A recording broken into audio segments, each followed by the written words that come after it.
Hey yo, what's going on guys? Welcome to the stream. How is everybody doing today? Hopefully you are well. GG, you made it halfway through the week.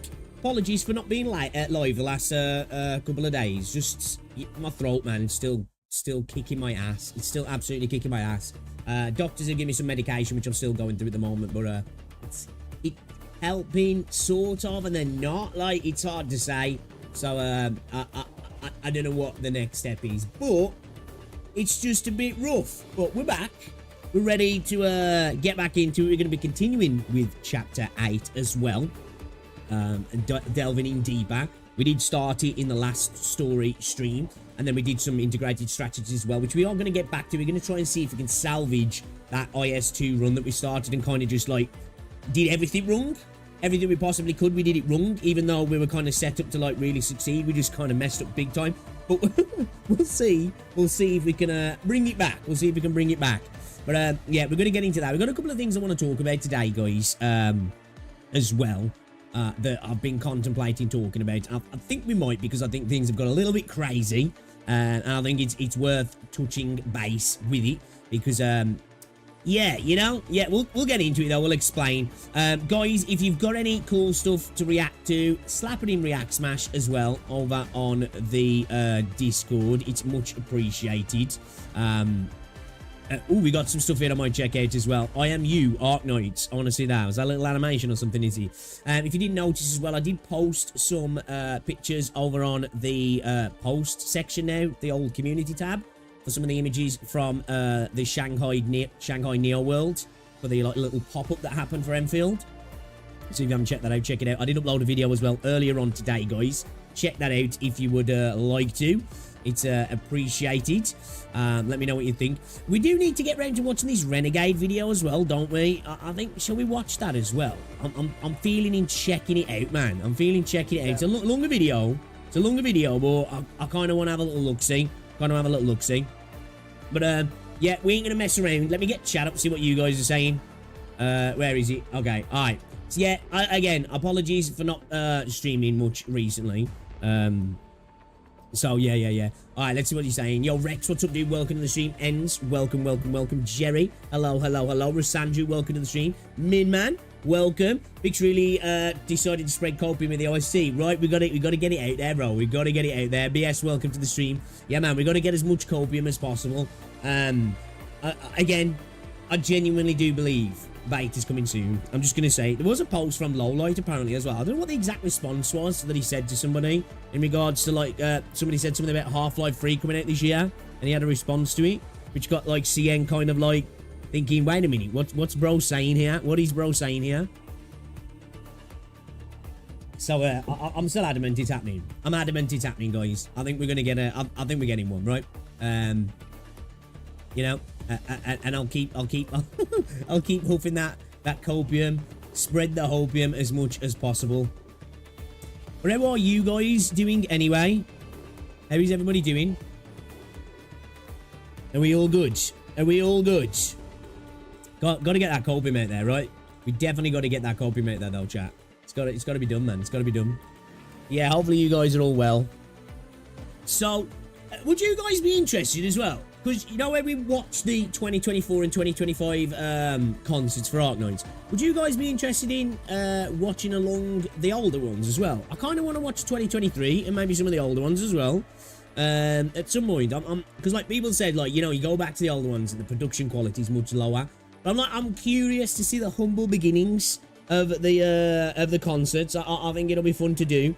So, we'll probably do that at some point if you guys are interested in that.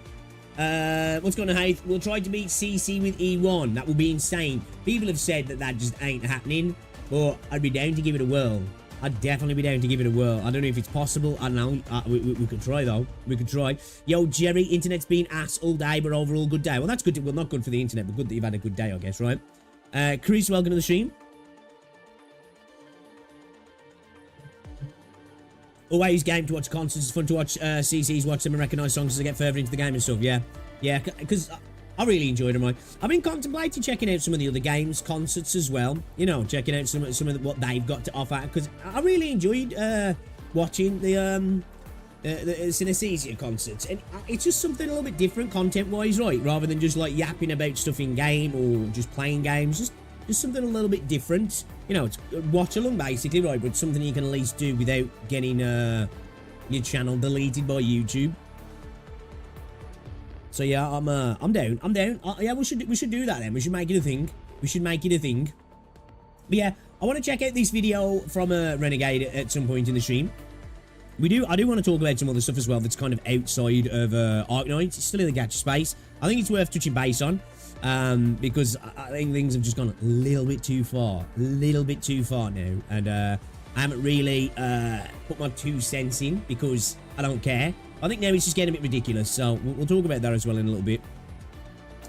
Have any of you guys played the Reverse 1999? Did I say that right? Reverse 1999, yeah. Collaboration. I've really been enjoying it so far. Really been enjoying it. I think they did a really good job. And oh my god, Etsio's ult animation goes so freaking hard, guys. It's actually really, really good. I think they did a great job with the collaboration, actually. Can't wait to play some more of it. Gacha community going too far on normal Wednesday then. Right, true.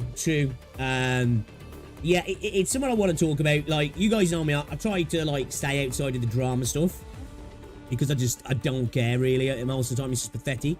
The only drama we really usually make into videos is obviously when developers do dumb stuff. Greetings, Crystal. Welcome to the stream. Hello. How are you?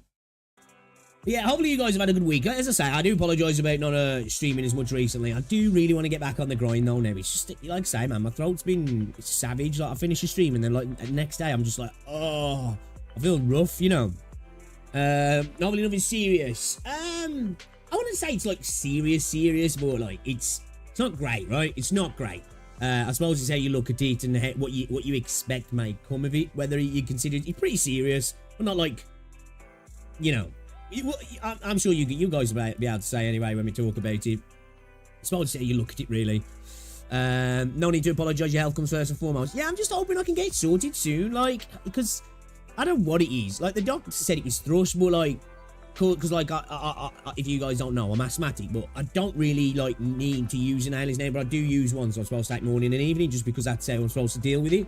But like, I haven't needed to take my inhaler for like years now, really. But apparently the inhaler that I use can give you thrush, but I don't think it's thrush, man. I think the doctor just looked at you straight away and was like, yeah, it's thrush, without really thinking about it. I think I've got laryngitis, but it's not caused by an infection, it's caused by just vocal cord stress, I think. That's what I think anyway. But yeah, they'll give me some medication. I'm like, I may as well at least see the medication out before I go back, because I know what they'll do. They'll just say, you haven't finished your medication, finish it and then come back. So I'm like, all right, I think I've got a couple of days left on the medication. Let that, you know, do its thing, and then I'm going to go back up, because it's just got to the point now where it's like, the pain itself, like when I'm talking a lot, it's kind of rough. Normally, it's not like the worst thing ever, but it's just constant, you know, like chronic. It's just like, you get to a point, you're just like, I'm bored of this now, bro. I'm bored of this. Like, it's doing my head in. So, you know.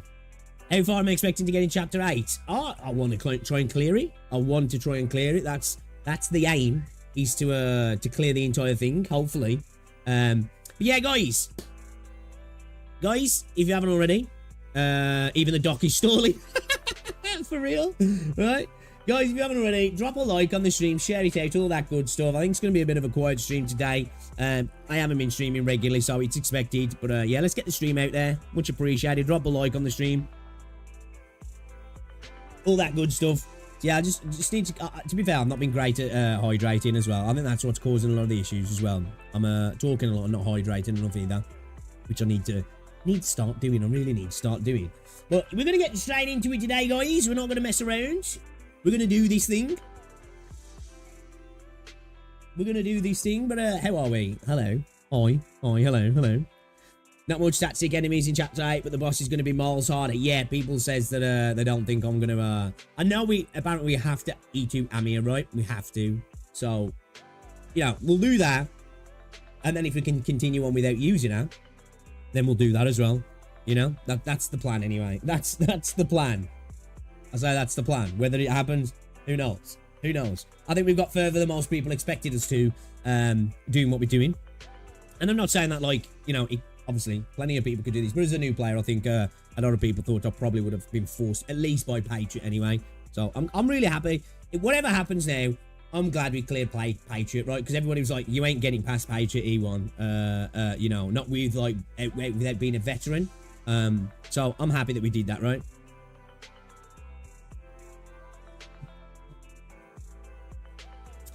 I don't know, but I think the first boss is hard. Well, the community's not passed on E1, right? Yeah, to unlock Amir's guard form, but you don't need it to use her, so all is well. Right, cool. Only hope you can reach the point where you must E2 Amir to continue. Beyond that, people have done 3-star only, but not the first boss. Right, okay. All right, we'll have to see. If like really good players have obviously struggled with it, then I know I'm going to struggle with it, because like, I have a secret power. It's not a secret. You guys see it all the time in Arknights of making harder content like clearable, but like easier content I tend to make it look really hard. It's a skill. I'm not proud of it, but it's a skill, you know. So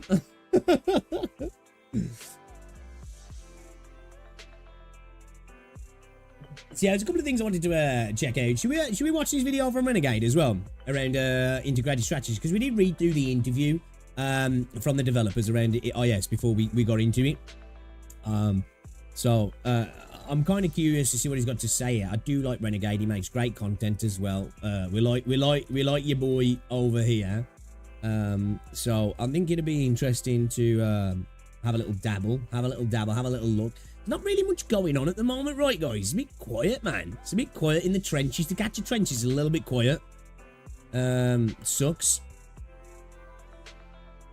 All right, let me get chat up. Was watching that video earlier to fun vid. What, the Renegade vid, yeah? Yeah, yeah, Renegade makes great content. He does make great content. Have any of you guys seen this game? Heaven Hell's first in-game showcase. Is the gameplay of this?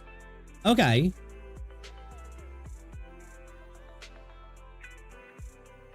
Is this...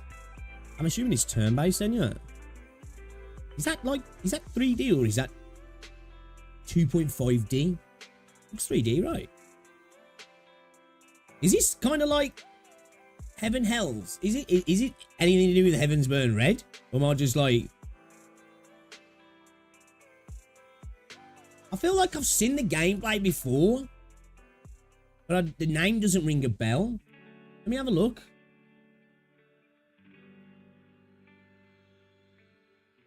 Let me have a look, actually. Because, the name doesn't ring a bell, but the game... I can't find anything on YouTube.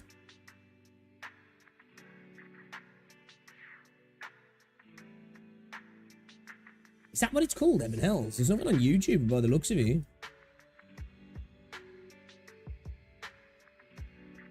I'm assuming it's a gacha. It's in r/gacha gaming. Yeah, I'm not seeing anything on YouTube. Okay. Yeah, I'm not seeing anything on YouTube. What does that look like so much? Right, that's what I'm thinking, like...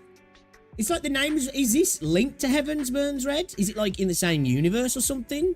Because that's like about schoolgirls fighting monsters as well, right? I don't know.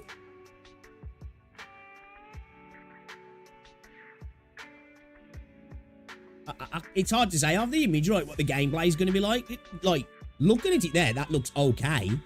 It looks like one of those games that might get you on a list, though, right? You know? So, you know, it might be like a Blue Archive type game. The FBI is now watching you, you know, from playing this one. So, but yeah, yo, I can't find any gameplay on YouTube though. So I don't know, man. Hey, if it's quiet, at least there is no drama. Well, there kind of is a bit of drama actually, and we're gonna talk about it, right? Because you know me, I don't care about like inter-CC drama, really. I don't care about dumb shit that that CC's talk about. That's why I rarely get involved in it. I might make passing comments in streams because we have conversations in streams because, like, you know, it's normal, right? But I rarely, like, make videos on it.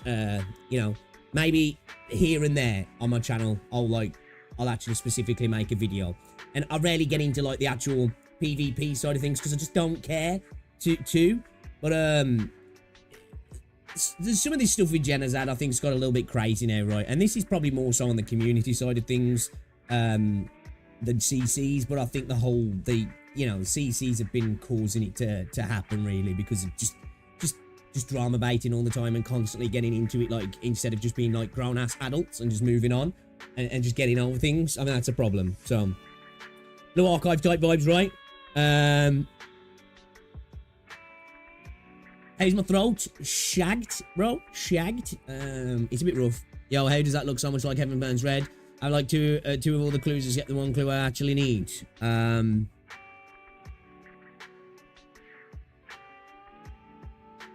Any spoilers in this video? This, I don't think so. I think he's going over, like, the history, because, like, there was a developer interview put out recently where they were speaking about integrated strategies and how they spoke about, like, you know, all the games trying to copy the idea of it and it just kind of not working, and what specifically makes IS so successful within Arknights, where it came from, all that sort of stuff. So I don't know about, like, what Renegade's gone into, but I'm imagining there's no spoilers, but I don't know. Lufasu, what's going on? Welcome to the stream. How's it going? So yeah, I want to check that out. But yeah, do you know what? I might post this up on my YouTube channel here, actually. A summary of Endfield Gacha system for dummies. So we got, like, obviously the pool characters, guaranteed certs, the search shop, the Arsenal tickets, pool weapons, purchase weapons. I'll post this onto the YouTube channel so people can have a little look at this as well. And all these numbers are based on an absolute worst case scenario, which, again, like, we've seen with Endfield, right? Like, having the best case scenario, in a sense, isn't exactly the best case scenario because of the way the rebates work for Arsenal tickets. Really, with Endfield, you kind of, obviously, depending on how many pools you've got, you want to go as far into the 120 pools as possible and getting 5 stars as much as possible. You know, trying to get double 5 stars in your 10s and stuff like that, because obviously you get more tickets that way, and then you've got more chance of getting the weapon within the in that amount of pools, kind of thing. So it's kind of like one of those games where you're like, man, I don't want to necessarily get the character at a lower pity here. I kind of want to go a little bit further in and get as many 5 stars as possible. That's kind of what you want to do. As many 5 stars and 4 stars, but it's preferably 5 stars, right? To gain as many Arsenal tickets as possible, but without having to then spend extra separate currency that you've had to farm or buy, because you're just earning it through your pools. It works out to the good system, right? Yeah, in this video, mainly covers the interview with examples. If you consider mechanics, it's spoilers. Okay, right, okay, yeah. We like went over that interview myself, but, like, Renegade have probably done a lot better job of making it into a more interesting format than I would, because I just waffled about it. Some people will still claim they don't get it. Don't get me wrong, it's probably a little bit more nuanced than most gacha systems. Well, not most, but, like, some.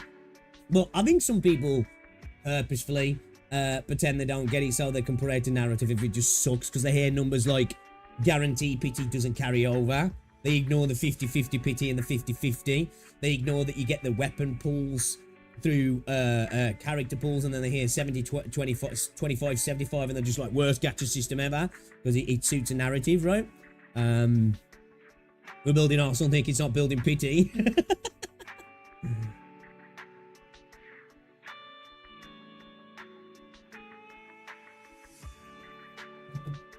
So yeah, this is a good little breakdown, actually. As I say, I will post this in on YouTube, guys. Oh yeah, as well, JP versions of Blue Archive is now going to longer support YoStar account and Apple accounts. You're going to have to link your account to a YoStar ID, which seems to be a thing that YoStar are doing across the board by the looks of things, right? Getting all this binding sorted out, which, hey, it is what it is, right? It is what it is. If you want to continue playing the game, I guess you got to do it, right? I guess you got to do it. I'm still here waiting for Stellar Sora, man. Like, YoStar, drop that shit, please. Your boy wants to play. I'm still excited about playing Stellar Sora. I'm looking forward to it, man. Just remind them Uma Gacha exists and no one's complaining. Right, that's a rough gacha system. How exactly does a gacha system work in Uma? I know it's a bit rough. But how does it work? I'm not gonna lie, I haven't really looked into it. Tell the truth, I haven't played Uma Musume for a while now, right? First few days it came out, I was playing it. I just haven't played it for a hot minute. I'm not gonna lie. Like, off stream now, what I've been playing the last couple of days, guys. I've been playing Battlefield 2042, man. Like, playing Battlefield 6 beta just made me want to play Battlefield again. So, because I've got Game Pass, you get the EA Pass or whatever the fuck it's called, right? So you can play EA games through Game Pass. So, like, I don't have to buy the games. But for some reason, going back and playing Battlefield 4, I keep getting kicked by the anti-cheat, man. I'm like, bro, I don't have cheats. Apparently, it's a common bug. There's these really roundabout awkward fixes you can do, which I just can't be arsed with. So, like, I'm stuffy. I'll go play Battlefield 2042 then. I've really been enjoying it, man.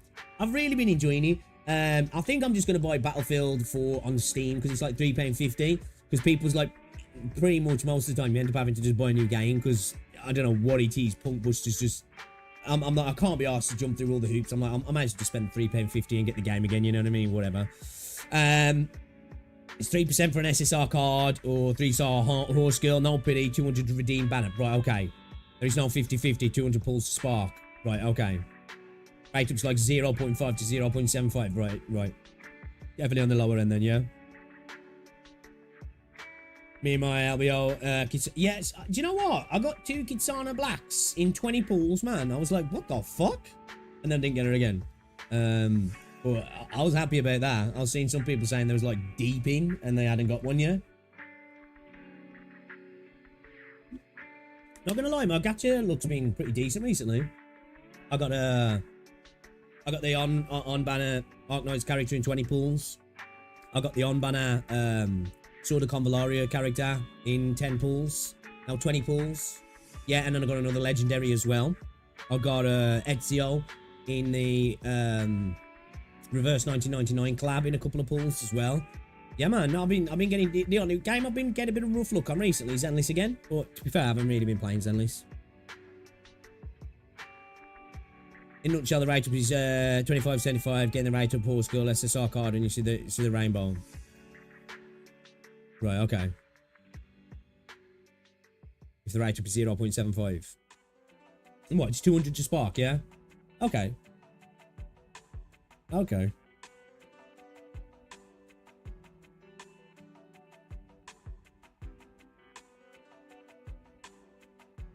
I'm just having a look through Gacha, /Gacha Gaming, see if there's anything going on. What's his Path to Nowhere?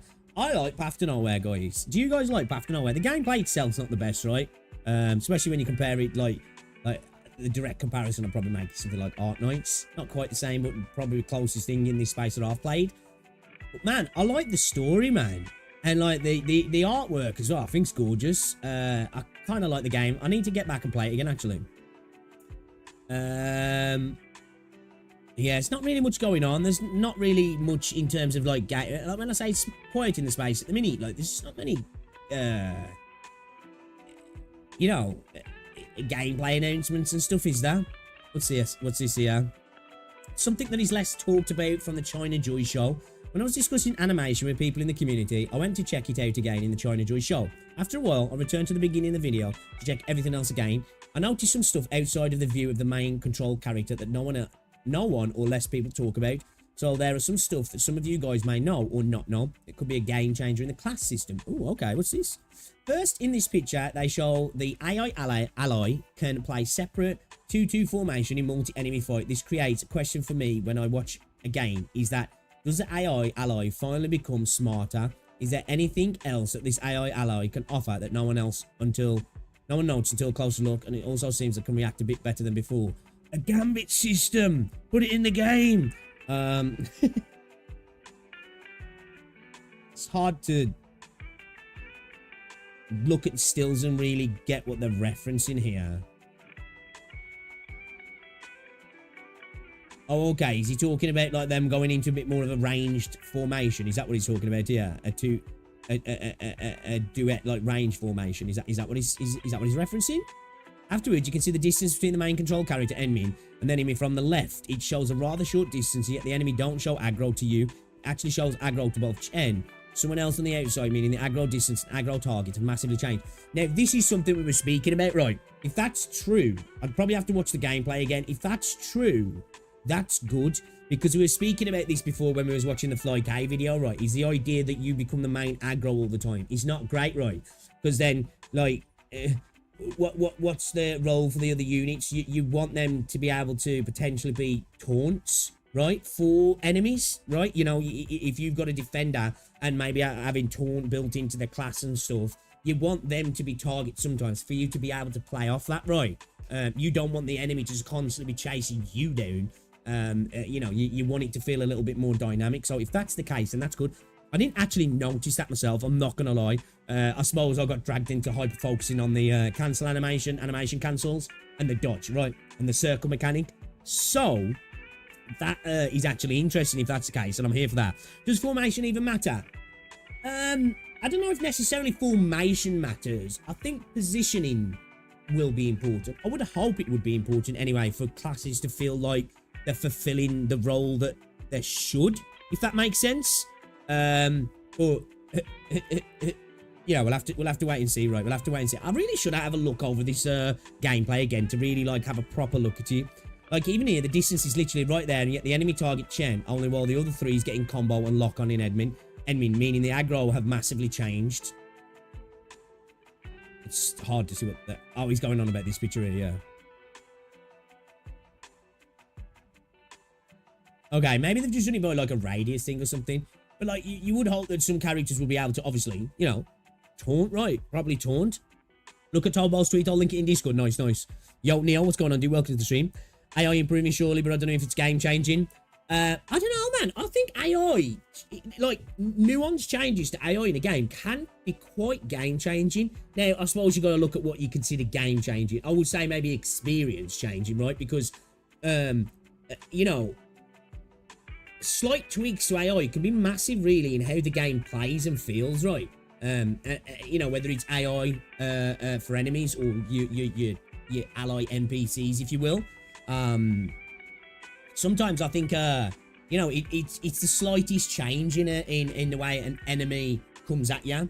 You know, whether they decide to flank, whether they decide to take cover, whether they become more aggressive, whether they work together, stuff like that. That might seem like little small things, but, you know, can drastically change the way the game plays. But yeah, you know, again, I didn't notice it myself. I was probably hyper-focusing on things that probably mattered less, if I'm honest. After a while, I also noticed that when the enemy started to become a bit hostile towards you, sometimes your ally can even start to fight without you touching them, meaning AI ally can now start to fight after the enemy shown hostility towards you. Okay. Again, I'm sorry. I'm going to keep going on about it. Gambit system. Gambit system. Gambit system. That will be game changing. Send me the check. Don't send it to Square, right? Don't send it to Square. I know they come up with the idea, but I suggested it. Now, why did I show you all of this? This is because it creates an answer on what the class system can do. Now, tank like Ember can even be more, have more purpose joining because you have a decent damage while being one of the tank member of the game. Support is also a valuable member of the team for combo. It shows that our ally have become better and smarter now, which can help a lot in combat. True. This is to show that you need to be smart on how you can build your team and what the team can bring to you inside and outside of the view of your game. You can't expect to dodge everything when there is a 0.5 second delay between the dashes and forced to time it correctly every time. You can't expect to tank everything face first and don't expect to die before you can 50% them. And you can't expect to win the game with 4 DPS and expect to create results fast. Just look at the outside, look at the surrounding. It will show you that there are more things to offer to you than you notice the first time.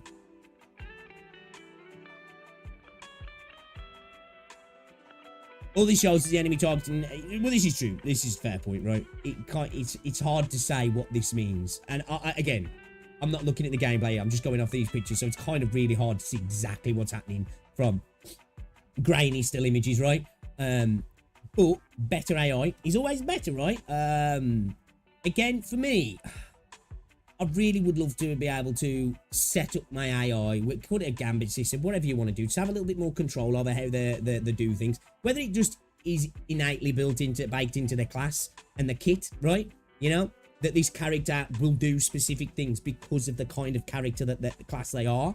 This will create enemies to do things, whether it's through taunting, creating aggro, pulling enemies, you know, kiting, whatever it might be, can all be built into the kits anyway, really. And maybe the way, what gear you use, that could be a thing that could be added into gear as well, right? Potentially in how they act, rather than it all being stat based, which obviously we've got the flat stats. Maybe potentially having the option that it controls what they do as well. That'd be kind of cool as well, actually. But yeah, hard to say from this. And as I'm too lazy to go back and watch the video right now, I'll take what they say. I'll take what they say right there. Day starting then. Let me tweak the AI and maybe I'll call it game changing. Can we stop paying attention to a guy desperately fishing for relevancy? What are we talking about? Also talk about it being a hypocrite. Can't take it when people come at him, but just jumps someone making a simple joke about release dates. I'm not sure what we're talking about here, sorry. It's exactly 8 AM right now. I spent the first few minutes of my day being bullied by cats. That's what you get for being a cat owner, man. That's what you get. That's what you get, man. They own you, not the other way around. What's this here?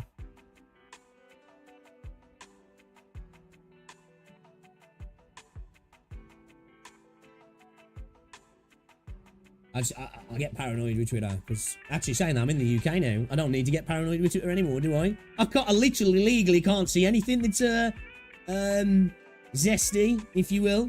Alright, what's this then? This guy on Endfield Reddit is a genius. Lowlight posted a video pressing a button 9 times, which means a test in September, and it was posted at 11:23 PM, which means release on November 23rd. I don't care if this is cold, I'm taking it as a fact. Endfield tomorrow. Decoding and echoes. What video is this? I was a video yesterday at 11:23. Pressing the button 9 times, he said to me that Endfield will have a test in September, and the posting time of 23:23, that is November 23rd, suggests the official launch date of Endfield will be November 23rd. Actually, I sent an email to headquarters on August 11th asking, even if it's just an estimate, when will it be released? I never expected this. I won't know whether it's true until I see, but I'm really looking forward to it. I'm Japanese. Okay. Alright, so, this is what I was on about. This is that post, actually. Haha. Who's coping now, Tobro? Who's coping now? Hey? Hey, I'll take these dose of copium as well, but who's coping now? Hey? Who's laughing at me for all my copium? Who's coping now, buddy? Hey? Who's on the cope train now? Who's huffing that copium now, bro? Boy, what happened in the UK?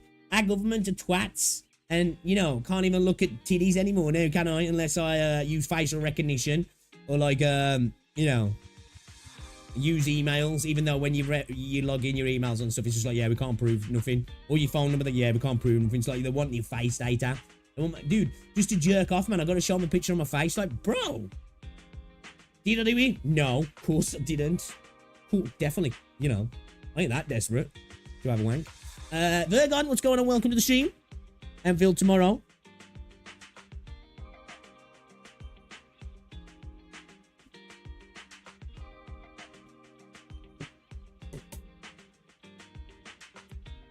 So today in the week again, yeah, pretty much. I'm still coming to slow-mo, so I have no rivals.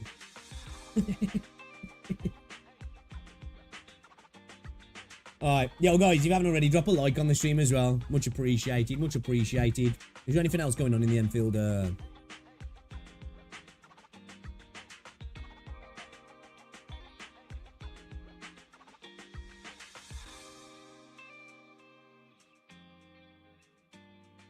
Oh yeah, I did post this on my channel as well, guys. See this? Oh yeah, pretty cool.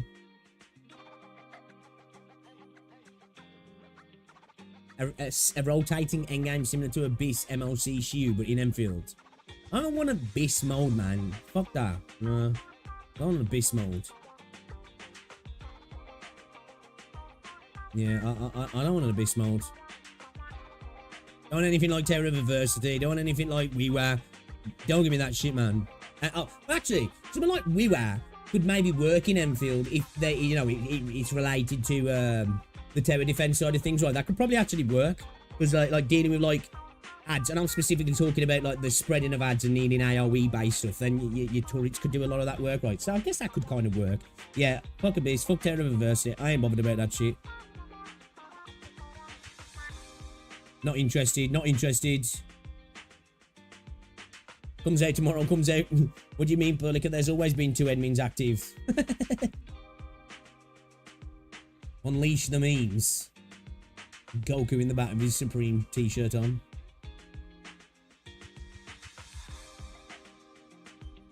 Okay, this is the stuff we've already looked at, right? Yeah, this is stuff we've already looked at. Yeah, getting idea. Yeah, bro. Fucking... Can't even joke it anymore in the UK.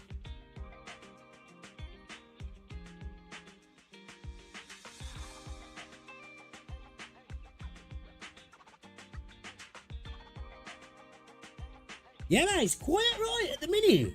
It's kind of quiet, guys. Like, can't some developers do some dumb shit? Huh? Like, any developers out there want to do some dumb stuff so I can make a video on it, please? I need something to make content on, man. Man, when are we gonna talk about Endfield news? When are we gonna get some Ananta news, man? Like, quietest fucking development cycle ever, right? It's insane how little we've seen on this game. We've got 10 million pre-registrations almost as of 2 weeks ago, and still we've seen nothing really, have we? Actually kind of crazy. Actually kind of crazy. Release dates, questions and suggestions. So these guys are more desperate than us. These guys are more desperate than us, man.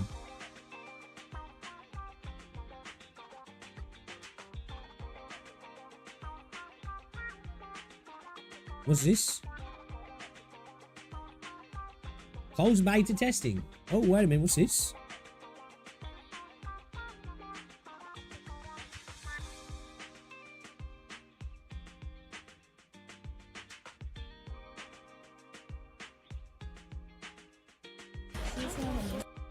Oh, 好的，明信片。 Be careful with some of these videos from Billy Man. I get hit with copyright claims all the time when I watch these sort of things.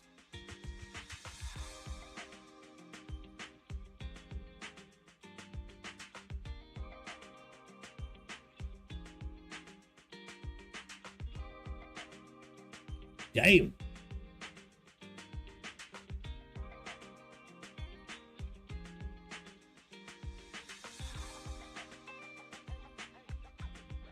Oh, this is a con beta build.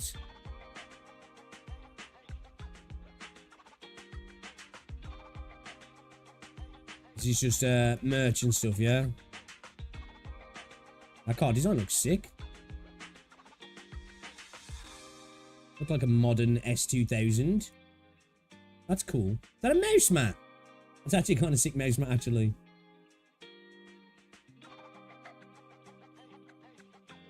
Oh, guys, just some dude eating, looking at his merch. All right. Can we denormalize the idea that every game is supposed to get leaked? Well, no. Yeah, but we just want to see the game, right? Is it me or has the entire vibe of the game changed? Yeah, these guys are desperate out here for news. These guys are desperate out here for news, man. They're after it. They're after it.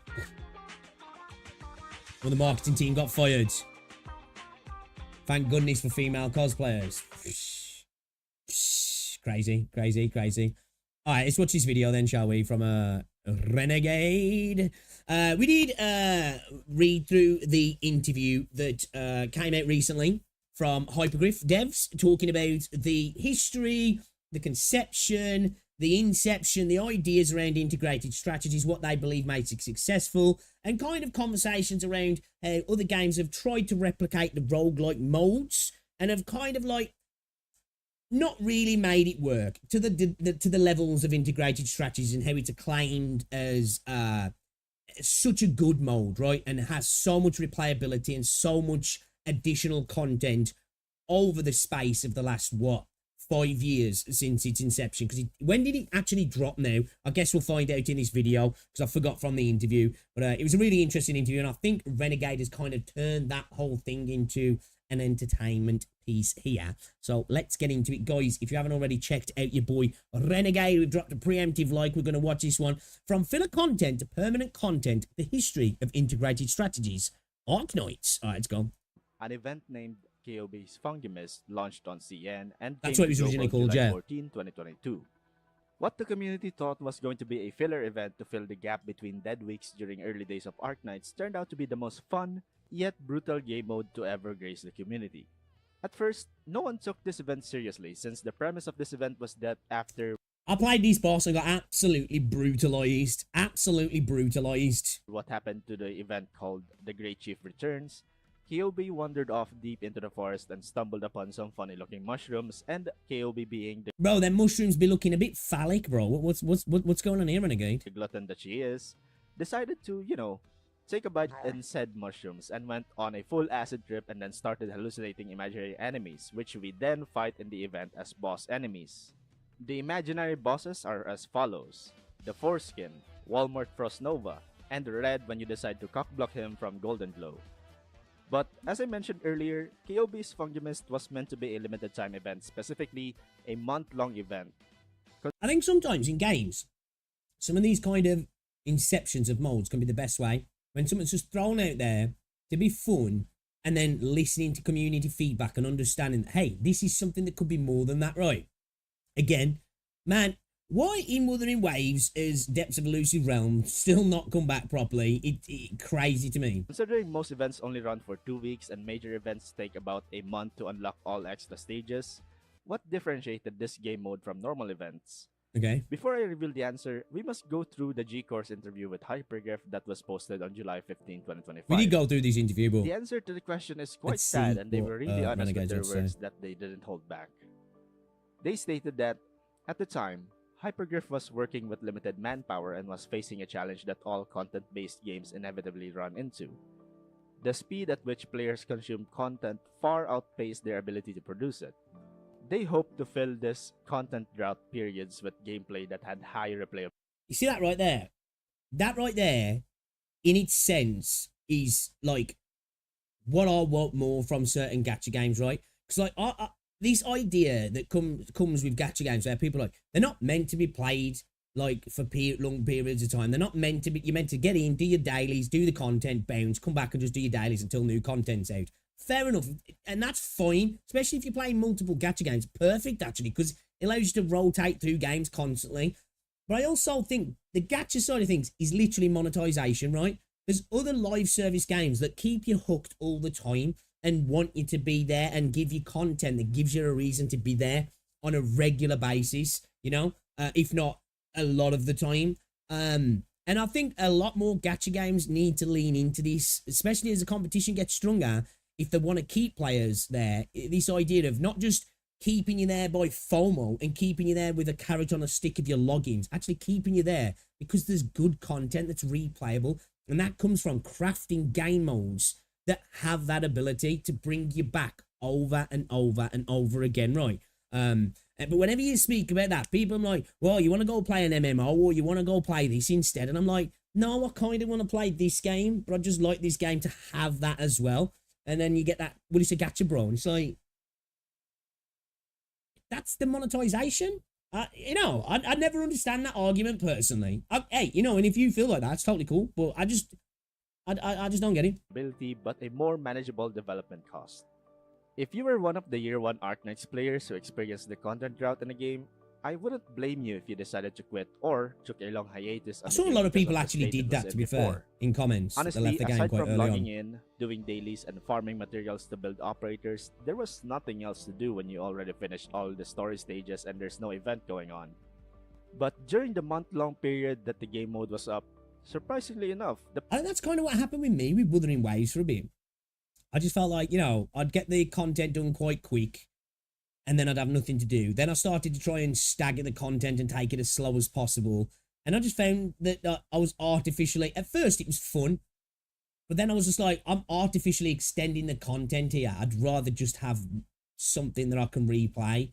And, you know, so far, obviously I'm still early on in Arknights, but the little bit I have dabbled in integrated strategies offers that kind of replayability, you know what I mean? Players actually found KOB's Fungimist hard but fun. It got feedback from players stating, "This is the most addictive event in Arknights, period. I love this event, not gonna lie. It's challenging, not too hard or not too easy in my opinion. I wish they make this a weekly feature like the Annihilation in the future. I seriously love this event. The challenge and the RNG just gives Arknights a new flavor. Hard event, but really fun and addictive so far. I prefer this than CC because I can never get bored by the RNG aspects. I love this event. Already got 4k honey biscuits, but will continue doing normal for the cutscene. And it's done in a way as well. It's not just RNG of like, you know, there's a little like, cause sometimes in Roguelike, it's like literally the stage changes, right, slightly, and then you just come back in and you end up fighting something again where you're more powerful, and then you fail and you come back just more powerful and more, and it just ends up being the same thing, but you're just stacking up over time, which after a bit gets a little bit boring. So far, I really like the actual true RNG in IS so far, and how the little I've played, obviously I've got to add this caveat, I've only done IS2 like twice now, and I've done IS5, or at least I've failed IS5 on the boss, but still it does feel like it's got that potential to have a lot to it, right? And obviously if you listen to the community, and I'm sure you guys will tell me as well, that is there anyway. Boss fight. Though I never thought a lot of people hated this more than contingency contract. Already at 18k honey biscuits, and I still find it hard if you're not smart about it, and that's the fun part. You know, I see the RNG goes ham on you. Fungamist success, Hypergryph still faced the same problem they had before, supply and demand. Sure, they tailored the rewards to be claimed at certain amounts of points you acquired, and each run of Kyobis Fungamist averages between 40 to 50 minutes, but still, the players were just too fast at consuming content. Ignoring the fact that the design of Kyobis Fungamist was screaming beta vibes with the blocky shapes of dialogue boxes, the unrefined art, etc., it still didn't stop the players from playing the game. Hypergryph cooked with something special here, and so, it was then they decided. Man, even though that's early, the UI on Arknights always just looks great. Even if you say like unrefined and early stuff, it still just they always do a good job of just making shit look clean. Decided to make the framework of Kyobis Fungamist into a permanent game mode and renamed it to Integrated Strategies. On top of having integrated strategies, there's also one feeling that everyone else missed. Because even though the game mode plays different, in a way, you're still playing regular Arknights. It's intuitive to the point that you don't realize it. You still deploy operators with the same direction mechanic, you deploy operators when you have the deployment points, and the game progresses to the right. The same direction you would normally do if you're doing regular story mode or limited event stages. It's not made to be a complex game mode where you have to learn an entirely new game. The gameplay is basically the same while also offering different ways to clear different runs. Just adding layers on the base game basically, isn't it? That Integrated Strategies has unique mechanics, but its rules are intuitive for Arknights players. A deliberate choice. Only by keeping things intuitive can they expand strategic depth without overloading players' mentality. By now, you can see why integrated strategies can be rich in content without feeling overly complex. Why a new mode could be so easily accepted despite its depth. From the overall framework to tiny adjustments, every decision about whether to change or keep something is grounded in careful reasoning. It also has a way of bringing you down back to earth, because even when you have all the units in the game, in normal stages, you just have to pick and choose who you want to bring and make the clear easier. Damn bro, that roster looking in integrated big. Strategies, there's one gamble you need to overcome. Hope and recruitment tickets. This system forces you to make choices but also cause a dilemma at the same time. For example, you decided to get Wishadel and you spent 6 hope to get her. But Wishadel only shines when she's Elite 2 with her skill 3, so you need another sniper ticket to get her to Elite 2 and also 3 extra hope. But what if you never get another sniper ticket throughout your entire run? True. Even the shop RNG is messing with you and not giving you the correct type of training book to promote an operator for free. You are forced to adapt to the choices you're given and adapt to a team that you've got based off the RNG aspect of integrated strategies.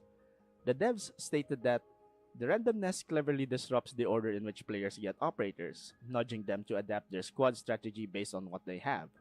Maybe you can't get... In essence, even though that's like sort of unique to IS because it is the way it's designed, it kind of just reminds me of Arknights anyway. Like, I suppose, especially as somebody who plays it the way I'm playing it, right? I don't want to E2 units. I'm still E1. I have a small roster because I'm new to the game. Adaptation is kind of like par for the course, right? You know, it's like you encounter something, first run, typically, well, on not harder content is usually, you know, you clear it anyway. But the first run's always like a test run of like, I guess we'll see what happens in this stage then. And then it's like, okay, all right, now I need to go back, think about it. Let's adapt our placements. Okay, that's not quite working. Let's adapt our order, how we're tackling things. All right, that's not working. Let's adapt the squad. Let's change the squad. Let's bring some other people in. Let's bring some new units in. And you know that's how the game feels to me anyway. So like, it's a natural progression into IS anyway for me personally. The operator you want this run. Maybe you don't find that one ticket at all. But that A whole doesn't mean B-roll you're of stuck. E2 units of You Pixane might experiencing, not have a choice right? in one sense, but in terms of class variety, you still have options. You can always build your own team. And so, with all these variables available, integrated strategies offer strategy, fun, and difficulty without having to stray too far from its roots, which is tower defense. But then players started to wonder, how are they gonna keep the game mode fresh? And they already have the answer to that. Phantom and the Crimson Solitaire was not the end of integrated strategies, it was only the beginning. Their answer to that question was to offer a fresh experience every month. They'd offer new rewards, new story content, and different endings. And once all of that is said and done, they also decided to make a new version of integrated strategies annually with different themes. A developer under the pseudonym William stated that, once integrated strategies became a permanent mode, both theme updates and content updates must never stop, and rewards should never expire. No matter when a player starts Arknights or when they first try integrated strategies, they should be able to get all the rewards. This way, That's the thing I love about Arknights as well. That like previous content a lot of the time, obviously there's specific content that doesn't, and you need to get it when you get it, otherwise you don't get it. There's so much content in the game. It's just like, that's there now. Come do it when you want to do it kind of thing, which is amazing because you just don't get that in so many gacha games, right? Outside of like the typical main story quests and potential side missions and side quests. Or if it's an open world, you know, open world stuff. This sort of stuff is, it comes, it goes away, you lose the rewards if you don't do it. It's such a small thing, right? But it's massive at the same time. The implementation of it is small, but the ramifications are huge, man. You know, absolutely massive. And this is one thing I hope Endfield does, right? I'm totally okay with, like, you know, we have events in this and then come in and go in and you need to play the event while the event's on and gain the rewards while the event's on and stuff. But I really do hope we have permanent extra content that comes out and has genuinely good rewards that stays, right? And you can come back to it 6 months later, a year later, and still gain the content. The lack of FOMO, which they could have easily pushed in there, and 90% of people would have been fine with it because they expect it, right? That's kind of how the genre has become now. The fact that they went, you know what? No, we're not going to do that. We're going to give you something very rewarding, and you can get the rewards whenever as well, is actually fucking based from the devs. Like, really good choice, and not only respects the player, but respects the player time as well, right? I hear that a lot. People say they'll talk, oh, I only play games that respect my time. I play games that are fun, but it's also cool when a game's fun and it respects your time as well, right? It's really good. Key will being nudgy, not throwing a wrench at their faces and hurling them off a cliff like River's been doing. True. What's going on, KJ? We're not relying on it for everything at the very least. It's like a season pass event time. Yeah, exactly right. players won't feel anxious Glazing. and focus more on the fun of the gameplay itself. This philosophy What's up as well, is rare, Vergan? I don't know but if I it said has hello to proven you. to have surprising robustness in practice. From Phantom and the Crimson Solitaire to currently in CN, which is Sui Gardens of Grotesqueness, Hypergryph made sure that each version had major difference to them. For example, in Phantom and Crimson Solitaire, it was pretty much a straightforward experience, making it a good base for changes made in future integrated strategies version. Just you trying to get to the end while collecting relics and recruiting operators.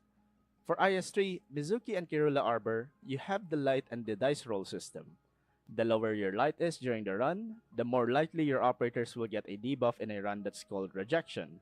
Okay. The dice can also save you in this Oh, that case, but sounds if you're cool. rolling high or low will depend on which operators in your team will receive the debuff instead.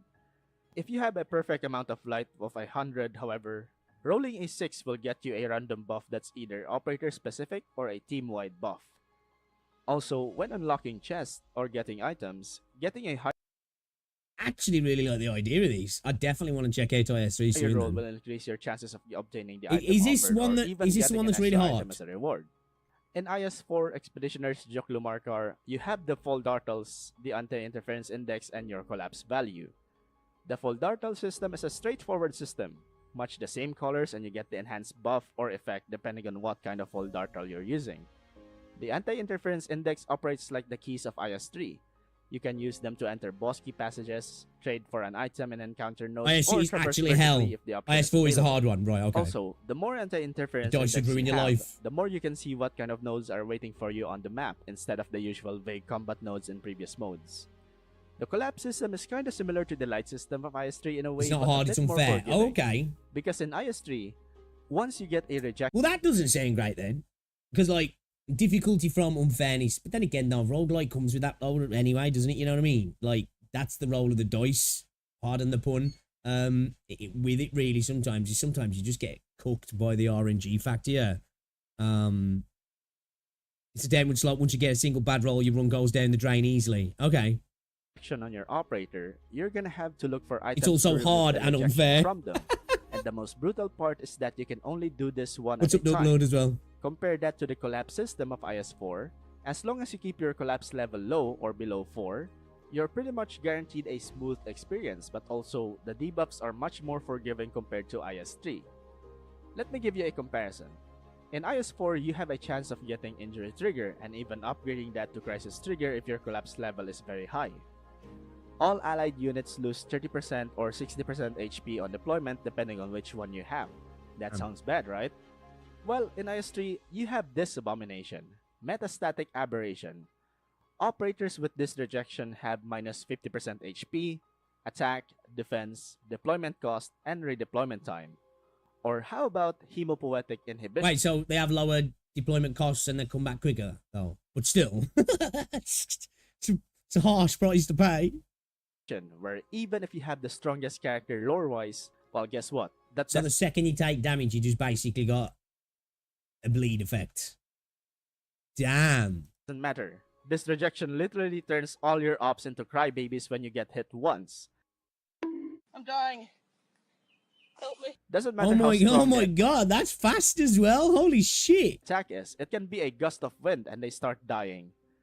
I could go through every single one, but I believe you get the point already. Each iteration of integrated strategies has their own unique mechanic that separates them from the previous one. But when deciding how to mix up future integrated strategies content, there are some lines that the devs believe they shouldn't cross. Changes affecting the core framework or core flow must be treated with caution. This means if the game started to force you with limitations, for example, you can only use half of the operators you own, could destabilize the fundamental structure. Changes affecting operators themselves are off limits because they're the heart of Arknights. If players could only fight with tools instead of operators, the point of collecting and raising operators would be lost, but this didn't stop the community from pulling this off anyway, because a content creator named Mr. Gacha recently posted in the Discord that I'm in that he successfully pulled off a run with no operators in IS5. What? In short, deciding what should What the fuck? I need to watch that. and shouldn't change I need requires to watch looking at that. the overall experience. More changes don't automatically mean better results. Developer Da Huang commented that good changes must be clever changes because the space of integrated strategies is so complex that even a small tweak can multiply into a completely new experience. The devs Yeah, are still this is what I went back to earlier, right? You know, small changes in a video game can have massive ramifications. Like, it might seem like a small thing, but it can have huge ramifications, right? This is why it's always, you know, changes in the game really have to be looked at properly, right? Sometimes developers can throw changes out there, and this is why us as a community sometimes really good at pointing out problems, not so good at offering solutions, because we don't necessarily think about all of the potential errors that can come with that, right? Hey, developers don't as well sometimes, because how many bad patches have we seen throughout the years in video games? exploring how to make integrated strategies better, thinking about how to control the run length to reduce pressure, allowing more solution variety and avoid the boredom of keeping the same core framework for years. Did you After just have like discussing super the high origins life of points or integrated something strategies, there's still one question left. on that place run? Nowadays, roguelike modes have become a staple feature in many games, but even though they also offer random stages, random options, and buff bonuses, why don't they receive the same praise? Well, I think sometimes they don't offer real jeopardy, but two, I said this when we were talking about the interview, because we went through this interview as well on stream. I think a lot of the time what happens, because I think integrated strategies was a big base jumping off point for a lot of the games to look at, right? And a lot of games tend to fail at things like that, right? Because they don't Not that they're not going in with all good intentions, but they look to something and they see that works. Let's replicate that, which has great intentions, and sometimes it works, right? Sometimes companies come through, replicate something, and improve upon it. But there's a lot of companies as well who don't. It's not that they don't understand the essence. They're going in with the inception of creating something to be like something else because it's successful rather than building something from the ground up. We've seen it with things like battle royale games, extraction shooters, right? You have a couple of games that come out, super successful. Everybody wants to replicate it without really thinking about the core thing of what makes it successful. They're just like, well, that works. Let's do that, but with our flash of style on it. And then a lot of the time, those things end up being kind of like soulless because they literally are a copy of something that was created with soul. And I think that's what a lot of games fail at a lot of the time, right? And it's not a bad thing to look at things and try and replicate it. I love it when devs do that, when it works. But I think sometimes they don't fundamentally understand what made it successful and what went into that. And they just think, let's copy that. And sometimes certain games are just not built for certain modes or for certain gameplay styles, especially if the game's created as something else and then that's tacked on afterwards, right? Some games it just doesn't work as well. And Arknights, it's just like it's almost as if the game was designed for it, right? Because of what it is, it's core, like the core gameplay premise of Arknights. It just perfectly fits into a roguelike game mode, doesn't it? It's like they go together. They're like peas in a pod kind of thing. You know what I mean? And to answer this question, we need to look at William and Da Huang's thoughts on roguelike design. Roguelike is such an overused concept as a game mode in most games. What made integrated strategies so special? When Arknights first created integrated strategies, the idea was to design a mode that would fit well with the game's existing content, have strong replayability, and be cost-effective to develop. At the time, it was a good way to fill the game's downtime between events. In other words, not every game is suited for it. These flying guys. After all, Arknights has a large roster of operators and emphasizes strategic play.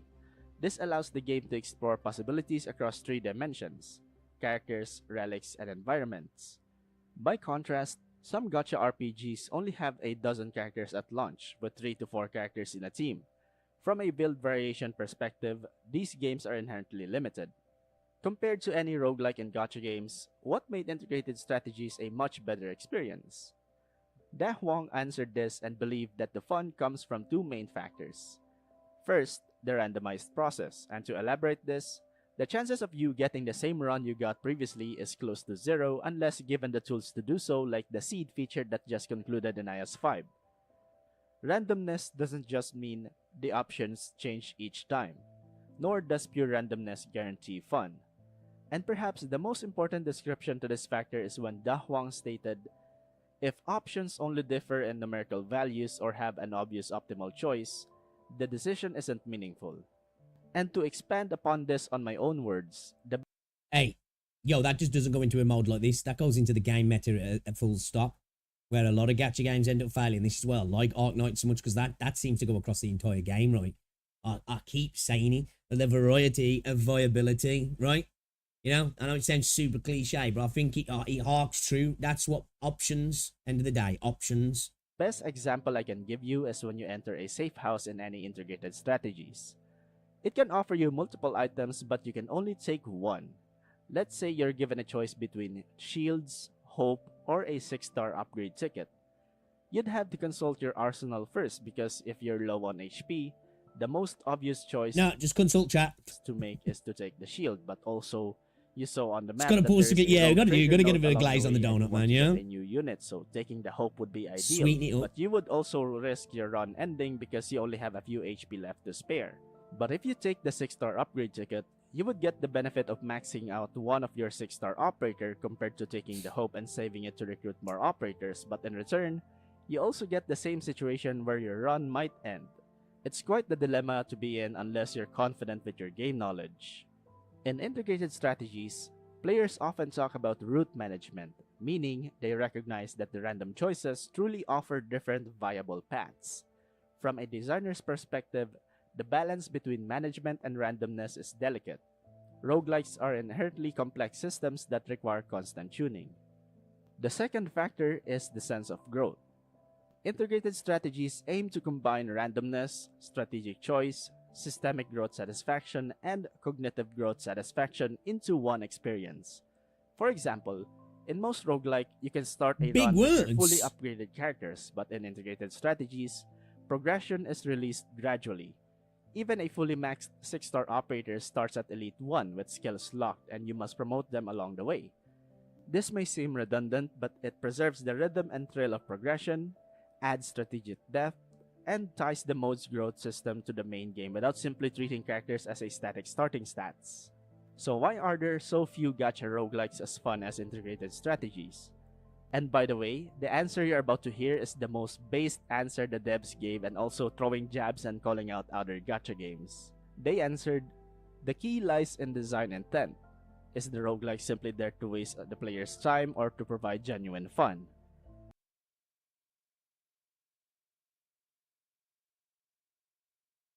What do a lot of games do, man? They do exactly this. They're there just to waste your time, but then they add a little carrot on a stick and dangle it in front of you and go, ooh, look at the pulls at the end now. Look at the pulls. And everyone goes, oh, man, you know, this event's great, man. I got like fucking 5 pulls out of it. Awesome. Great time. Great time. You know? No.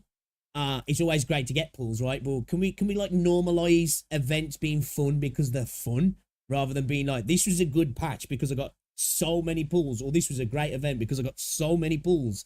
Let's normalize it just being like, yo, that was a great event because it was fucking sick, you know? Many players say some gacha roguelikes feel like prison, just a grind for resources. Once the rewards are gone, they never want to play the game again. In contrast, many integrated strategies players keep playing even after clearing rewards, purely for the fun. Some roguelike focus solely on numerical satisfaction. Yeah. The randomness options look different, but they're just stat Yeah, buffs. I think that's when it becomes a little bit like boring for me, right? Because I just feel like I'm doing the same thing, but I'm just more powerful, right? I've got more crit. Hey, woo, cool. I've got more attack damage. My defense is higher. But I literally am just doing the same thing I've done 5 other times, but I'm just, I do it quicker, right? That's it. That to me doesn't feel like a true roguelike experience. That just feels like a repetitive experience with power scaling, right? Which a lot of games do that. This leads to, first stage, you fight a small enemy. The second, you fight a mutant enemy of the same type. Same gameplay, just bigger damage numbers. Yeah. This lacks the mental growth satisfaction. Arknights roguelike isn't grind, spend, or stat driven. It's just boring as well. It's like I'm playing the same thing over, but it's just easier. it's like the more I progress, I'm just turning the difficulty level down. Like, I don't want to do that, you know? It's like completing a story mode in a game to then play over and over again at like incrementally easier modes. Like, okay, all right, fucking, that sounds like a great time. It's fun driven. It doesn't just slap on randomness, rely on bigger numbers, or bait players with limited time rewards to force engagement. Brother.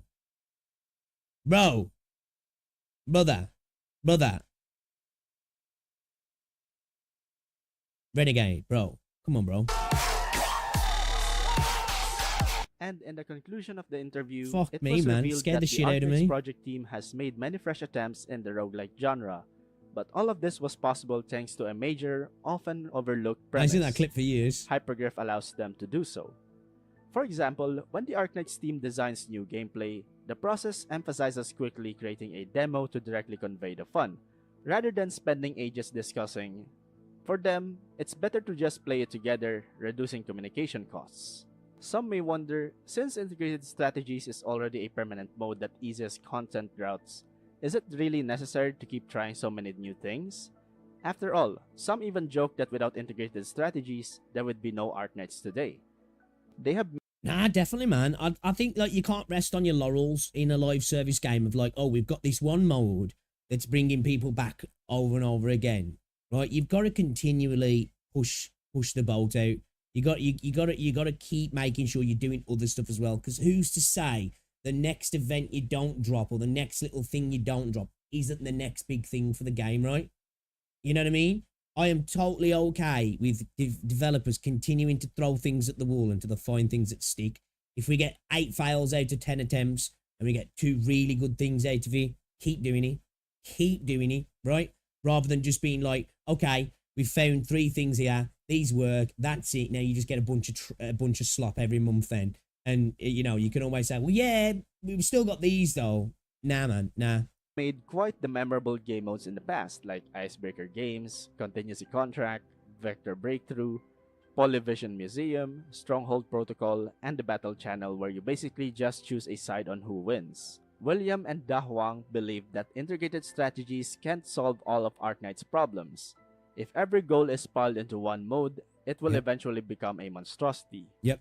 At the very least, integrated strategies prove that gameplay. Also, again, I'm going to say it again, the variety of viability options, if everything's pulled into one mode, then that's all it becomes. There's no other ways to play the game, right? You know what I'm saying? This is why you always want, like, different ways to play the game. You've got this replayable massive mode to keep playing over and over again, but you also want these little, like, you know, peripheral things that just offer new ways and different options and chill ways, light-hearted ways, you know, ways that are there just hop in, hop out kind of things rather than having these bigger runs. Innovation is possible. They said, once it succeeded, we realized that constantly making new modes and new content is highly valuable. It's like a key that unlocked to the future of Arknights, but while it opened some doors, we still need other keys for other doors. William also revealed the 3 problems that integrated strategies alone can't solve. Number 1 is differentiation in an increasingly homogeneous market where games, specifically anime-style mobile games, are becoming more alike. The best way to stand out is through gameplay itself.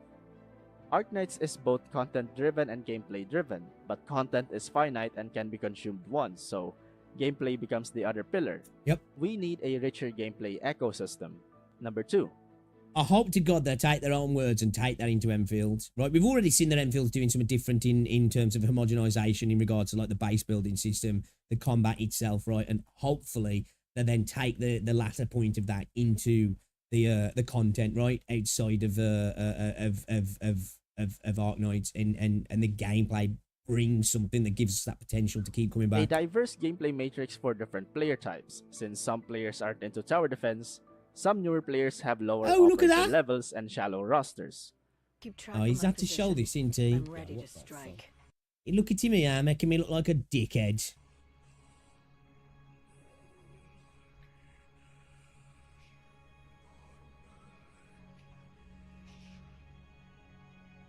I'm fucked. For them, the team needs lighter, dickheads, low barrier modes like Battle Channel, which is popular because, according to them, you don't need to have trained a single operator. Battle Channel has no requirements.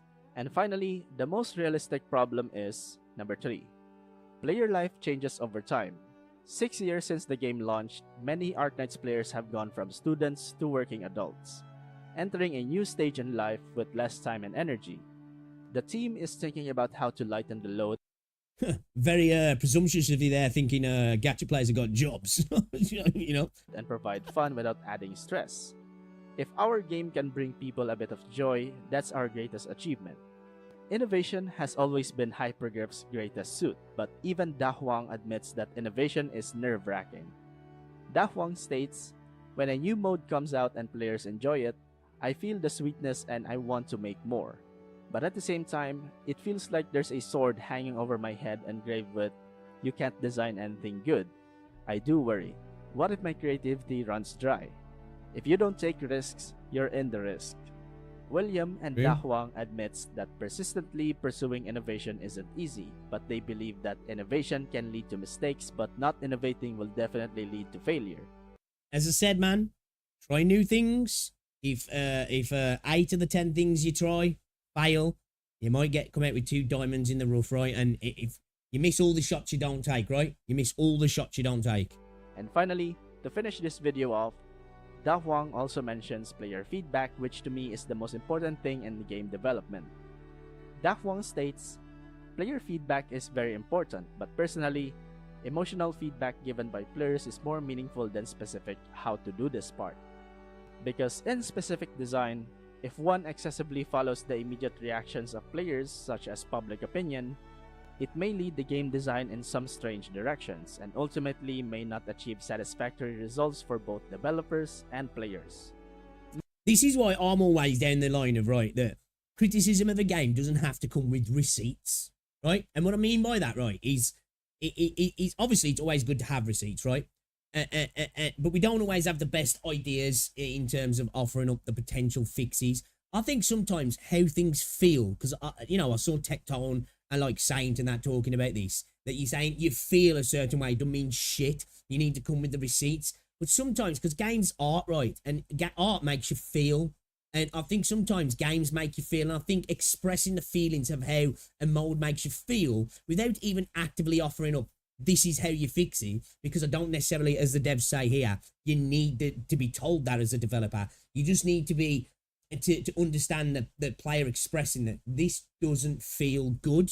And it's great if you've got options up as why it doesn't feel good, and then they go from there of like, okay, how do we make this feel good? How do we make this feel enjoyable? How do we make them come back for this? I think it's great to offer up your opinions as literally that, subjective opinions in how something makes you feel. I'm not one of those people that's just like, yeah, I don't want to listen to this. This is just a dude's opinion. Like, what? You know, I think that's a total valid thing to offer out for a game without actively saying, I've got the solution, but I can definitely tell you how I feel about this particular problem. You know, more power to people just to say how a game makes them feel. Making players happy is the most important thing, but it doesn't necessarily have What's to YouTube follow silencing you? specific ideas What's it about doing? game design. Opinion, subjective, sounds stupid, right? This is this guy telling me how he thinks. You think? You feel? The fuck out of here. So, that's why you guys need to chill out with the Endfield stuff, alright? No. But No. leave a like and let me Never. know what you think. Also, don't forget to subscribe if you're new to the channel, and make sure to click that bell to turn on post notifications.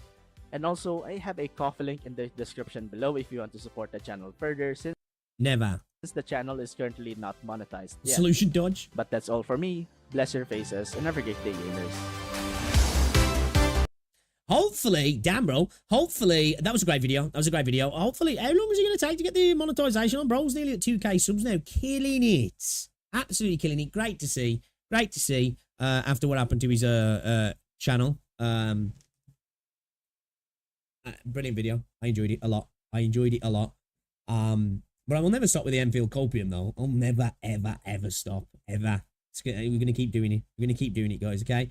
But yeah, guys, if you haven't checked out Renegade, go check him out. Great content creator. And I enjoyed that. You're catching up to you, Pix. Dude, he makes better content than me. I love to see content creators do well. I hope he flies past me, man. I need to get a doctor outfit as well for 25k subs, because it's actually coming soon, isn't it? I'd rather die than force more visions on a release game again. After all, that's how we communicate. Yeah, that's why, like, whenever I offer up ideas for a game, like, I just offer it up as a passing thing. You know, when I talk about things like the Gambit system, I ain't going to stop talking about the Gambit system. But I genuinely don't, like, expect devs to listen to that and go, you know what, this guy knows what he's talking about. Because I don't, you know what I mean? Like, because we've got to accept sometimes as gamers, right? Sometimes it might be, we might have a solution that's the best solution for most people. But we also have to understand our bias when we talk about solutions for a game. Like, you know, you can take as a content creator, you can take a lot of feedback from people and regurgitate that to developers. But like, when we typically have a problem in a game, right, it's usually a problem because we see it as a problem. Not everybody might see it as a problem. So our solution can potentially be a selfish solution. And I don't mean that as like, oh, you're selfish. It's just, oh, I don't like this, and this is how I would make this better. And it's like, well, that might work for you, but not for everybody else. And developers have to take that on board, right? This is why I said good developers will take in feedback, then they'll find the solution themselves, because that's what I want my developers of the games I play to do. I don't want them just to go, yeah, Timmy said that's bad, so we'll listen to what Timmy's got to say. Why the fuck ain't Timmy working at the developer studio then? You know, because Timmy doesn't know what the fuck he's talking about most of the time. So yeah, I agree as well. You know, it's definitely something I want to see from developers. Pixel sent a video Cookie made on the Arknights dodge. Has he made a video on the dodge, has he? It's a well-researched video too. Yeah. It's very informative. Honestly, we just need to know when we don't know shit and just to shut up and let them cook. Not always, certainly, but sometimes. Yeah, I agree. You know, that's why, like, you'll find me whenever I offer up things. I always make sure I let people know this is kind of something I think would be cool, because I think I'm smart enough to know that I am dumb enough to not fucking have any real fixes for a lot of the problems that we come up in games, in life in general, right? You know, I'm humble enough to know that I'm not that guy, and I don't pretend or pertain to be that guy either. Feedback is used to find some directions of problems, not problems themselves, yeah? Right? That's why we are good test beds, right? Gamers are really good at breaking stuff and finding problems, right? Solutions, not so much. Not so much.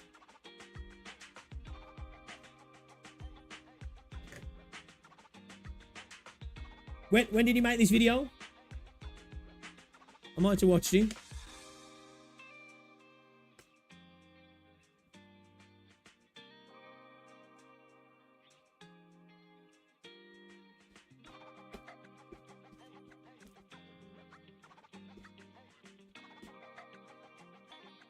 Oh, do you want Arknights? I don't know if I watched that actually.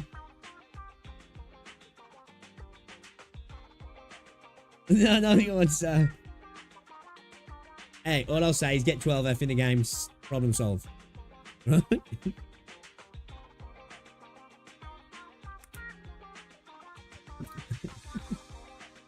Hey, yo, guys. If you haven't already done so as well, drop a like on the stream. It's really appreciated. It's really appreciated. Yeah, we're going to get into the game in a second, right? It was a 4-year-old video. Okay, all right. Yeah, guys, if you haven't already, we've got like 80 odd people in here. We even need 30 likes. Hit that like button, guys. Let's get the stream out there to more people. But we're going to do something I tend not to really do on the channel, right? This is probably going to go up as a video as well. So, I want to talk about, I guess, some drama in the space. Now, I tend to stay away from drama most of the time in the gacha space because it's usually dumb, petulant, childish drama. This is no different. It is dumb, petulant, childish drama. And I have not really had any opinion on it because I honestly just don't care about it, okay? I do not care about grown men arguing over dumb shit about video games, okay? But I wanted to like offer my 2 cents in this situation, and I don't feel like I'm jumping into something that I'm not, I guess, invited to speak upon, because Saint himself has asked content creators to react to this stuff, right? And I didn't want to because I just don't care. But I think it's stupid drama, right? I think Jenna's whole reaction to some of the stuff after people like getting onto his back might have been a little bit excessive, right? Him saying what he said about Kurobots and not deserving to breathe and all this stuff. But at the same time, it's kind of funny. When people do that on streams, I laugh. I don't take it that deep. You know, some people do. They get super offended by what people have got to say about them as a community. And I think sometimes it hits home a little bit hard, right? Is he egotistical? Yeah, right? Whatever. I don't really care about a bloke's ego, right? Saint's been making a lot of videos about genocide. That's kind of what Saint does as well, right? You know, this isn't a video where I am against Saint, right? I have no issues with Saint in this regard, particularly about this. I think sometimes he goes on about things a little bit too much. I think he's whipped this whole drama up bigger than what it was. But this is more about the community here, right? And I think the community itself, the Wuthering Waves community, and in Saint's chat and in CN is kind of a little bit proving a point that Jenna made that really aren't much different to the Genshin community, in that they get a little bit over the top, a little bit crazy, and just say stupid stuff about stuff that really doesn't matter. So all of this stuff happened. Jenna and Saint have got a bit of beef. Jenna gave the game a 7 out of 10. There was funny memes. He said he didn't think robots deserved opinions and air to breathe and all this stuff. I don't really care about that, right? But it's gone a little bit further now. Even Saint himself said it's gone a little bit too far, because if you don't know, Genazad went to Kurofest along with a bunch of other content creators, and CM was getting a little bit weird about things, right? Now, I've just got to preface this by saying apparently some CN speakers have said the translation's a bit off. Could be. The fact of the matter is, Saint thinks the translation meant what it meant. I think it seems like it meant what it meant, but I don't speak Chinese, so I don't know. And his viewers are replying in regards to it actually meant what it meant. And what that is that veiled threats, or maybe more overt threats, have kind of been made towards Genazad, which is weird, and it's very much like another community that's done it in the past, right? And then we're pretending we're not like that community, but then doing the same shit. So if you look here, the photo for fun, it is what it is. You can see, but you can imagine this with comment, the kind right? of like past So, history and the stuff that goes you can see on going through traditionally all the stuff, you know, of threats and the really crazy stuff that's happened in the past, CN. Let's right? just be honest here, guys. CR, and So there's my precedent hope to over this here stuff. is that like cross. There's precedent. Let me skip through these comment sections on the replies. A little bit nuts. So let's just Okay. start reading them. And fair play to Saint here, dude's acknowledging this is crazy, right? And saying you don't want to be doing this. I do think, I'm not saying Saint is at fault for this at all, because CN's going to do what CN's going to do. I do think CCs have been whipping this up into more than what it is. Honestly, I do, right? I'm not blaming Saint for the actions of some people saying kind of crazy stuff in CN, right? Canned But booing. if you look at this, right? Fair. Let me, Boo, 7 let out me- of 10. And this comment over here by Eerie Peanut, there's a lot of the get like Skip a bit through of a a little stop on. On the other hand, Genazad's soft I just carnival. want to get to the Fest comment, at right? all. That's So now Billy Media, That's any the sort of spicy comment. That's beyond we have poor spicy, information right? here and don't know who he is today. If I can fucking find it, Any I of thought the I had it up here. doing. I think he actually saw Genazad. I don't want to go through. Did I have it here? If his Maybe. remarks spread again, if he starts saying Okay, here we more go. shit, This is the one. This is the comment. This is the comment. Okay. estimated that there will be people who want to be real offline. Okay. Now, obviously, this is translated through Google, and there's some people in CN saying that this translation doesn't exactly mean what it looks like it means. But from that, you know, he dared to send it out and was sprayed out in minutes. If he remarks spread again, it is estimated that there will be people who want to be real offline. That kind of sounds like a bit of a threat, right? That kind of sounds like a bit of a threat. Now, let's say that the translation's not exactly correct, and it doesn't exactly mean that, right? It sounds fucking dodgy as fuck. Anyway, I'm more talking about the reaction here of, I guess, the EN side of thing, right? The EN side of things. There's a lot of people in Saint's chat that seem to be kind of downplaying a comment like this and this sort of attitude that wouldn't do so for the Genshin side of thing if they were doing it, right? You know, hard to feel bad for Jenna when he's a grown man with free will. He freely willed himself into this and can't free will himself out of it any minute now, right? It's a bot SMD. So because of his comments on stream, it's hard to feel bad for him that he's getting threats. Like, this is the extreme level of Gacha. You've read what you sow, right? You know, you said some things about the community. Now there's potential threats. You reap what you sow. We're different from the Genshin community, right, though? We're different from the Genshin. Here's a comment. CN is really taking it a bit far. That we can't just ignore that Genazed brought it upon himself for not only the cash out, but continuously not taking accountability for his arrogance. This is what I say a little bit where I feel like, because one thing Saint's gone on about is saying that he's lack of accountability, right? I do believe Saint, I don't blame him for what the person in CN said, right? But I do think he's got a part to play in the idea of whipping up constant farming content on something that should have just been left to die now, right? I think the whole situation should have been left to die personally. It's just dumb, man. It's just dumb. It is taking it a bit far, right? But did he bring threats upon himself? No. Like, come on now. Just because somebody's saying something about a community, which was probably a toxic statement, but saying, I don't think these people deserve to live these robots, they don't deserve air to breathe, I don't think then means that somebody needs to threaten you IRL, right? That's getting a bit too far. People was taking photos of him, which didn't seem like they were fan photos, more like, hey, look at this guy, it's the guy, it's the guy. Little bit weird. Funny part is Blood walked into the BI via going to Kurofest, literally hand-delivering himself on a hot plate to CN. not gonna lie, if it wasn't like an actual threat, it's kind of funny. But this is a threat, right? You know, as again, CN, people in CN, if anybody watches this from CN, let me know, is the translation off, right? The problem is, these people are replying to the idea that the translation is what it is. So like the translation might be off. These replies are coming from people who see it as, oh, the threat was made. Haha, funny. He deserves it anyway. Because he dared to fucking like insult the community. Like, what are we doing? What are we doing? You know? How is this community better than the Genshin community when we've flamed the Genshin community for doing these things? Right? This is where the disconnect for me happens with the Wuthering Waves community. And why I get a bit frustrated with them is that the Genshin community seems to have quieted down a lot now, right? The Wuthering Waves community seems to do some wild stuff and then has this attitude of that we don't do that shit. That's what the Genshin guys do. This seems kind of like that to me, right? It seems kind of like that to me. I agree that we should behave like adults, but personally, I don't believe that approach will work with people like him. So what are we saying here? You know, I don't think we should threaten people, but with him, maybe. What we saying here, man? What we saying? The enemy in my enemy is going too far. This is not on my bingo card. I'm not too sure exactly what they mean there. I'm guessing they're like saying that they don't really. The clap will not realizing you can't talk shit without consequences. So now, this is where, for me, we go down like the Twitter route, right?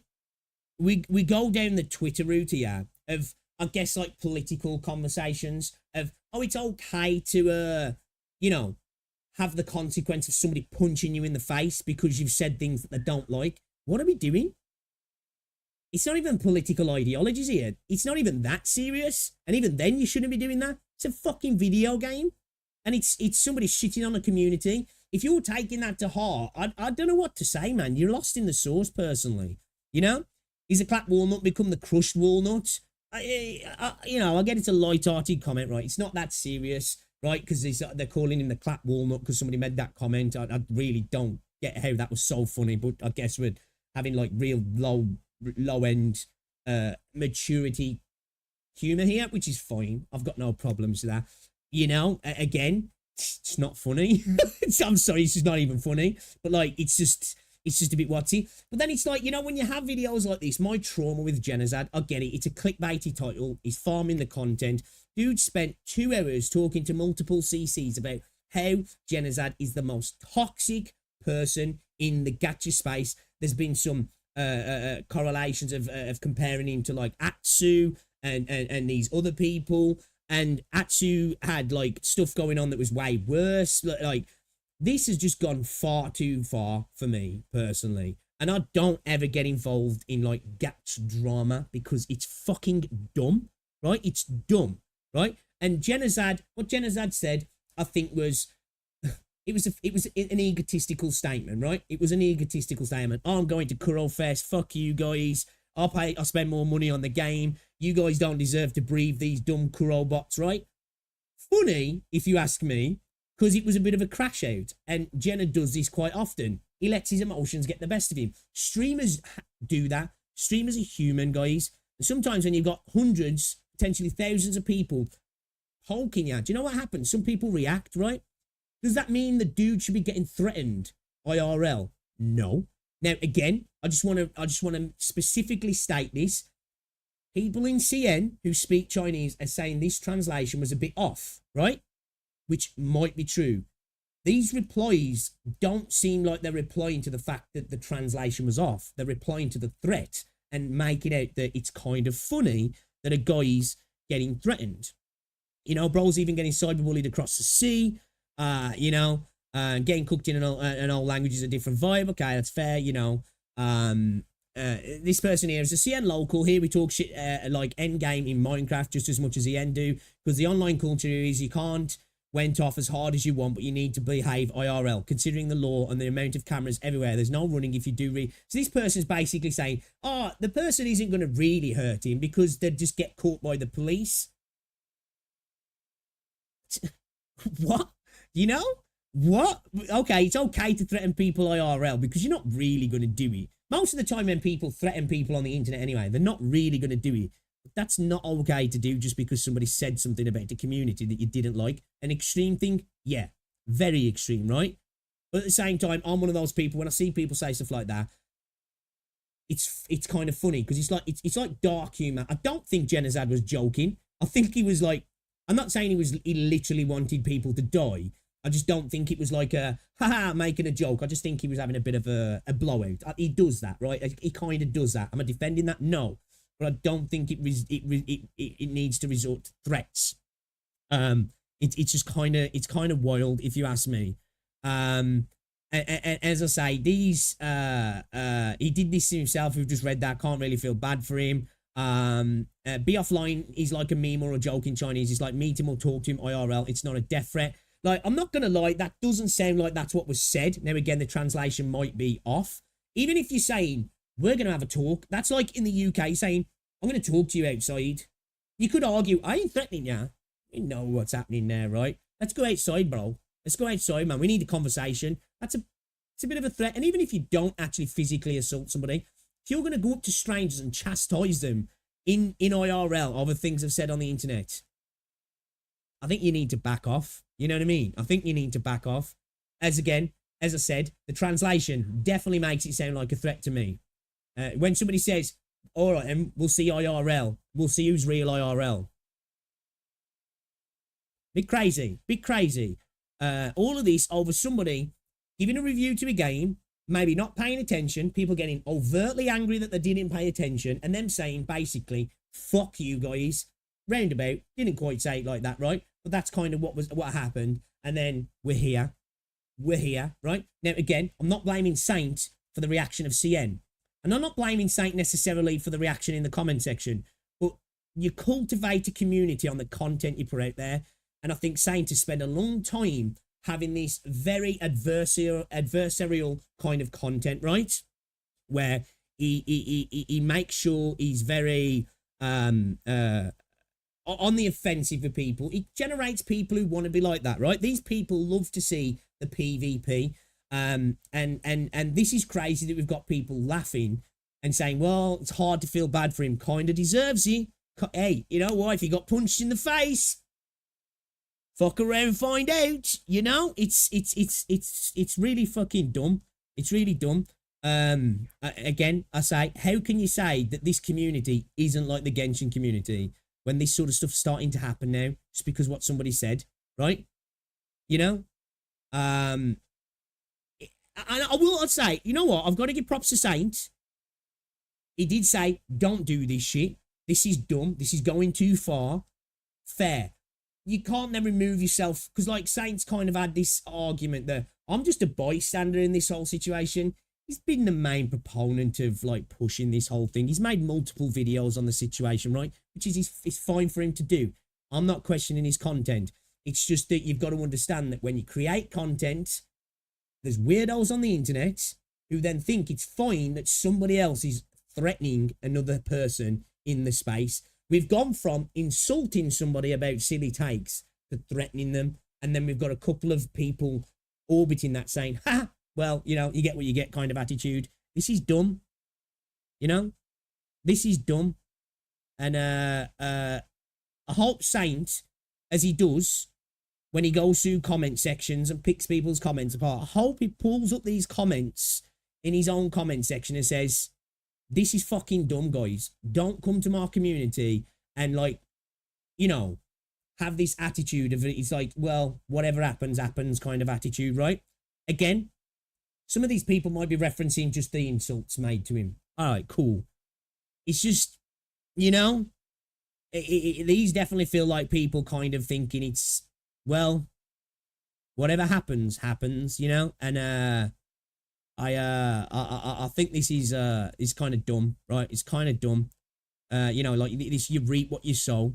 What do you mean? You deserve violence upon you because you said something about a gacha game community. Like crazy, man. Actually crazy. China is always known for being the more intense side of any fandom. Threatening somebody's not intense. Well, it's actually a crime, right? It's actually a crime to threaten violence upon somebody. It's inciting violence, I guess you could argue. I don't know what the laws are in China. Christ, in the UK, man, you can get done for saying anything nowadays, which I'm not okay with. But yeah, this is just silly, man. He's getting spawn trapped, you know what I mean? Just kind of wild, man. Just kind of wild. Not surprising. Sad to see. Not surprising. I've been saying for a while, and a lot of people, other people have, the Wuthering Waves community has been going down a path that's not dissimilar to the Genshin community, right? I just think it's out here to see now. We're seeing it, right? We're seeing it in 4K. And then you're seeing it in the comment section here in Saint's video as well in 4K, right? That's what you like about Genozad, right? This shit is not okay. And I'm glad to see Saint doesn't think it's okay as well, right? But let's not dissociate ourselves from the whole situation. It was funny that he brought up Glaive and Cosmos. They made videos too. I'm not blaming them, but they made videos too. Like, to be fair, he was desperately asking Glaive to make a video. Like, come in, fight with me. And then he's like, hey, yo, whoa, he's here too, officer. It's kind of what it seems like a little bit. But yeah, this is why I don't get involved in this shit and get too heavy into it. There's crazy people out there. And when you start getting really angry and calling people the most toxic people in the space and disgusting people, guess what happens? It's not a far reach for people to start dehumanizing somebody to the point of like, hey, it's just a streamer. Who cares if he gets punched in the face? He said dumb shit about a game I like. He insulted the community. He deserves to get smacked in the teeth. Wild. You know? Wild. But anyway, if I upload this as a video, let me know what you think down below. I won't do the like and subscribe thing because this is dumb. I don't know if I'm going to upload this because I don't usually delve into this stuff. But I thought this is getting to the point now. It's getting a little bit too serious. It's fucking stupid. Don't support, even if it's over in CN, people threatening creators because they've said something you don't like and you find offensive.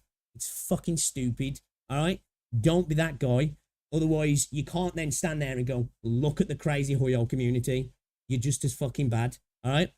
Anyway, I'll leave it there. It's fucking stupid. You know, it's ridiculous. You know, it's not a good look at all. It's not a good look at all. You know what I mean? It's not a good look. Yo, Easy, what's up, dude? That's in the US considered assault. That's why you usually see assault lumped in with battery when you get arrested for fighting. Those Hoyo communities toxic as fuck now. Kuro communities fight about the playing victim card. Take it from Tectone. What's that? I was Hoyo communities toxic as fuck now. Kuro communities fighting back. Threatening to assault somebody or threatening somebody IRL because they've said something about the Wuthering Waves community. I don't think it's fighting back. I think that's just being an idiot. This video is going to get bombed too. It might do. You know, I ain't bothered. Let's see if I upload it anyway. You know, I'm not really interested in the whole drama. I honestly don't care. I just think we're getting to a point now where it's getting a little bit too serious, right? That you know? Hopefully this gets blown over. Well, this is the thing, Virgo. This is where I say I feel like Saint has a little bit of a part to play in these. Not the CN threats, right? That's CN doing what CN does, right? In the, you know, that's somebody in CN saying this, right?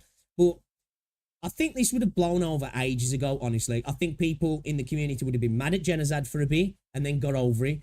But Saints had this attitude that Jenna keeps stoking the fire. But I think Jenna's having responses to because like Saint hasn't let it drop, you know? And he's even said as much before that he's the type of person that will continue going at people. And for what end?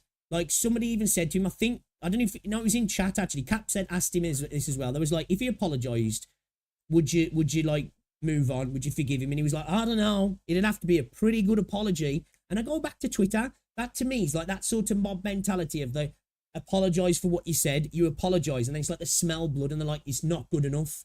Like, what are we doing here? Do you want him to grovel? Do you want to destroy his career? Do you want him out the space? You know? It feels like, what's the solution? Is it like anger out of the, a lot of people supported Jenna? Now you need to make sure nobody supports him. I don't get it. I don't know why we can't just be adults and just move on, right? I ain't got any skin in the game, right? I don't know Genozad. I don't know Saint. I'm not like Cap or Ethan or Tectone who are friendly with either side. So they feel like, shit, man. You know, I don't know what to say about this. This whole situation's dumb. You know what I mean? It's just fucking ridiculous, man. Is it over? Can I unmute now? Yeah. Yo, what's up, Easy, as well? Welcome to the stream, dude. All this over a fucking 7 out of 10, all right? No, this would have happened if these virgins knew what Touch of a Woman was all about. Exactly. I've said this multiple times, right? You know, honestly, I believe that if half the people who get angry about this sort of stuff were getting laid, they probably wouldn't give a shit, you know?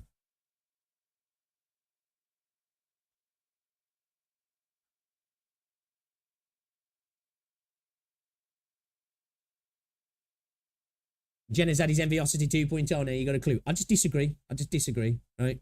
I think Jenazad was like egotistical about what he said, and you know, saying, "Oh, robots don't deserve to live; they don't deserve air to breathe." A lot of people get offended by that. I laugh at that. I'm like, "Fucking hell, bro!" I don't think it was a joke. I just think it was a crash out. I don't think he literally wants that to happen. I don't think he's the Enviosity of the space. You know what I mean? I just don't. Wasn't this dude notorious for rage baiting, exaggerating news and making shit up? Who's that end now? Saint? I don't think so. Like, you know, there's a lot of people out there that don't like Saint for multiple reasons, right? I don't look at Saint as somebody who makes stuff up. Now, I could be, like, you know, not, like, knowledgeable of something that's happened. Like, I just think, like, Saint has a very, PvP orientated kind of content, right? And I just think sometimes he definitely he jumps the gun a little bit, right? I think he does a little bit, right?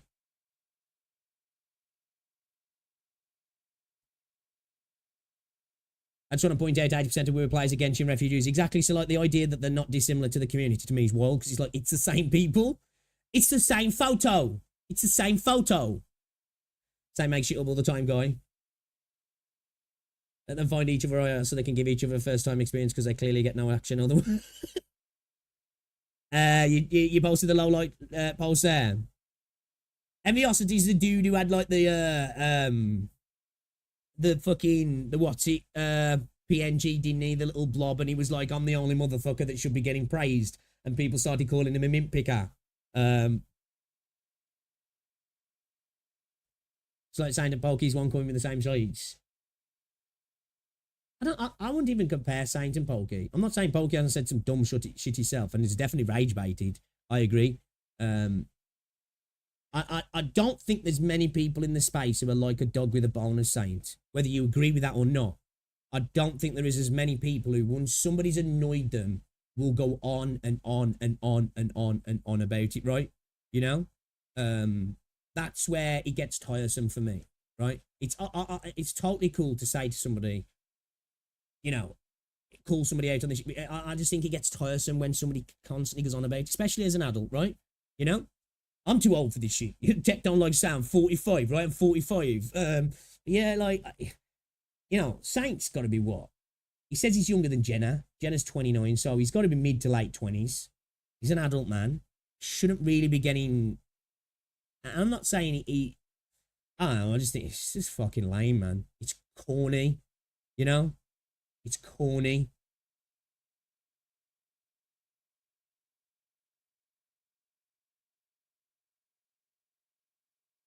It's goofy. That's a perfect word. I like that word. It's goofy. Fucking somebody said that about V. I was watching VXV's fictions video, and it's, you know, when all the Fox stuff was blowing up and he was copyright striking people and there was all that beef going on. I was watching VXV fiction on Twitch, and like he was talking about it, and there was watching, I don't know if they was watching one of V's videos or they was watching Fox in V's stream or something, and somebody was like, yo, that V Dizzy guy is just a goofy guy. I don't know why it made me laugh, man. I was just like, it was funny.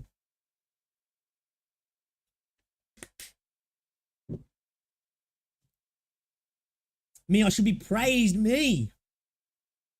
Brick's bringing out the kiddie park insults now, damn. Well, it's definitely better than calling somebody a nonce and then acting like, well, nonce can mean idiot too. As a British man, ain't nobody in the UK calling somebody a nonce and then going, I was only calling him stupid. Ain't happening, right? As a term that's used in the UK, you call somebody a nonce, you know what you're calling them.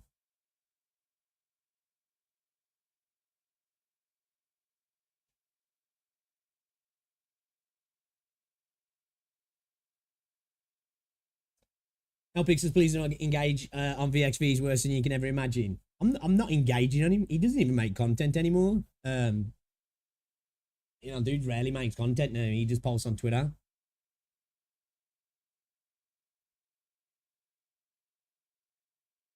But yeah, as I said, I don't get involved in drama, right? I just felt that this needs to be spoken upon. This is less about Genazad and Saint. This is more about idiots in the community potentially threatening people. And let's say it wasn't a threat like that. Looked like a threat. But hey, let's say the translation was all scuffed up. The idea that people are kind of like, well, talk shit, get hit kind of attitude. I've got a problem with that.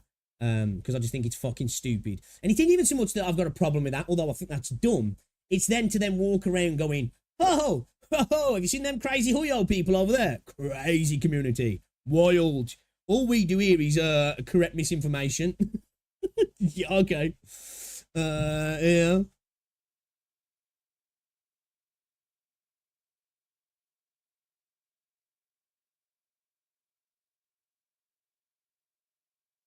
You want to decline Saint in your head.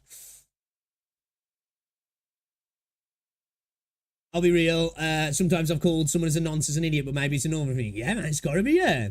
Usually when they're a right bellend. Yeah, man, I've never called, like a super close friend, maybe, right? But it has to be a close friend. I wouldn't just, get into a disagreement with somebody and instead of saying, stop being a prick, go, you fucking nonce.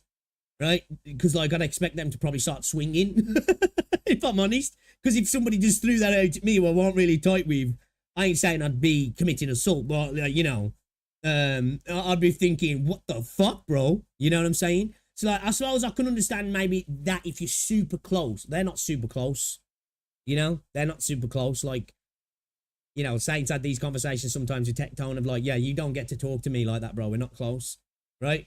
So I think calling somebody a nonce in that regard, I wouldn't call you a nonce, because we're not close IRL friends. Because it's like when you've got in the UK, you'll know this easy, that you'll insult your friends, won't you? When you're not so close to somebody, you'll be polite with them, but your friends, you call them all the names under the sun. So if you're talking about close friends, then yeah, I get what you're saying. But even still, they need to be in my repertoire of insults, it'd be far at the back. You know what I mean? I'd definitely be calling people a lot of other things than that. But anyway, let's get into the game, guys. Let's get into the game because that's enough of that. That's enough of that, guys. All right. That's enough of that. Do you like my new wallpaper, by the way? There's a palette cleanser for you. There's a palette cleanser for you.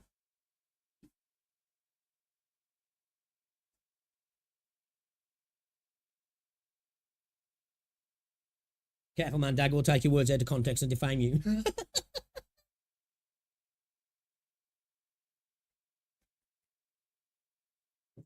The cookie video. Is it a long video? Because I do want to get into the game because it is 25 past 2.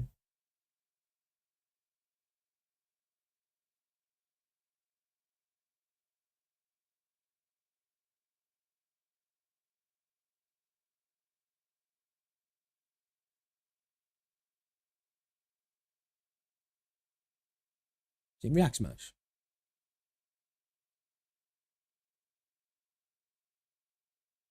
Is 100% dodge really impossible? Oh, yeah, I want to watch this, actually. This is a much... Yeah, I want to watch this, because I remember when people were saying that if it's 75% dodge, it's just a 50-50. It's just a 50-50. The cookie video statistic which you might find lacking. What do you mean, Renegade? What do you mean? Bro, putting me in your video looking like a dickhead, bro. Jokes. Good video, though, by the way. Elaborate. Gaming in the year of our Lord 2025. Impossible. The big 2025 and you're gaming. You don't do that here. It's slop content, bro. Slop content. Much required video that will follow up from my previous video that I did titled Is 100% Dodge Possible? I cover about how dodge is a multiplicative I'd say it's an older video, yeah, no concept cookie in the face. Unachievable. And then also covered about the logic behind RNG in Arknights. Little did I know, I created a problem for myself, where apparently the video may not have covered about the calculation of dodge deeply enough. And so as a continuation, I'll show you very clearly how to calculate dodge stacks and then explain to you what is the highest possible dodge that is attainable in the game. If you also haven't watched the previous video, I suggest that you watch that first, or you can watch it after you finish this. Before I even talk about dodge, I must teach you a mathematical concept that is probability. Probability means percentage chance for something to happen, and people turn to probability when they want to measure. Probability's got to be one of the arguments I see in like math so often from people who argue with such confidence and wholeheartedly misinterpret it or just totally get it wrong or argue with such confidence. Harder outcomes. Let me go simple first. You've got a 6-sided dice, assumingly perfect and unbiased. 3 of the faces says yes, and another 3 says no. That simply means that the probability to roll a yes is 50% because of the half-half. Simple enough of a logic. What if I ask, what is the probability of getting yes 3 times in a row? Some of you may be quick to answer this, but not everyone. So I'll bring you to what is called a probability Flashy tree. die. A probability tree helps you to branch out a list of outcomes. And That's like a pixel tree, but it's about probability. then at the end of each branch is an outcome that can be tagged with a The more you percentage know. chance. Back to the dice, you know that in your first row, there are only 2 possibilities, yes or no. Then in your second row, for each of the 2 possibilities, it branches out to another 2, and repeat that again for the third row. To find out the percentage chance of 3 yeses, you take the probability of the yes in the first row, multiplied by the second, and multiplied by the third. That will give you a probability of 12.5% of getting 3 yeses. This is a very brief introduction to probability and the probability tree. Math tree burning to the I will ground. relate this to dodge. Let's take Theta's dodge at E2, which is That 40% tree E2 is of units. potentials. The probability of her dodging one attack is 40%, and the probability of her not dodging is 60%. When you put deep color and Theta together, it is not 50% plus 40% as explained in the previous video. You do not add it because of how the RNG seed works. Theta first receives a number from the RNG seed. If she does not dodge, then deep color will take over and check the next number of the RNG seed. That is why it is a multiplicative concept. It is not 2 dodges merged into one. It's each operator taking instructions from the RNG seed. You can draw it out like it is a probability tree. So 40% Theta will dodge and 60% she doesn't. The 60% branches to 50% that deep She color will received the help. seed X. Yeah, I'm far too white for this. I am. You know, I'm shit at math. Okay. Theta to dodge and 50% that she will not. The overall probability that Theta will not dodge can be calculated as 60% multiplied by 50%. We write it as something that can go into a calculator, which will be 0.6 multiplied by 0.5. That would be 0.3, or in other words, 30%. You take 100 minus 30 and you get 70%. 70% that Theta will dodge. No matter how many dodge increasing operators you add, the probability of the buffed operator dodging will never hit 100%. I'll take the question in one of the previous lesson comments, where you put 4 male robotas around Helliger. You can branch it out to a tree like this, so you calculate the overall probability that Helliger will not dodge, which is 25% that Helliger will not dodge, multiplied by 4 of the 65% that the robotas are unable to help Helliger to dodge. It's multiplying all the percentages where dodge will fail. You change them to decimals for easier calculations, and you will then get 4.5%. So the overall probability Helliger will dodge is 100 subtracted by this, which is 95.5%. I think you guys get the point on how to calculate dodge with this. If I were to say that 100% is impossible, then what is the highest possible dodge that can be achieved now? Disclaimer by the way, you should never try to pull your operators up to near 100% dodge, as there is literally no benefit in trading away DPS units for dodge operators. Helliger's skill will only turn on for slightly over 10 seconds and become paper afterwards, so there is really no reason to make this come true. But for science, let's say you're a Dumbo for those 10 seconds and you said, I'm gonna make my own dodge monster. The best and highest possible way to achieve this is to put Halager, surrounding him with mere robots in range of Deep Color and Tsukinogi, while also being healed by Spot, who gives 10% dodge for every heal. Yo, they're fucking sick. Again, provided doggy he bots. does heal. Oh, look This at his will little max out attack the usual animation. deployment limit of 9 in every stage. Here is the probability tree of the situation. And so, with Honor, I will multiply by all the percentages where he does not dodge. Subtract that by 100, and drum roll, the highest possible dodge you can achieve in the game is 98.7%. Not even 99%. This is worse than all those hand-washing soap advertisements. With that, I Don't even do 99.9%, bro. Get the fuck out of here. I need to kill literally all of them. Well, not literally. Almost all of them. 99.9% of the germs are gone. Only 98.7. successfully shown you how dodge can never be 100%. Alright, that wraps up my added dodge lesson, and cheers to more lessons with you guys. If you liked the video, hit the like button, and if you loved it, I would love to have you subscribe. See you guys. Dodge mechanic is like taxis. You won't get 100% evasion.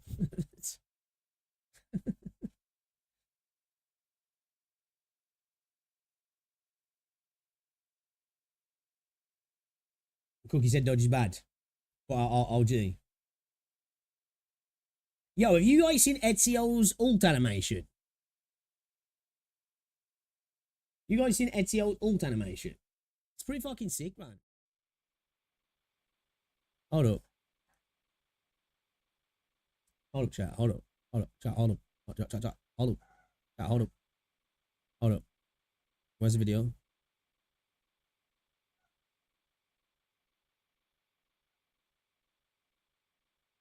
That's not the video. Wait. Where's it? Ah, it is.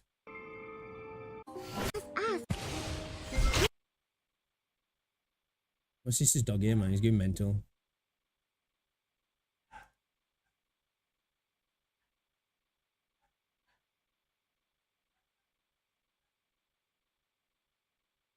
Oh, I'm just trying to find the bit in the video. Here we go. Trying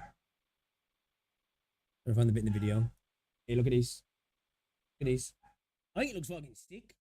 I think it looks sick, actually. His ult is just aura farming for real, yeah.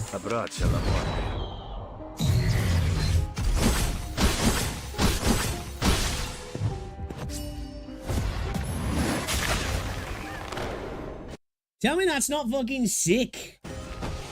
Right? That's fucking sick, man. I think it's really fucking dope, man.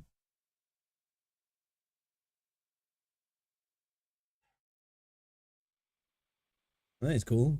I think they've done a real good job with the collaboration, actually.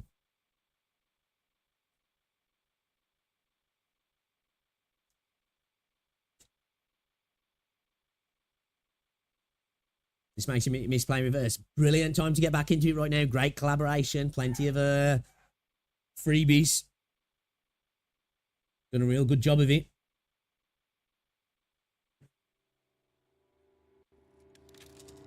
Actually, I have trouble seeing Ezio's ult animation because he quills too quickly. Yeah, that's the only time I've seen it. Actually, it was the first time I saw it last night because I was doing some farming stage and I went on to the higher ones and like my account's a little bit like it's meager, really. I haven't really built things up. And the first time I saw it, I was like, holy shit, fuck, I forgot about his ult.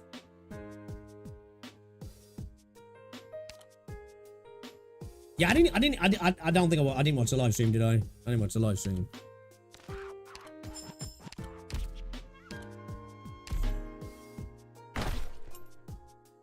Lancer Fang, captain of Reserve Op Team A1.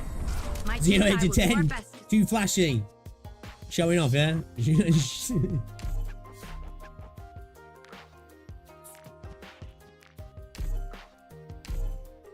I'm Vanilla, trainee operator. I actually did level her up yesterday. Lancer I Fang, leveled captain of her Reserve Op Team and A1. My team and I will do our Calcit's skills up, so we should be good to use them, actually. Hi, my name is Okay, spray mate. Yeah, hold up 2 seconds. Where is she?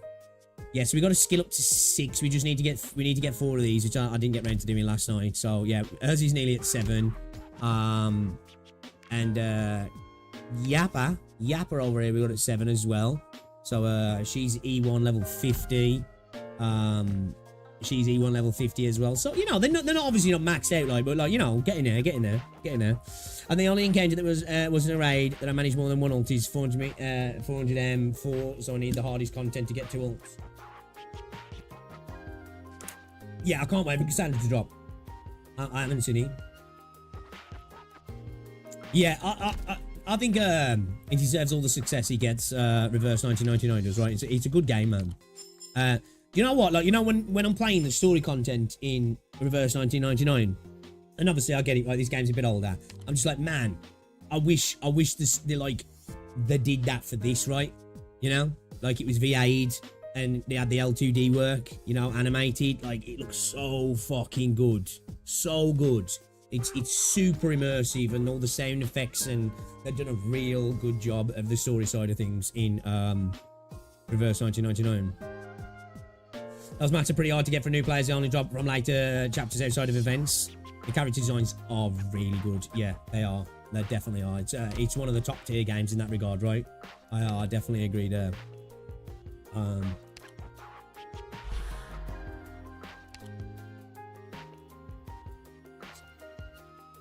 You have something to show me that you need to show, chat, as well. What's that?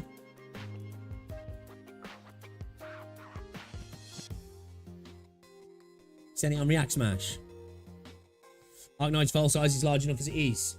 Yeah, I know obviously there's going to be technical limitations and the fact that the game's, you know, the way it would, like, obviously, it'd just be fucking sweet, man. It'd be sweet. Because I do really like that about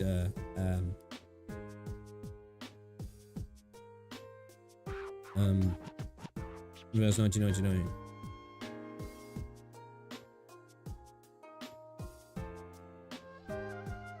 Thank you, Kazi. Thank you.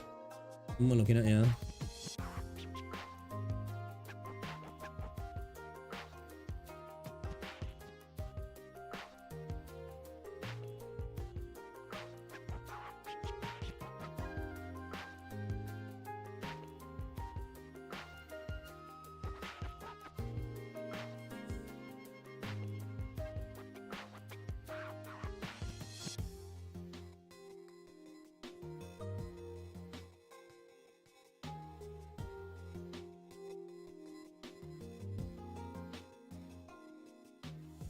Oh, look, it's certified pedophile uploading another video. Yay!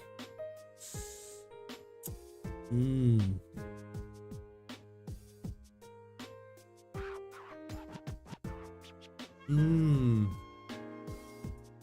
need the Spider-Man meme. We need the Spider-Man meme, right? Oh, God. Hold on. I just need to look at something a second.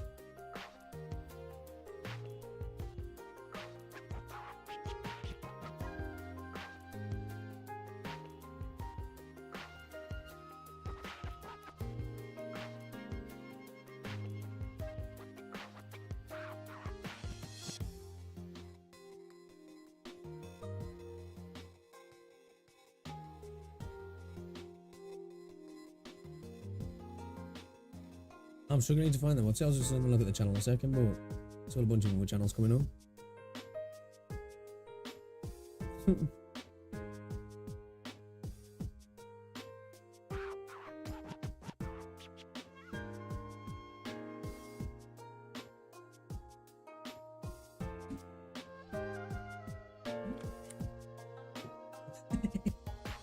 Alright, let's get into them. Let's get into them. Ooh, what are these? What the fuck are these?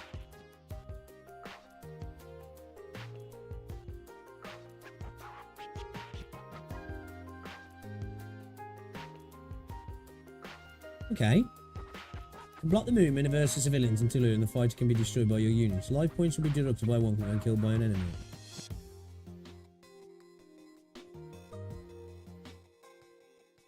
What the fuck is that? Oh, we got. I just missed this. I missed the blue box anyway. I was like, man, there's only 1 blue box. Okay, there's 2. the stairs.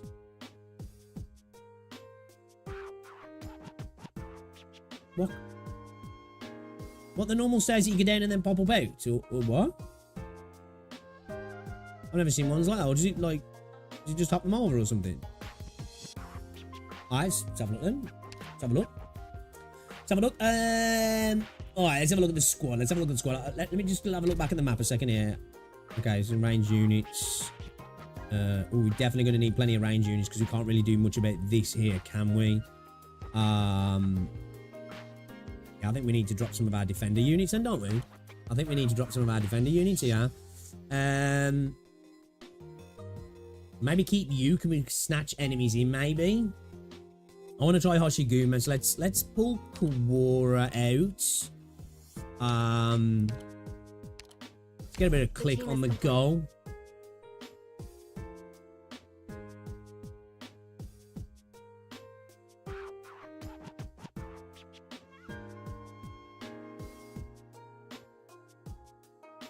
Can we maybe drop Hoshiguma as well? Actually, no, we'll keep two.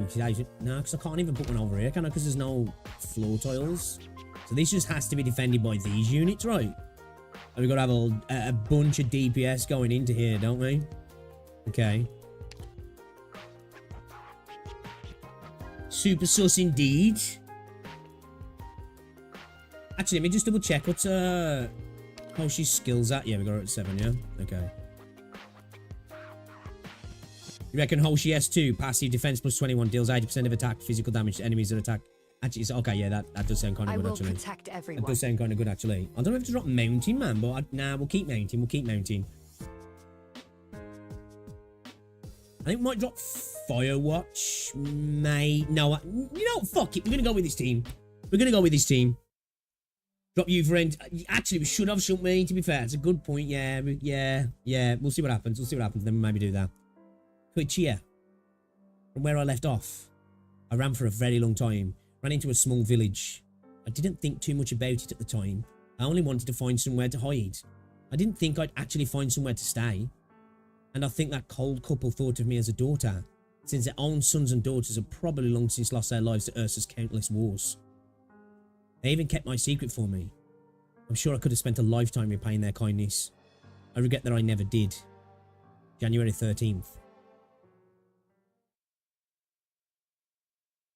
Okay, we're back here, yeah? During our previous routine inspection, one of our people was assaulted. Every household must now submit to a search, both for infected and the attacker. Should we find them, we will execute them on the spot, and the household that had harboured them will be punished accordingly. If you don't want a hard labour sentence, turn them in. No one will come to harm if you do your civic duty, and the offenders and infected will meet their proper end. Now, we'll start from the first household. It looks like the day came after all. There's no chance I'll make it through this one. Why didn't they leave? Don't go out there, Tallulah. Hide behind the shed. They won't look there. We'll tell them you were scared of what was coming and ran away. No one will blame you for it. They might hurt you for it. I owe you better than that. I've left you some good gold coins from Victoria. Spend them sparingly, and they'll have you warm and well fed for the rest of your lives. Tallulah? Tallulah? Where are you going? Why, Tallulah, you can't go to them. Those black-hearted patrolling bugs eat people alive. I can't just stand by and let them torture the men and women of this village. I have to see this through. I'll lure them away.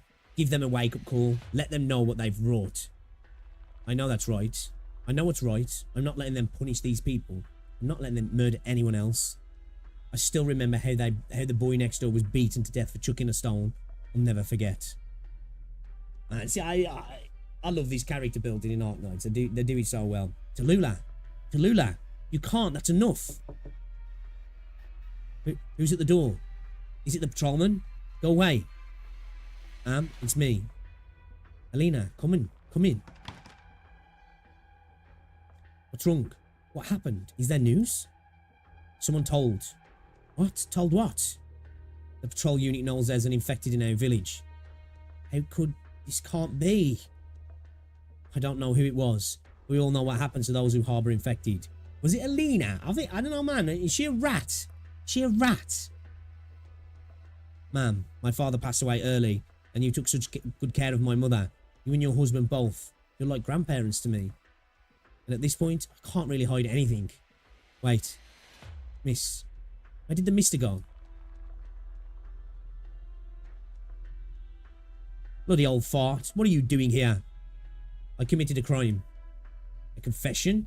Ah, yeah, I remember. An old geezer got out a guy's way. Judging by your limp, you're one of those thugs who attacked him. Yup. Not that you look worth the trouble. I'll take a bloody hike. No point in dirting our hands with a miserable little wretch. He's Hold it. Sir, look at my skin here.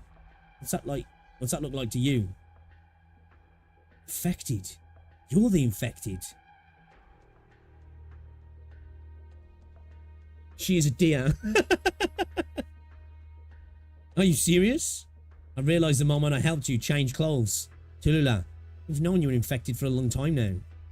How? The old man worked the mines and came back after he caught telepathy himself. You've seen how he never takes off that jacket of his. He's going to go in your place, Tallulah. No. How could he have been? Can't trust the people here like that. The villagers will say whatever they need to, for money or to save their own skins. For the last 2 years, Tallulah, we've been truly happy to have you. You're a good girl. A good girl. You don't have long left to live. Tallulah, even if you're ill, you've still got years yet. You need to live. Tallulah, that's what's right. Tallulah, don't go. For heaven's sake, don't go. Driving in my landship right after a beer, you know.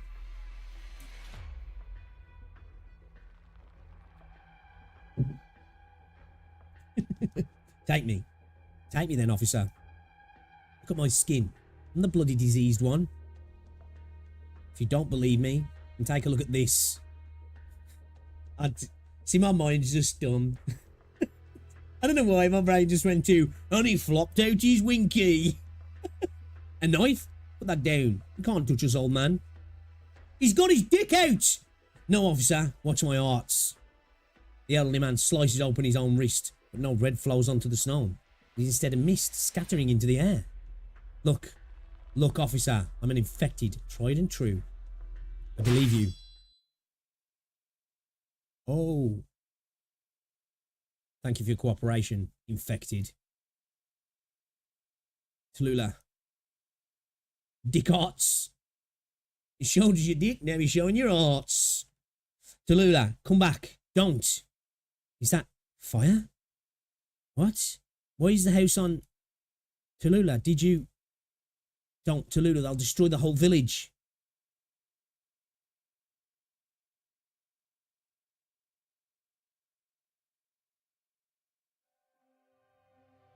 Operation commencing. The patrol unit is threatening the survival of the infected. You damnable black bugs. I'll need to start our protection objective and make it to the enemy incursion point. I'll stop their attack in their tracks. But if I suffer serious injury by their hands, I'll need to retreat from the battlefield. And the infected as of yet untrained will surely suffer their crazed revenge. Our life points will be deducted.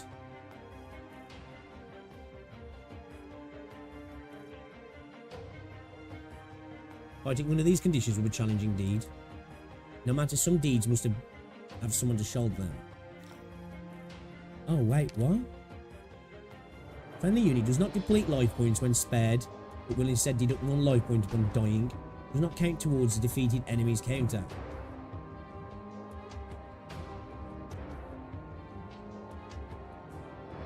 I need to be healing and then don't I? Is this what people meant when I was like, is Tallulah playable? And I was like, not quite. Damn, she looked good, man. She looked good, man. You know? She do look good. Line up, line up. We have plenty of good eats for everyone.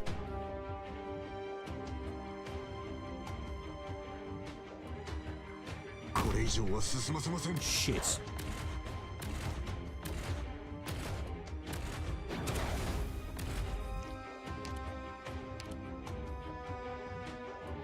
Fall back. Oh, now. okay. I think we might need some more Open up DP here. She can't be healed. I think we might need some more DP here. Maybe go down like a Fang route, maybe?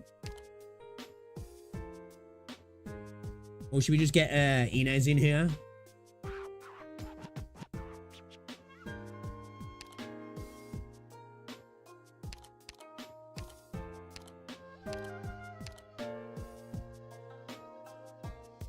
kind of want to use Etsio. Let's try her out.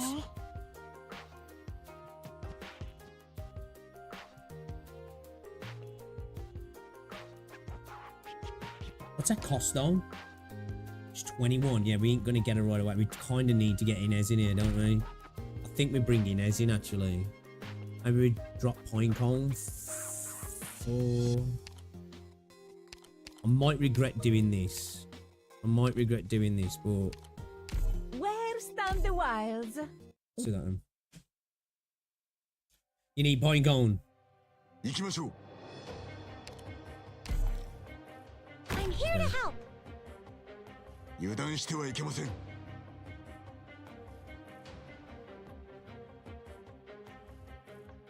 I'm listening. Come on. You know what? Whew, almost. I have to get serious now. Ooh. Don't Oh! shoot everyone at your step. Gosh!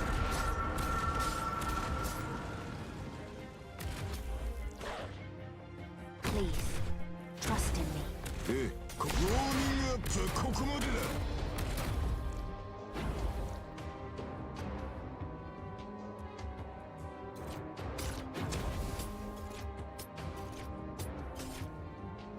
I don't know how to use her.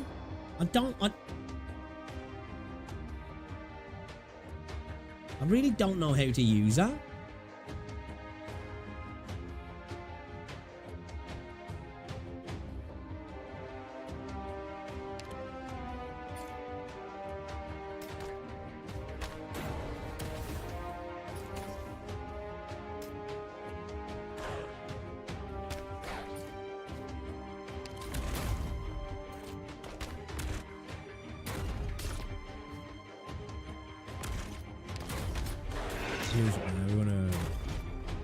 Let's just give it a whirl. I'm not too sure how to use it, I'm not gonna lie. Yo, Tallulah's fucking shit up over there, yeah. I have to get serious now.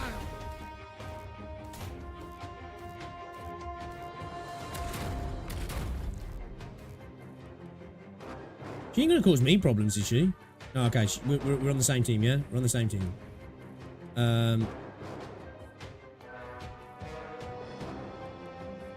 Your weapons are right at your fingertips. Why wait?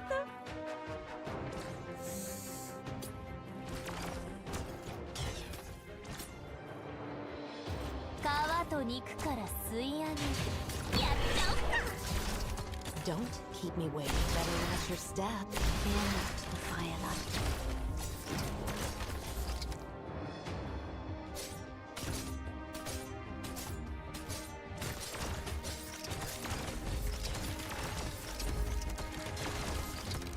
What? Can, you know, in this game, can you ever change the fucking colour of your cursor? Because I swear, I don't know if this is just me. Do you sometimes lose your cursor? Like, I'm having to take it out of the game because I'm like, where the fuck is my cursor, man? You know? I get to click on a unit and I'm like, the cursor's over here. I'm like, what the fuck am I doing? I have to get serious now.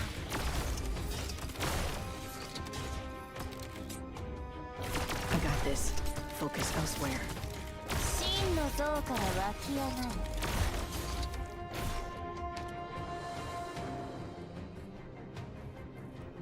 Play on mobile so you can't relate.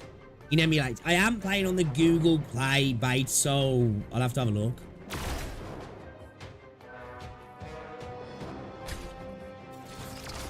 No one knows you stepped into my domain.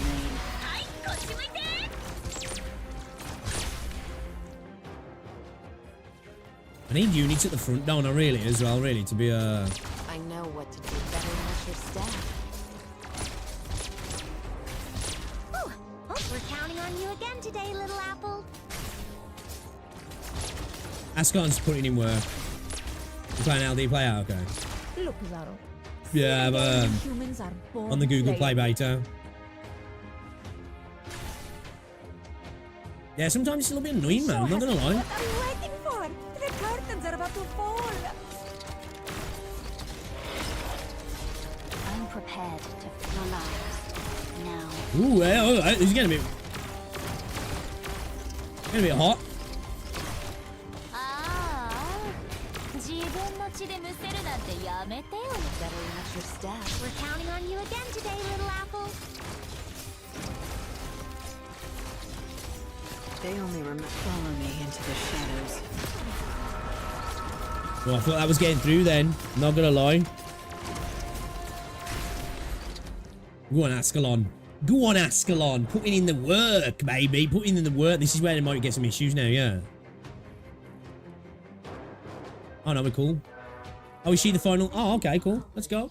I was just like, yo, we might have some issues. I was thinking some powerful one was about to come out. We're good. Just change your default cursor in the window settings. I could, I guess. Couldn't we? I suppose you could actually, couldn't we?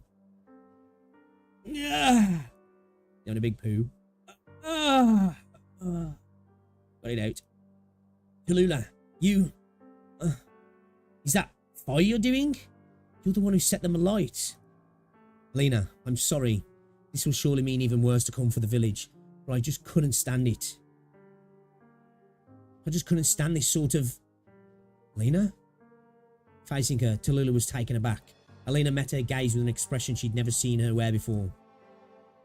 There's a fire in your eyes, suspicious moan. Just make your cursor 4 times. It's the colour. It's the colour sometimes on some of the stage. It's the white, you know what I mean? Didn't even a size thing. I suppose if it was big, it'd probably be better, but... hey, I think that's a statement all men have said. If it was big, it'd probably be better. But yeah, it's just the colour, you know?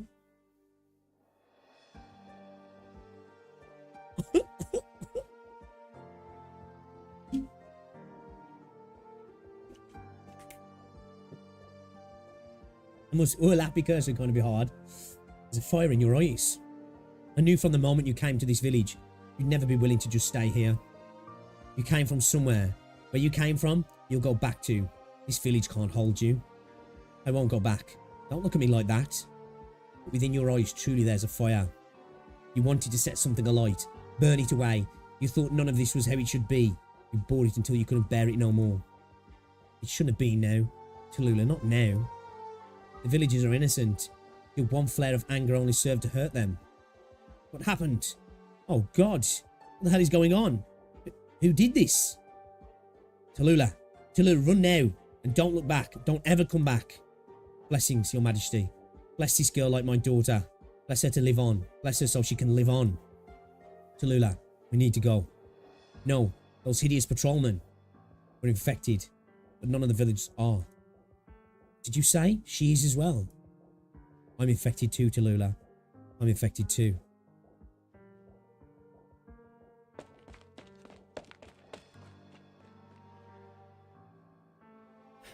This is where you plan to move. We had everything ready, but...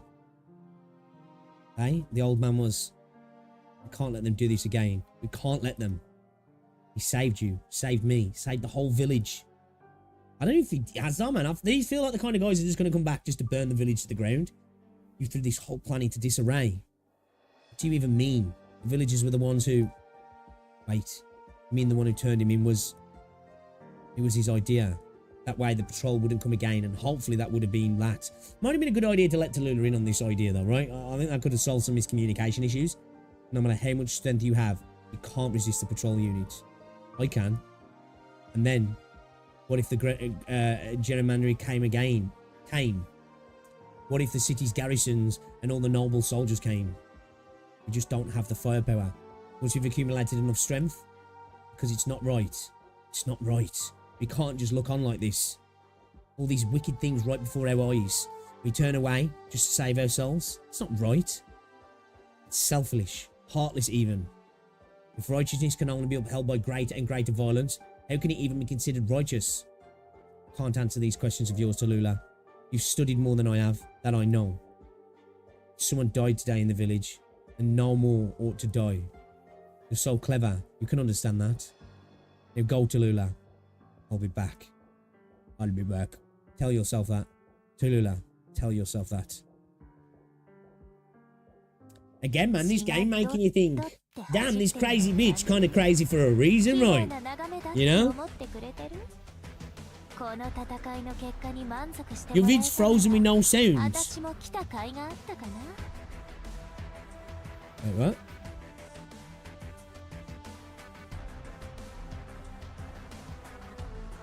What do you mean?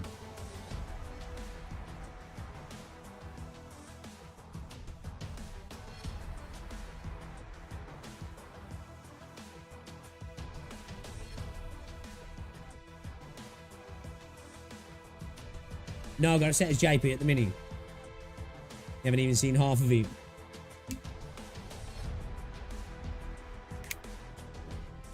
Welcome to the stream, Kathy.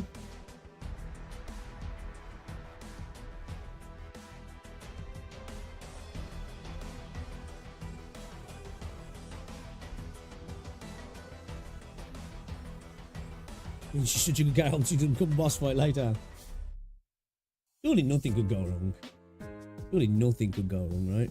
All right, 2 seconds before we get into this bit of reading. I've just got to make myself a quick throat drink, guys. I'll be back in un momento.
We're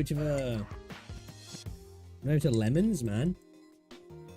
I'm making honey and lemon drinks. Got some set honey. Gotta stir it up a little bit, but no lemons, bro.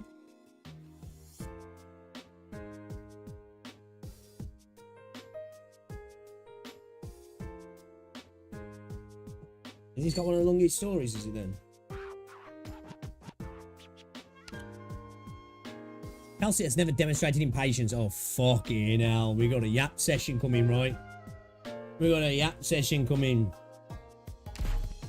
Perfect time to be getting into this when I've got a bad throat. You love to see it, right? You're plotting my demise. Hey, to be fair, you guys have been doing that since like since like chapter 6. So I'm used to it. I'm used to it. It is nothing new to me.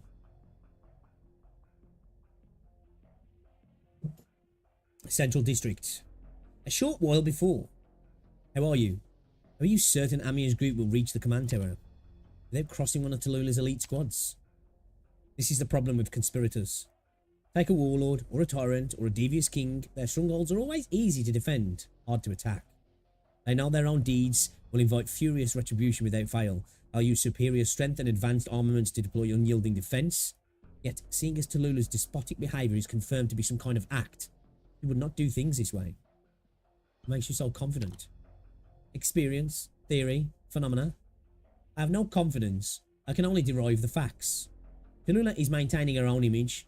She needs to have the normal infected respect her, have the sarcasm mercenaries obey her, have the guerrillas trust her, and have the zealots worship her. She needs to have the distance between her and them clearly visible, and have these people able to examine each other. According to a series of behaviour exhibited by Reunion so far, we can very clearly realise that Reunion's other leaders do not particularly recognise Tallulah's conduct at all. Even Patriot, seeing through her scheme, had no power to reverse the tide in the middle of its change. If he could have killed Tallulah all the same, he still would have been unable to alter Reunion's tending towards collapse. To say something of the plot to exploit the infected that Tallulah has drawn up inside her own head, the time she would need likely far exceeds the time Reunion has existed so far. Exceeded, right?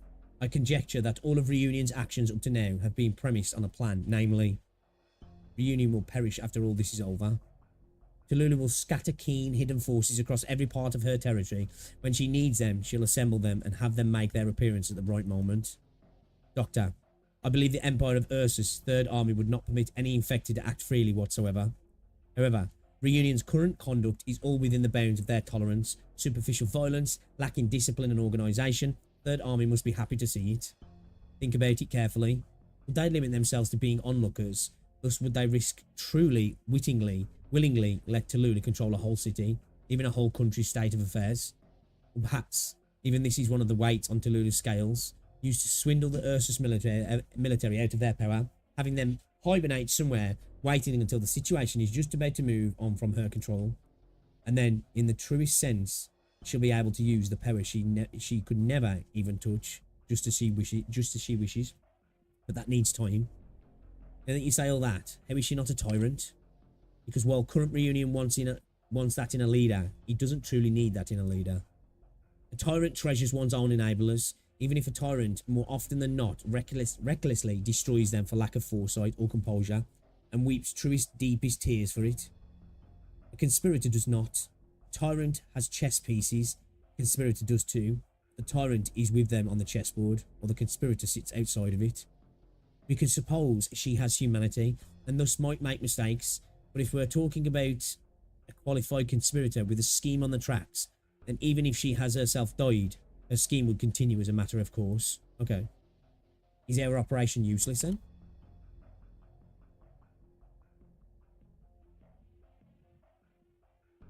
We're just being doubters as usual, Pix, don't worry about it. If they were, we'd hardly be taking Rose Island's operators to hell and back.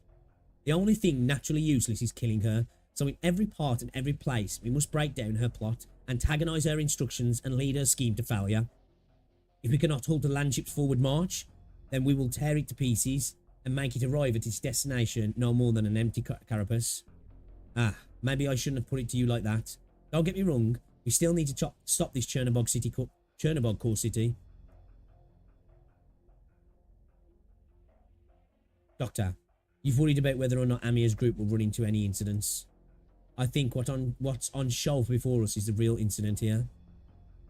W, where W stronger. Don't enter. Can you communicate with them? Certain Sarkas tribe's language. Underground full of darkness. Darkness create evil. Evil bring pain. Too much pain. It's probably becoming a fucking Sith.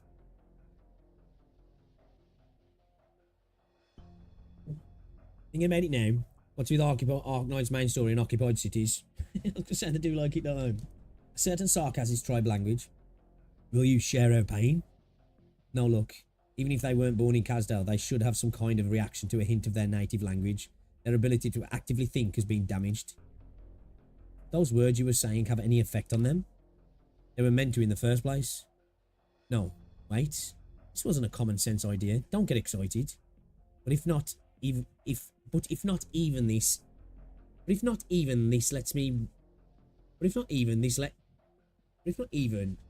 rouse their conscious, then they've already lost all capacity for thought beyond simply their ability to express. It just seems weirdly robbed. It means their brain's activity has been sealed off, or that their nervous system has been perturbed by the infected organs. Either way, we don't have enough time left to ascertain the truth. Jesus, I can't talk! Just based on what the facts we have, it's not looking good. They don't seem like they'll attack us. They're preventing us from entering.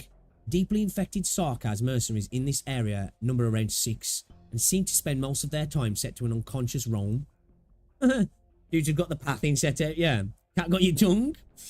Their range of movement doesn't extend outside this passage. These severely infected collected here only after they picked up on our activity. Moreover, as long as we don't cross some boundary, they don't do anything further. Reconnaissance operator, can you detect our straight line distance to the sarcophagus? Determine position via the waveform I provided. 1.4 kilometer, precise figure. 1,453 meters. If my calculations aren't wrong, then the breakout of conflict between Reunion and Sarkaz Special Infected happened to be roughly at a distance of 1.4 kilometer from the City Hall 2. We initially planned to enter the sarcophagus holding the City Hall basement shelter passage, but as things are, that exit's likely being occupied by Sarkaz Special Infected of the same kind. Have an unconfirmed conjecture, Doctor.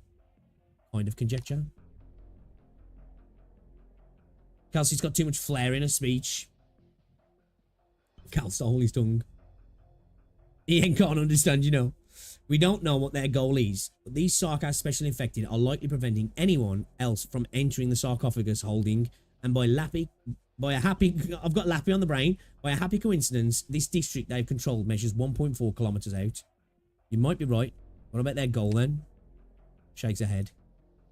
At the very least, it's not the same goal these Sarkaz originally had. Poor Sarkaz. Hailing from Kazdal, no matter where, they'll still become tools. I believe there are similarities between the infected and the Sarkaz current situations. These Sarkaz here with us could only choose to, well, with hate, or to lose it all. Things are meant to have changed. We have that power. Lappy brain rot your brain. Oh yeah, fucking Lappy. A Lappy coincidence, my favourite type of coincidence. It really doesn't help there, my throat is as well, man. I'm trying my best to rush through it, and that's fucking me up as well. Those T-Kaz who lost their homeland have become Sarkaz, rootless as people. And now, the Sarkaz before us can barely even be called people. How do you want to do things? All operators, inspect your hazmat equipment. What we're facing may be a Class 2 emergency infective situation. Doctor, in minimising wear and tear to the utmost, we must halt the special infected activity to the utmost. We haven't stepped in to resolve an emergency infective state for a while. This outfit looks entirely like Ursa's infected patrol unit. Infected patrol unit? There's something I can't deny. Hazmat equipment we've been provided with is emblematic of Ursa's cruel rule over the infected.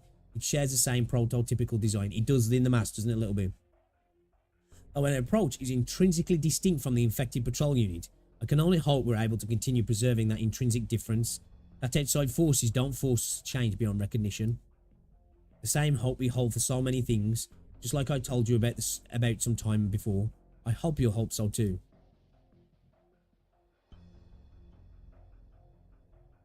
Hey, best money. Was Madame Chen here?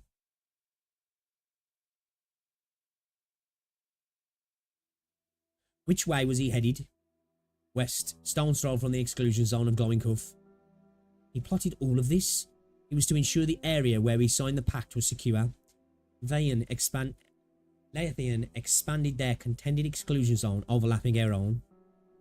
We can infiltrate, kill Cache, and bring back the miss. No, he's already prepared. In this meeting, the between empresses directly dispatched the Empress's voice, and they weren't short of armed forces. The Empress are fresh upon the throne. If Casche intends to blow our diplomacy apart, all our transgressive conduct may be very well with the Empress's excuse to flaunt their power. Can't give Casche more opportunities to harm Lungman, or even Yan. Uncle. Wait, yeah. Uncle, it's not Tal's fault.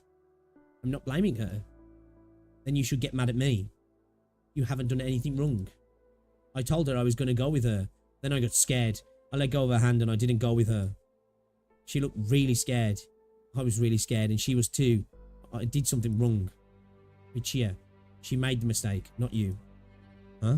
But you said you wouldn't blame her, Uncle. No, I won't. But I didn't. Didn't she do something wrong? If she does something wrong, you're not going to get mad at her? She doesn't know the truth. It's not a truth anyone should be privy to. So of course she'd make a mistake. If not now, she would in the future. In so many cases, the wrong thing shouldn't be punished. Not only do we make mistakes, we'll make so many of them. If there's some mistake, we will make it. We can't dodge that, nor escape it. Well, let's not get into a dodge conversation, bro.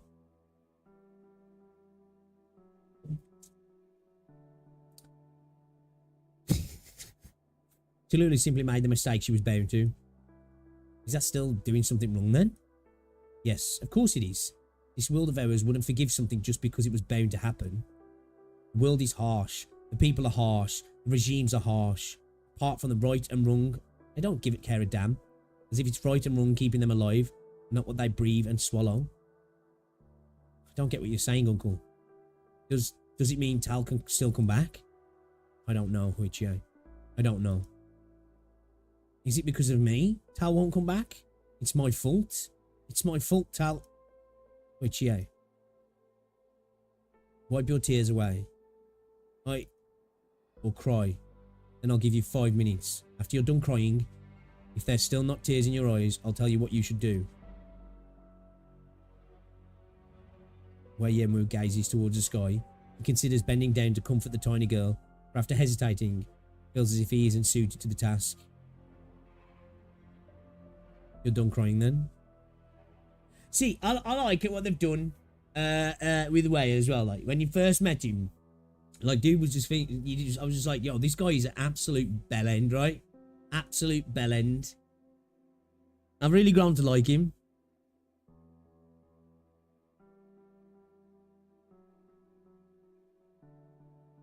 He's waiting on the dodge conversation. That jokes. I want Tal back. What should I do? I'll teach you a world of things. I'll teach you how to supervise a city, how to fend off villains, how to treat your friends. Do as I say, and Tallulah will have a chance of coming back. What do I do? Will Tal be able to come back, really? Are you tricking me, Uncle? Mama said you only know how to trick people. Can I really believe you? Perhaps. I've made a massive mistake of my own, and it led to your mother despising me for her whole life. Even on her deathbed, she couldn't have let it go. What she told you is understandable. Mistakes can be made, right? Can be made right. Huichie, listen carefully. Conduct is worth striving your whole life for. Correcting a mistake is worth putting life itself at stake for. Tallulah's departure was a mistake. Every consequence it brings, I will bear. And you, Huichie, you better grow up fast. What'll it be like when I grow up? When you grow up, you'll be able to change everything. Really? Perhaps? Or let's put it this way. So long as you believe it will be real. I'll teach you how to wield a sword, Huichie. How to wield Shijiao.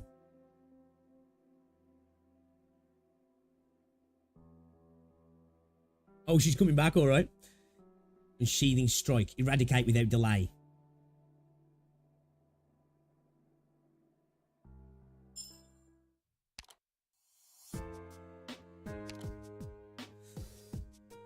Kind of a static roadblock.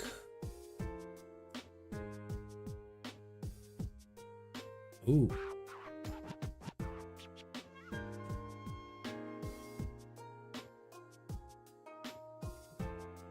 Not here, much here for range. Is how we got like what? 4 ranged options.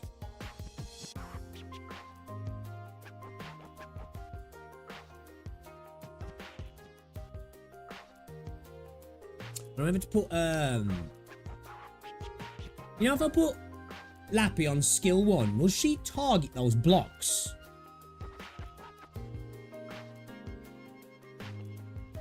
Still E1, yeah, we're still E1.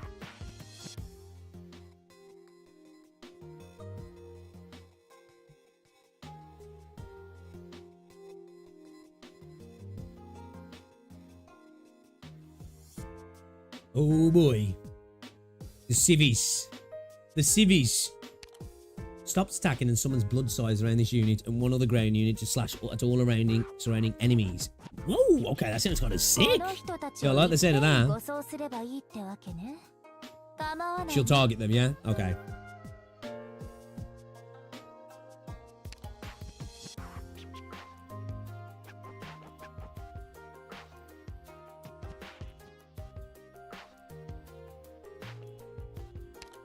We're on skill 1 then. She can potentially deal with that, yeah. Where stand the cities?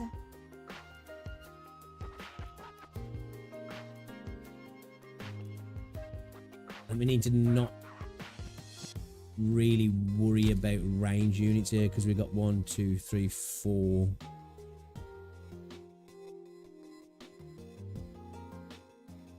Which I think we'll have Reed, Lappy, maybe Silence if we need her.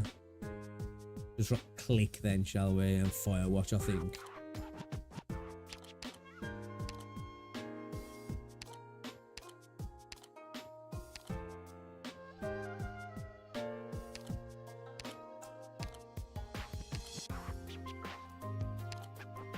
Bring you in. I'm kind of feeling Surtur, man. I'm not gonna lie. I'm kind of feeling to bring Surtur in.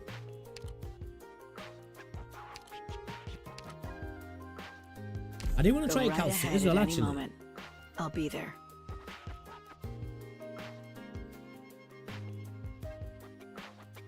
Around the last deployed ground unit, yeah?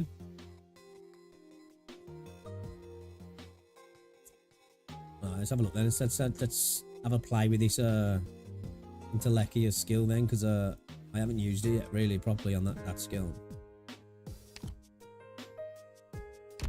Oh, it's gone.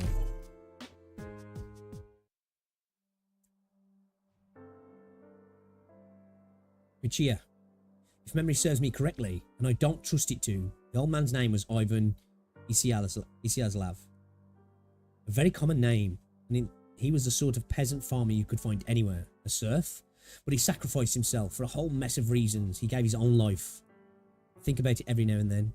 Am I truly worth people sacrificing their lives? Alina went with me. She was gentle most of the times, but would suddenly just come out with venomous tongue lashings that made me uncomfortable to say the least. Plan was proceeding smoothly. In accordance with my own ideas, rapidly, the infected of this place would surely unite as one. I hoped it would be effective, and I hoped it would be enough for the old man to rest peacefully. Aside from the old lady, no one else had been closer family to me. February 7th.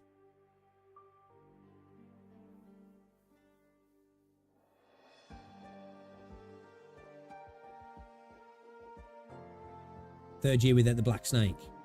Sir, what you here for? Don't like the look of your clothes. Some old vet, are you? Get lost. There's nothing even left here. You lot stole it, all of it. And what you couldn't steal, you burned. Bastards. You came to kill me? Kill me? And goddamn demons. No, sir, I'm here to tell you that the infected patrol unit is sweeping this area today. Then let them sweep. Let them kill us all. Why don't you? We built a pathetic, unbelievable, unlivable village all the way out here. And they still come for us. What else can we do but let them? Sir, you can hide yourselves and I'll talk to them, or I can conceal myself. And who are you? I always said you military noble bunch, no matter what you pretend, you're all just out for our lives. Huh, you're not quite their sort. You actually talk with us, and they think we're barely even worth whipping. Hello? Gone? What kind of stunt is this? Oh, damn us all. Damn us all, what a pathetic ending. She about to show like these guys what she's all about, yeah?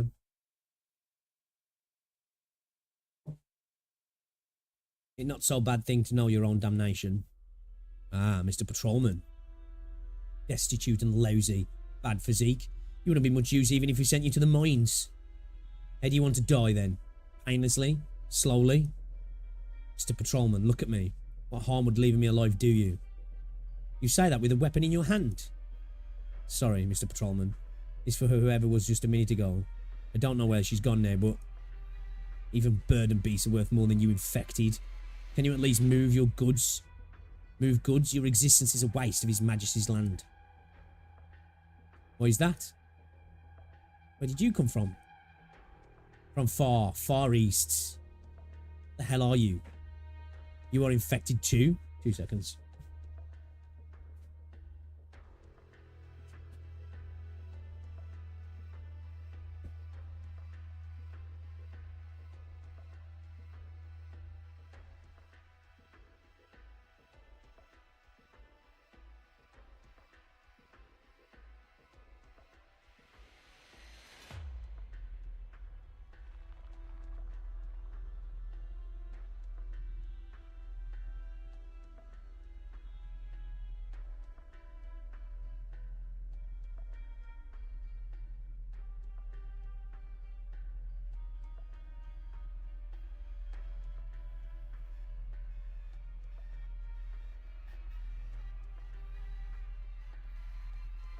Oh, from the door. What the hell are you? You are infected too? I am. I can think. I can speak. We infected live and die. Or should you decide when and how? What is this bullshit? If you could let us die peacefully on our own terms, we'd hardly even be upset about it. But my infected brother, look up at him. Look at his face, his grin, his laugh. I want to decide how fates control us. Perhaps our lives aren't worth much. You think you'd be worth a single gold coin? You? My brother. In all their past outrageous acts, have they ever spared someone for their conduct? Have they ever let another live for following instructions? They have not. Each time they let you live, it was only because they still saw worth they could squeeze from you. With no money and no land, they kick you to the floor. After all, the cities don't even give infected the chance to live. How should we infected live? How should we die? That is for us to decide. Is this where, like, she started getting things going, like, yeah? But who are you? You good for nothing. Tell me your name at once. In the name of the Emperor, for daring to lead this citizenry astray with these ludicrous ideals, we sentence you to death. To my brothers, I have no name. Refer to me how you wish. If you must call me something, you may call me Tallulah. To my enemies, you have no need for my name. My fires will set you alight.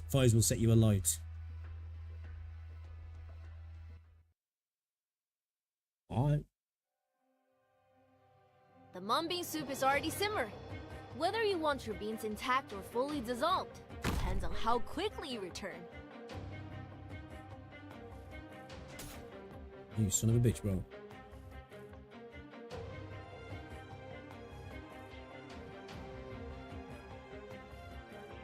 Picked out your bait yet?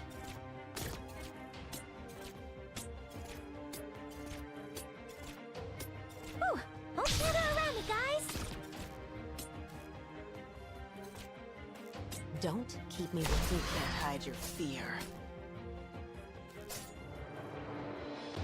Your weapons are right at your fingertips. Why wait?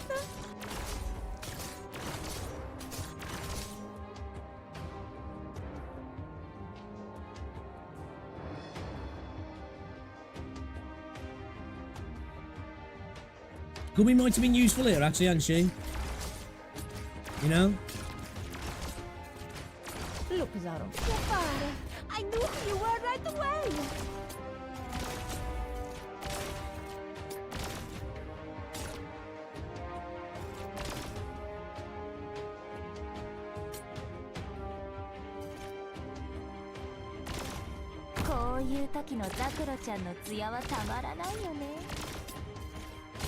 Ooh, don't gather around me, guys. Do not disappoint tonight, my friends. The show hasn't started, and this place is already such a riot. I got this. Focus elsewhere. I would sink your corpse into shadow. No one will find it. Please, trust in me. God, sick. Okay, that's kind of fucking sick, actually. Bro's still alive. Barely. Barely. They only follow me into the shadows. Where do you wish to clear out the firelight? I'm on. Gather around me, guys! Fuck.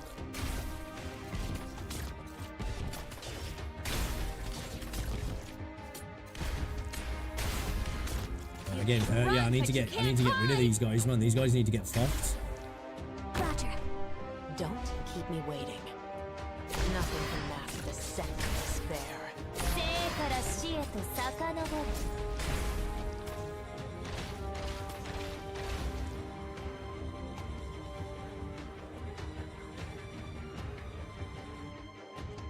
Okay, at least he's alive.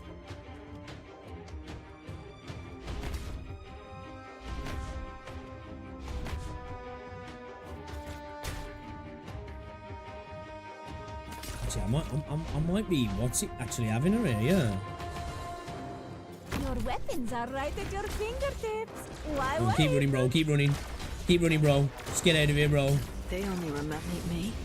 Meet your death. Endless burn. We're counting on you again today, Oh, dude's in a bit of trouble here, yeah. Need to clear these guys out quick. Spotlight shines on us. He's hurt, man. Oh, fuck. Okay, we definitely need some more units over here to deal with these guys. Yeah, we need to make sure we're concentrating a bit more fire over here as well. Fuck.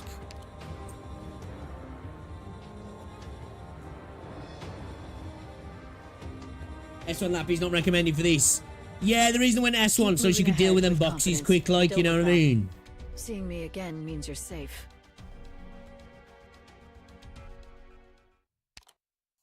We've only got the 2 though, so like we could go S2 with her really.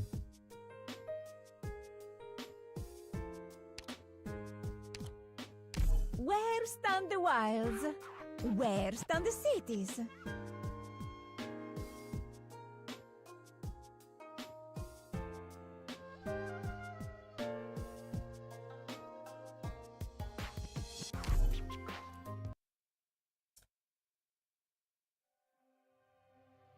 Originium. Alright, we need to get some more units up front, right? Just need to get rid of this box, get rid of this box, and then go from there, yeah?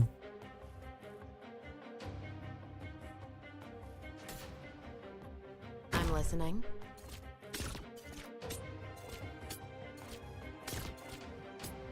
I have to get serious now. Can I guess I could have a mountain like over here, but like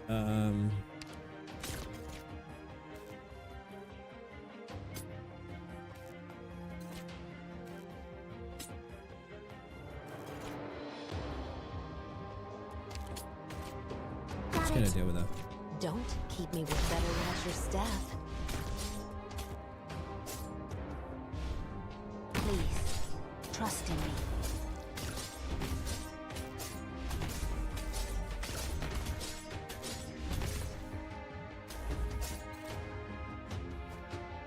No one can see me.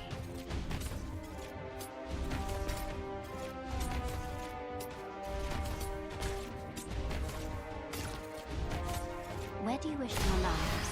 Gather around me, guys!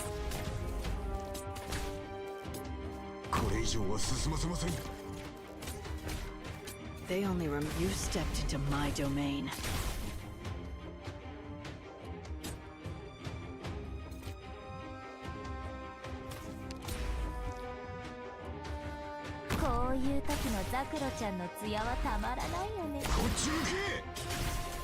I'm right here, Doctor.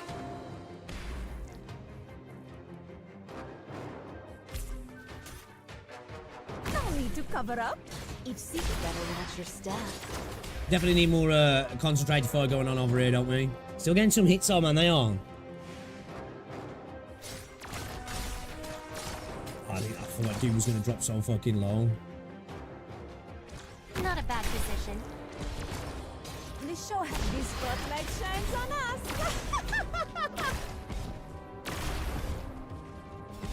Oh, cool. Oh, I have to get serious now. Oh, you son of a bitch. Where do you wish to begin the firelight? Should have my second Beyblade a bit lower, yeah? Don't keep me better. Fucking Beyblade, you know. They only remember my blade.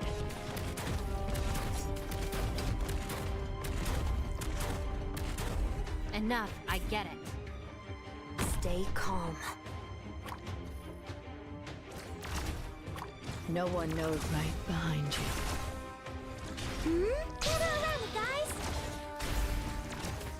Look, Zara. What are you waiting for? The curtains are about to fall.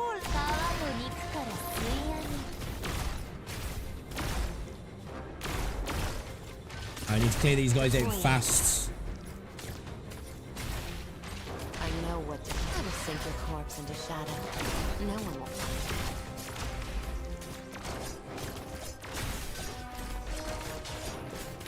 Where do you wish to begin the firelight? Oh shit, we got dudes at the back here as well. Fuck. Oh, we're counting on you again today, little apple.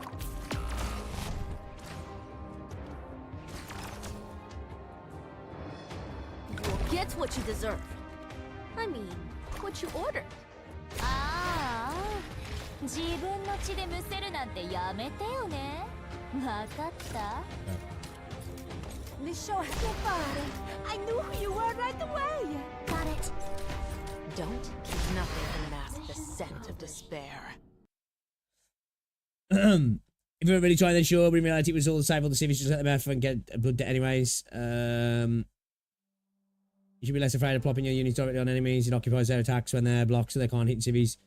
Yeah. I was more trying to think about I was trying to contemplate Lappy's range really. I should have just done it anyway. You know, one shot would have been to let all the civilians. I was thinking about that actually at first, but then I was like, because you get them down the bottom, it's fine, yeah, but going at the top, you got a lot of enemies there as well, right? But that's all right. We got through. So you fought them off. Is that it? Yeah. I was right not to go with you. Burning people alive. If ever I have to smell that again, I'm sure I'll throw up. Alina, don't force yourself. I'm the one who followed you in the first place. And I'll protect you. You're infected here. I will. No, I'm not here to beg you. Of course you're not. Alina, without you, I wouldn't have the time to go gather resources or info. Who's your contact? Would it be safe to tell me? Are you worried I'm a nurse's spy? Just wondering if it'd be better not to get you wrapped up in this. The moment we became infected, life for us couldn't get any worse. I'm in contact with infected in other places, trying to keep tabs on which way the cities are moving so I can help the infected surviving out in the northwestern tundra as best as I can. What you're doing is insane in a lot of ways. Where did your conviction come from? Did someone teach you all of this? No. What taught me was both malignant and deranged, bringing me the arrogance of rule and terror of power. And I vowed to walk against it. I'm going to tear their decorous flesh straight from their bones, pull apart the noble cities their pride built layer by layer, and let everyone know the truth. Everyone out on the tundra. And after that, we'll decide our own destinies. We're going to clear this land out. We'll found our own homeland, and if anyone thinks to stop us, we'll topple them right there and there, then and there. Part of this world belonged to the infected in the first place, just as so many places across this land belong to all people. Be more realistic, Tallulah. This is all too out there. If you do this, the village will be destroyed. I'll have nowhere to go, and the patrol unit will chase them down. And if I don't do this, the village would still end up being abandoned over time. Not everyone can join the army. The elderly, children, the injured and sick. If you have them give up everything they've ever survived on, they'll die no matter what the soil quality. I know. Alina, so we'll find somewhere new. Come on, let's go. We've got somewhere we can stay tonight.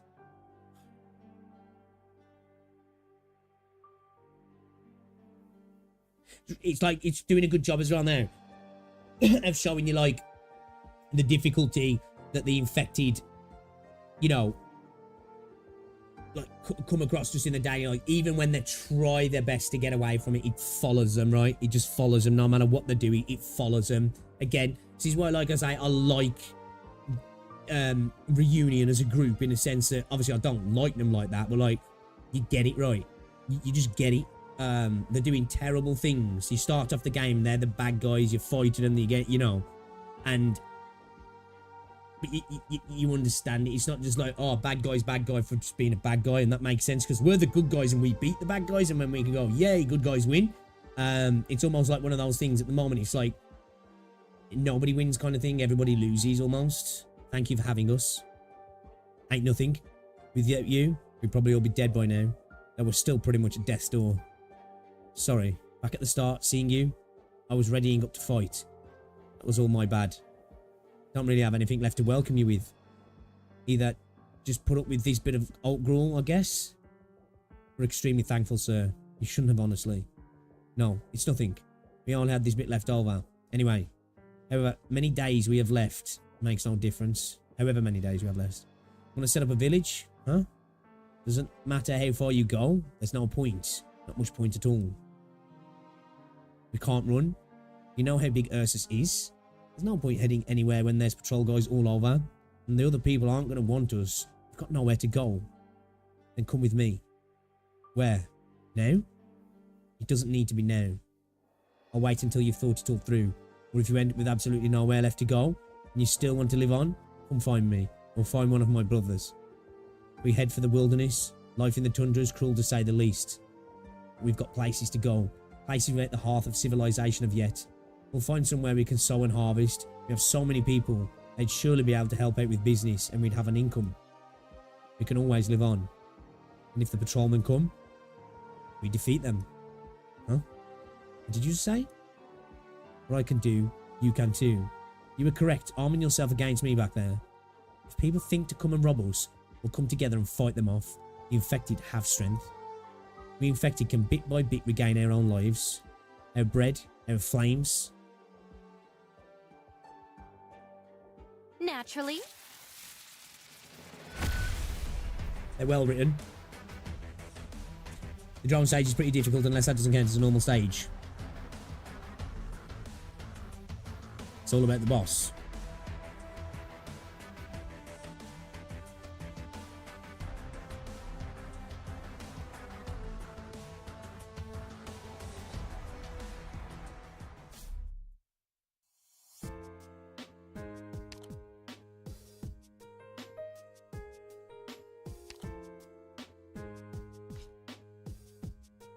It's just red, really, actually.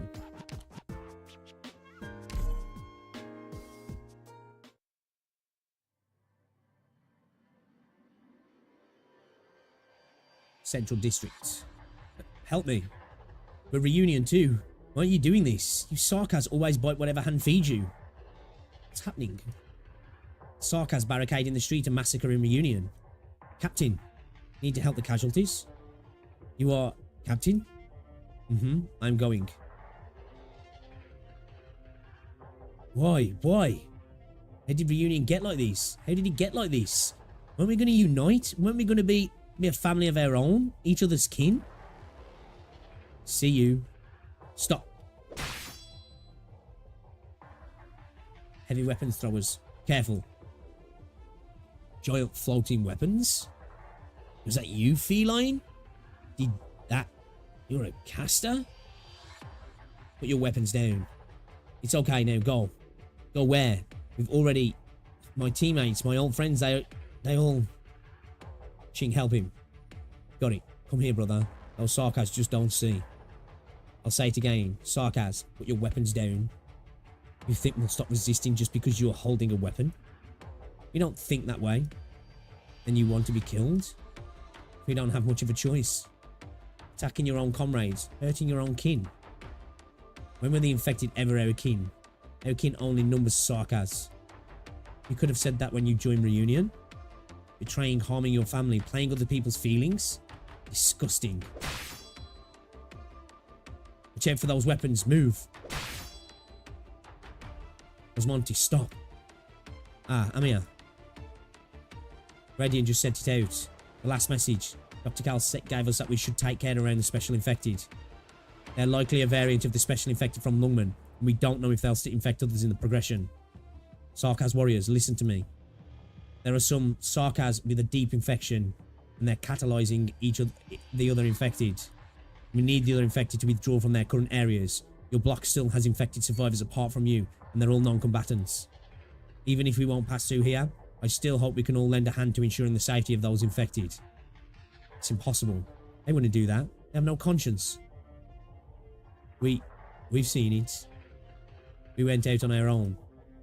We can't pull back. If they come this way, we'll have to get rid of them. We can't let even more Sarkaz get infected.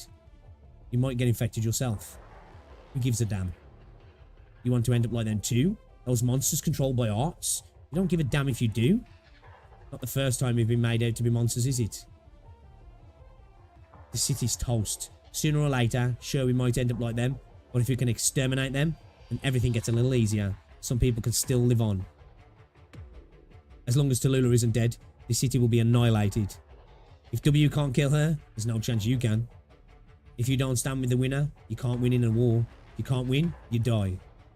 If you keep hurting any more infected, then this might be where you die. And what if I die then? What if I turn into one of Mephisto's herds, huh? Mephisto's a monster. He's a little prick, isn't he? He's a little prick. Mephisto's a monster too. We kill other infected because we're all monsters. All we want is for the Sarkaz not to suffer any further. When you think about it, what if we suffer? When you leave here and go wherever, will they look you in the eye? Do you not know your end, being an infected? Of course you know. The moment you leave that tiny little squad of yours, you'll die. You'll be despised, wrung by the neck, lashed, whipped and hung. Or you'll be driven out of the cities, run vagrant, and you'll starve, bitten to death by the beasts. Can't live on. You have no dignity. What do you know? Warrior, tell me that you're not fighting for Tallulah. She's strong. With her, the chance that more people live on is better. You don't care if we kill a few more for it. Get lost. Next time I'll cut you in half. Feline, if you want to pass through here, then just kill us. We sure don't want to see our own end up that way. That's if you can kill us. Huh. You really are the most unsalvageable people. What? What? What was that sound? Oh no. The block we're in is nearing the ones that Command Tower closes off its entrances with. Reunion is likely trying to raise the entire ceiling layer to cover any way in. We're almost out of time. Sarkaz, I'll give you one last chance. If you don't want to get mangled, pull out. Amir. I'll settle this. Kotus. What do you think you can do? Black lines, that's... What's the state of things? We've suppressed all conscienceless Sarkaz mercenaries. Okay, that's good. Are the other infected here? We have news, but I can't say whether it's good or bad. Recon operators looked around a little. They're all over this block, and most of them are in terrible shape. They must have been passive infected, imprisoned in concentration. Any passage through the ceiling layer? Yeah, this part leads to an engineering passage. Should be able to directly enter the structural control area, hack their remote panels. They can't do a thing about that.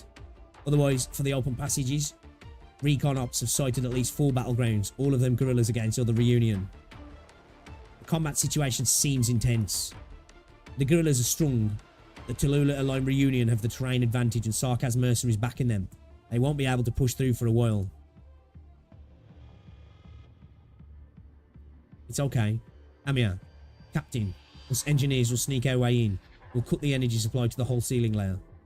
Can you do it? Definitely. It's too risky. Entering the core city was risky in the first place. No objections then? We're going. Take care. Take care. We're not elite operators, Rosmonti's squad, for nothing. Don't worry about a thing. Put your own safety first. If you wanted us to listen, you wouldn't have used those arts just now. Engineering group, move out. Hustle your bustles. They're gone. Oh, Amir, you shouldn't use up your strength here. Let me handle all that. This way, you'll be able to do less harm. Does Rhodes Island not want me to do things this way? It's not it. It's just, if we could, we obviously don't want things done this way. And the only thing I've used up is strength. What you use up is your awareness. I don't really care. But we should care. Amir, this fellow wants a few words with you. You're from Reunion? Infected friend? Can I call you that? Whatever. Just whatever. We're all done for. I wanted to ask where you're going to go. And if we can go with you. Maybe we've got nowhere to really go. The Sarkas will kill us, and we don't want to fight our own people anymore. The guerrillas will kill us for sure too. Why do you feel that way? They'd kill anyone if they wanted, wouldn't they?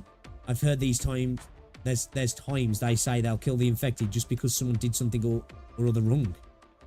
I'm not sure. They might do that, but they might not. My belief is you have to see how they truly are to reach the facts. You can't just go on hearsay. Yeah, but like, when you're thinking somebody might murk, it's like, you don't really want to risk it?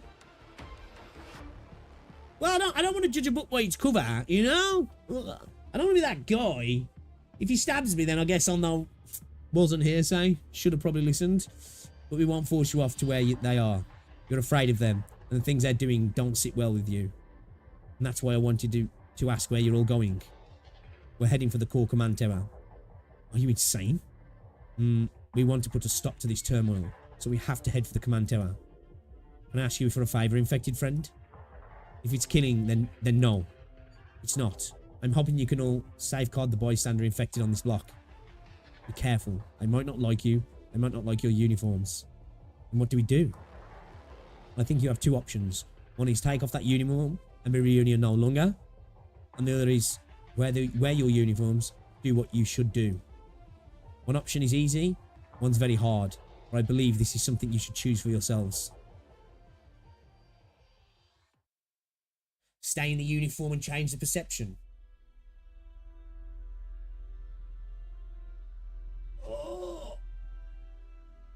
Command tower entrance.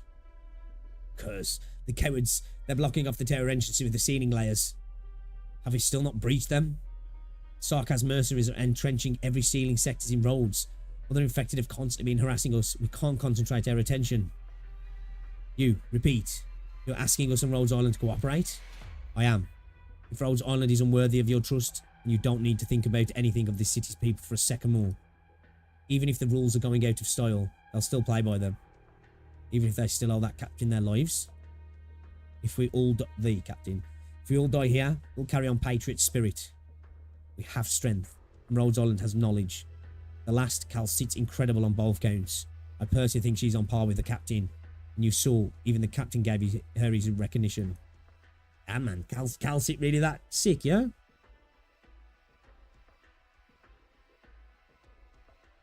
I think Abby is basically saying you can run, I won't blame you. Yeah, I think there's part of that. I think she's saying, like, you know, you can take off the uniform and stay here in a sense as well and help. And maybe not be seen as Reunion, which will be much easier for you. Or run, it could be that as well. Or, you know, you can stay in the uniform and do it. But it's going to be hard because people are going to say, yo, fuck you kind of thing, you know what I mean? But at that time, maybe you can change the idea of what Reunion is and what it was all for and potentially help out in a greater way in a sense, I guess, because then people can see that maybe, like, I don't know. I like it though. Again, I'm really enjoying this chapter actually. Chapter 7 and chapter 8 have been brilliant so far. The ceiling layer is still rising. You better decide because we don't have much time left. That's more or less the shape of things. I've already told them about things, so Amir, I'm not asking you to agree to this. I'm just thinking it might be good for us, right? To hopefully change Reunion's face. Yeah, to, like, you know, all the terrible things they've done. Not only, like, would it, like, help change their perception, but, like, maybe, like, potentially reduce the trauma and the idea of it was all for nothing, it was all a waste, and that, like, maybe some understanding can come from it, like, you know, of, like, how we're seeing it from, because we're seeing the different POVs, and we kind of get it, you know? It'll lead to a little less wounded all around. I'm not really on top of things, it's alright. God, your proposal is reasonable. It's just that we won't do things the same way the shield guards do. We don't have any right to exercise over the infected, and we won't adopt their disciplinary methods. Are they almost here? Should be. I'm here. I'm making less and less sense of anything. This building looks sick. Feline, I'm looking for your leader. If you want revenge, is now a good time. Don't think you can try pissing me off just because you know a bit of arts, white cat. I don't like you. Am I making you realise the way you do things? You're not merchant's underlinger. You're more like some infected warrior hero, aren't you? What are you talking about? Guerrilla fighter. You can't threaten our employees. You don't have the authority. The Lord? Can you command those Sarkas? I can't, and I couldn't. Please don't call me that. All I am is a member of Rhodes Island. Nothing to do with race, nor any arbitrary form of power. And that makes things simple. If you and them have absolutely no bloody affinity, you're going to team up with us here? Wreck the command tower together? What are you so on guard for? But obviously the one's yielding here. The other guerrillas still don't know what I'm up to, but I have faith you feel the same way as them. The city's people are enslaved by Tallulah and her wicked plans, and you too want to liberate them. See, it's like every faction, man, as well. Like every faction, you know, you're like, you know, they've all got their own angles. They're just like, they're just not like, again, like I say, these guys are bad guys for the sake of being bad guys. These are this for this reason. You know, there's like that human element to everybody, right? Even though some people are doing terrible things and some people are worse than others, of course. We want to revive hope for the infected, so let's light one more flame for this city. If you truly fight for the infected, then you're sure to agree. Now answer, Rhodes Island.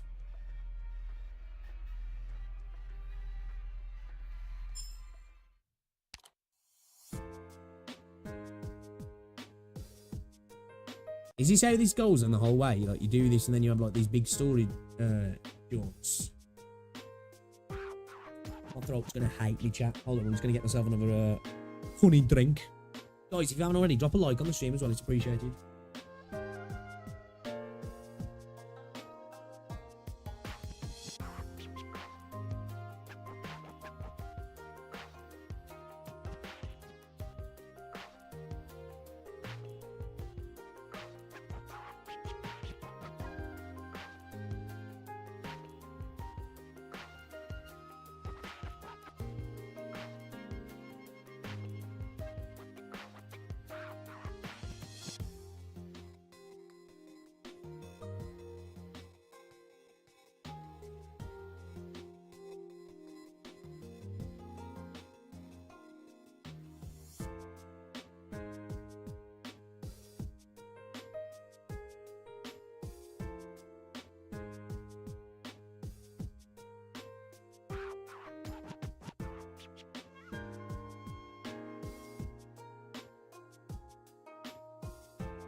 We're gonna do them.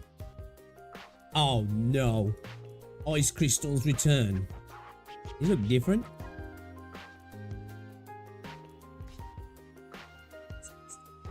Shit round here as well.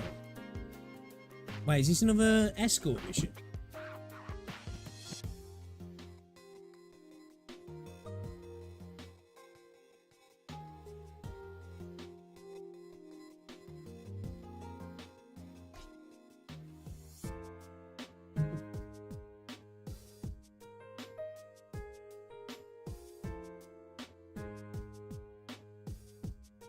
I want affected enemy units. Oh, wait. Are these good crystals?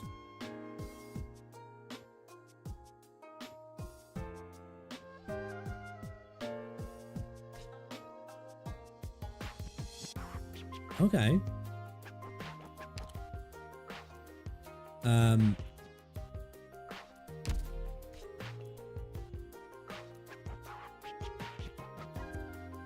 What's going on down here?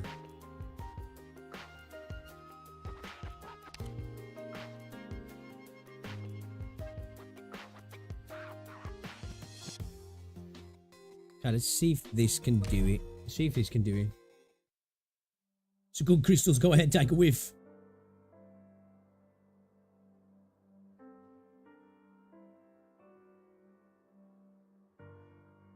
No one would offer the infected any help. There were no volunteer army. We had nothing like the brave walk from the age of Mikhail. The huge ears. Mikhail the huge ears. We had no city of our own. We hardly even had fields to hill up. The Originium grows on our skin. The scant few weapons we hold are stark. The snow in our mouths melts into our water. Our stomachs are filled with grass, seed and bark. So they sang. I learned a good few of those in short order. We were just some infected with nowhere to go. I became more and more sure coming to the northern tundra first was the right choice. Nothing but people with nowhere to return and nowhere to go, wherever you went. The infected in the cities singled out by the common folk, the races of each country looking on one another with suspicion of their differences. Only out on the tundra do people become a little simpler. I wanted to go back south. This time, I probably wouldn't be going alone. Infected dying of frostbite and hunger on the tundra is not the same as infected dying of their illness on their own land. The infected should pioneer their own city. Ursus doesn't allow it, and Ursus should be changed. Exile, abdication, leaving the country in the end. You were still a homeless vagabond whenever you told of a place that'd admit the infected, you were telling a fairy tale. The infected wanted to regain their dignity. They needed strength, unity, and a change in the status quo. If we could gain the backing of the infected guerrillas, then maybe this quest of ours would have some chance of success.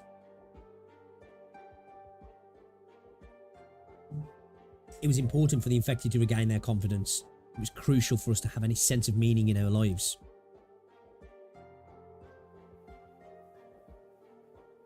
No doubt about it. It's here. Those patrolmen set up new sentries around the abandoned city. Those black swaddled, black-shelled vermin, chewing away at the crops, leaving not even a scrap for us. This city's been derelict for over 10 years now. Its core facilities were towed away, and none of its inhabitants stayed behind. Buildings and city plates left might someday be pulled apart and picked clean too. Which noble's turf was this originally? Baron Neva, knifed to death in a riot. Every possible heir of his within 100 kilometers already been uprooted. Damn, knifed to death in a riot. Damn! Damn! Who did it? Sounds vicious. Royalists. The First Army had plenty of them. I don't get it. Taluna, you said a few days ago, right? The Great Rebellion was carried out by the current Emperor and the old military noblemen. So why would the army help the Emperor kill nobles? Principal force driving the Great Rebellion was the age before it. Those Ursus military nobles who stood to gain everything from the Ursus epoch of relentless outward expansion. Is that like a little bit of what's it to the Bolsheviks and stuff in Russia? You know, with the murder of the royal family and stuff. The rise of the serfs, if you will. After the new emperor ascended, it was natural they'd spit out every city, all the resources and the entire population they swallowed up. At that time, most of Ursus' army was under the direct control of the military nobles. The royalists were no slow thinkers. One fewer noble meant no less share of the spoils. Then once they disposed of the bodies, the nobles, the silver made its way back to their pockets. The risk was high, but they had the capital to make that foray. And that's why during the Great Rebellion, past the cities all saving their own hides, the royalists probably inflicted the biggest losses on the families with a hand in the rebellions. So they say, if it was the actual rebel armies who held the advantage in the Great Rebellion, then the royalists would have been hanged and the emperor placed under house arrest, constant force by the prerogative of all those goddamn putrefying nobles littering the military. Kind of some of the Hypergryph nobles are still around.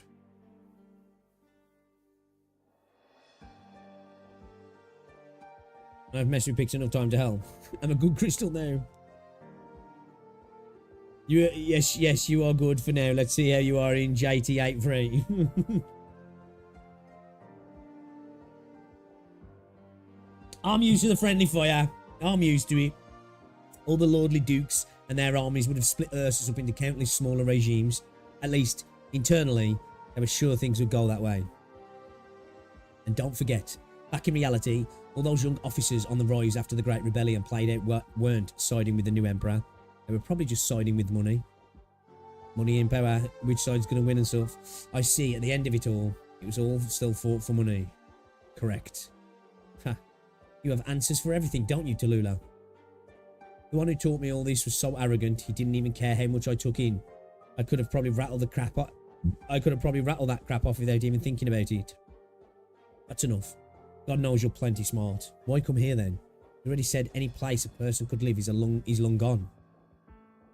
How'd you figure anything out of all their nonsense ramblings these past few days? How'd you figure out the patrol unit will be here? All the villages in the area were planning to move. If a catastrophe's not coming, that only leaves one reason. It's the rotten patrolmen coming to stay. If it was some army passing through, the villages wouldn't dare think of moving. It should be because the harvest season's just ended. The patrol unit will carry out their routine inspections now, making sure the tax collectors haven't gone into the villages yet. The nearest city still operating is Shiraziburg. Shiraziburg? It's mainly light industry. It's only stopped over here to procure resources at most. Most villages in the vicinity don't have a landholder protecting them, so those rotting patrolmen have flocked in from all over. They must have seen things were ripe for the picking. Originally, they were just a ragtag organisation of rogues tracking down the infected. Now they're all old geezers on a rampage who'll stoop to any law. And let's wipe them out. Our days here will be a lot more peaceful if we do. We should. We don't have the capacity. Huh? So what the hell are we doing here to do? Aegis. Aegis are attacking the sentries here. Guerrillas? Right. Infected guerrillas? Damn, that man emperor above. It isn't easy to make contact with them. We've been piling up information for 3 whole months, and now we've finally scooped an opportunity. I didn't care much for when you said a few days ago we're looking for another group. But if I'd known you were looking for guerrilla fighters, man. But you have an easy time linking up with the Southern City infected. Is it really that hard to get in touch with these guys? If you want to survive in the city, you need to be proactive about your intel and collaborators. If you want to survive out on the tundra, what you need is solid tactics and a lifestyle that keeps Ursa's spies guessing at all times.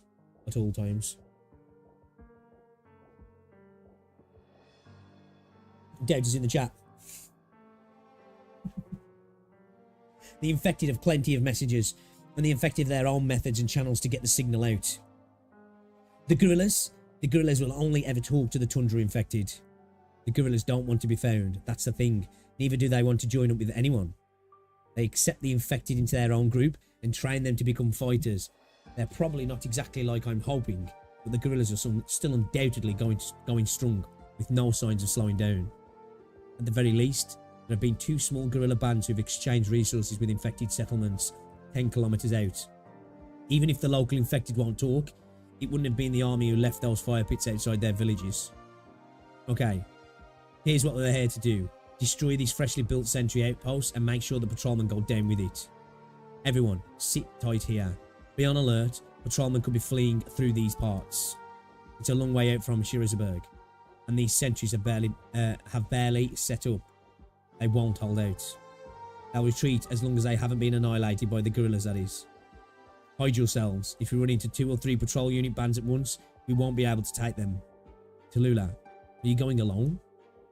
Let me... If you want to make contact with the guerrillas, we'll need to show them we're not hostile. And if we end up skirmishing, you could just as easily escape. Are you treating us like cowards? I've never met people braver than you. And that's why to your fellow infected compatriots, you are crucial. They want to be alive down the line. That's all the more reason they need you. Which is the better choice? You live, or we sacrifice more for my sake? It should be plenty obvious. You're still looking down on us. I've put in a great deal of thought into this decision, and everyone will be better off. By the way, so don't run your mouth. You're just pissed now. Like we're not all burning inside. If you think we don't understand you, newsflash, it feels like you don't bother getting what we think either. A decision means nothing to us. We came back with you all the way from the northwest, and it wasn't for any decision. You fight well, you let us eat, you taught us a hell of a lot more than we knew before. I don't understand you well, but as far as I'm concerned, you're different from the city dwellers, or even the infected in the mines. You just don't want us to die, right? Tallulah, look at us. Think we're scared? No cowards. The Gooners. Bet it never cross your mind compared to drifting endlessly. We're a hell of a lot more prepared to die with you. What if I told you I saw this coming long ago and just hoped you wouldn't do it this way? Why? Because I won't die. It's okay. Let me go. Less casualties this way too. Besides, I'm the deathless. In the words of a repulsive monster. Wait, Tallulah, like hell we let anyone look down on us. We don't want them to think we're begging for them. Just let us come with you. No. Only executioners rank people by the murder in them. You've already won respect for the fact that you stepped forward. If anyone looks down on you, that's the one who truly deserves to be scorned. Fine. Right, Tallulah, you're seriously going with just a single sword. A list of names and a book of frequency numbers too. Remember, my friends, these are far more important than my sword.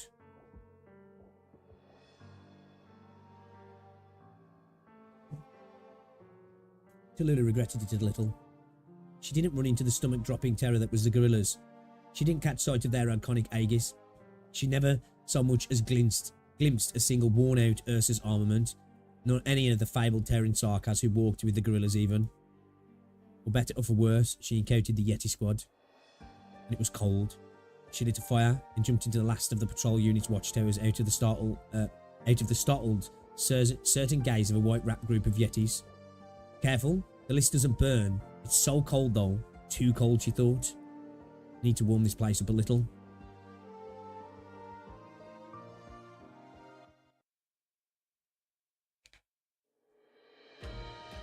Operation commencing.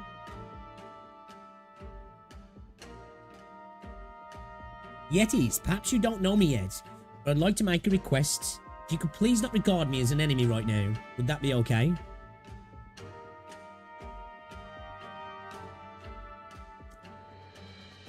The wound is not healed yet. Arknights, the wound is not healed yet. I'll repay in kind. I guarantee I wouldn't even dare to send a single spark your way. That's still not enough for you? I can stand at the frontmost line. I'll be a vanguard.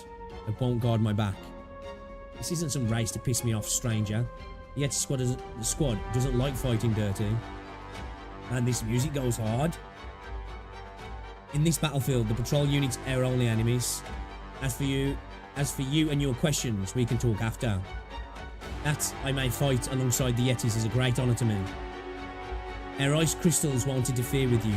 That doesn't mean an arrow or two of ours won't hit you by chance, stranger. Any one guarantee far surpasses 1,000 honeyed words, Miss Yeti. I don't know how much you can actually help us.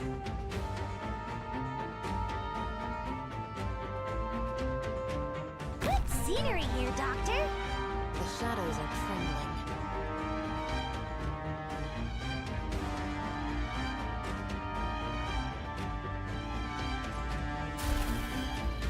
Got it.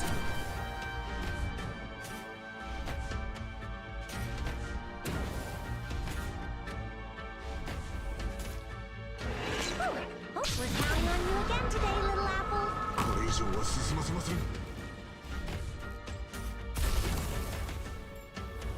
This is fucking dicey, this is.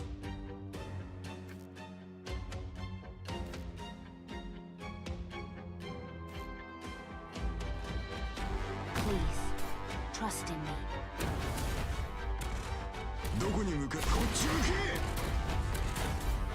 I'm listening.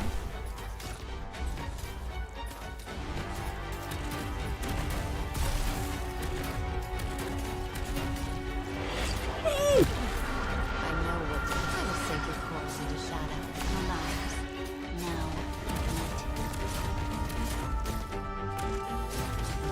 eat. Son of a bitch.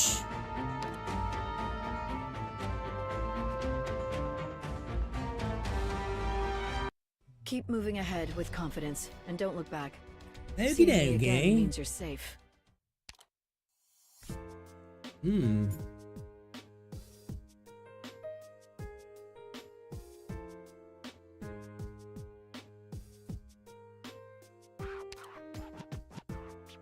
Hey Victor, when you reach Outright, can you watch the 2024 commemorative animation? Yeah, I'm down. I'm down.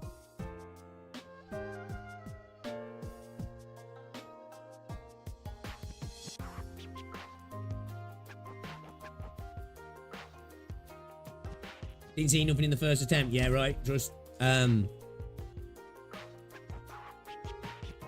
people defending units here. These guys will just constantly get frozen, won't they?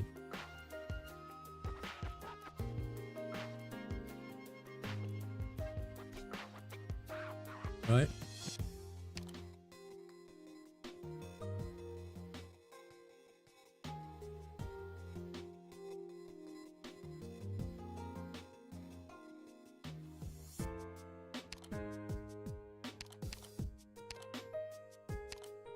Getting this crew together wasn't easy.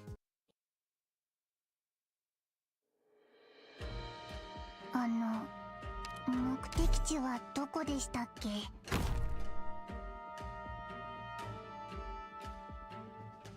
Incoming. Get ready, everyone. これ以上は進ませません。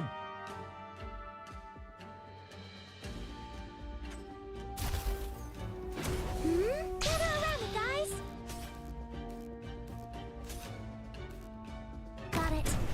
ええ、ここに飯を食ってねえのか。全力で来い。 Just gonna get this in. Okay. The pain of burning, I can bear much more of. Can I Just wait a little then? Shit. don't let anyone else disappear to the flames again. Do we need to maybe bring a unit to tag a ground unit to tag them, like Inez maybe? Line up, line up! We have plenty of good eats for everyone! I'm listening.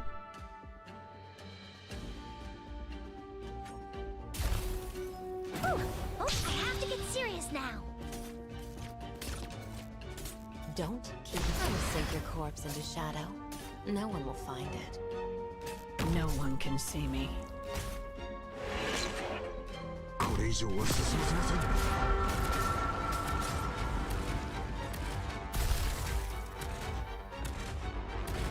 ええ、ウォーミングアップはここまでだ。 They only you stepped into my domain. Not one step backwards.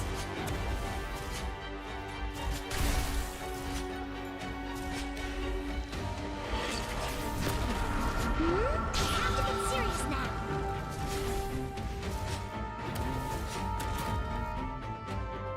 I need to cover up. Keep secrets for profit, then everybody's in the game.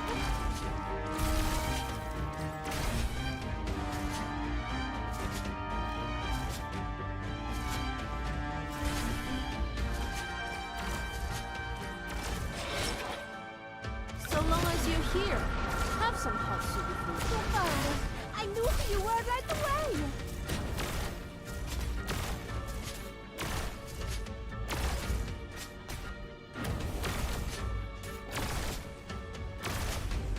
Gather around me, guys.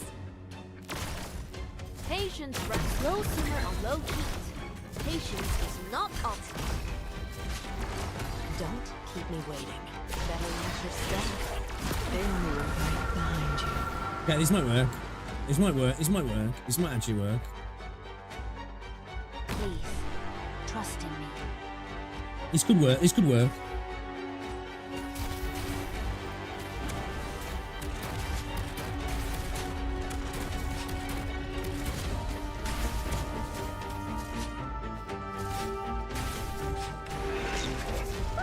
Almost get around it, guys. The show has to do what I'm waiting for. The curtains are about to fall. Oh, fuck! I'm prepared to fight and double. 誤解なきを言っとくけど、戦場の匂いは別に好きじゃないから。No!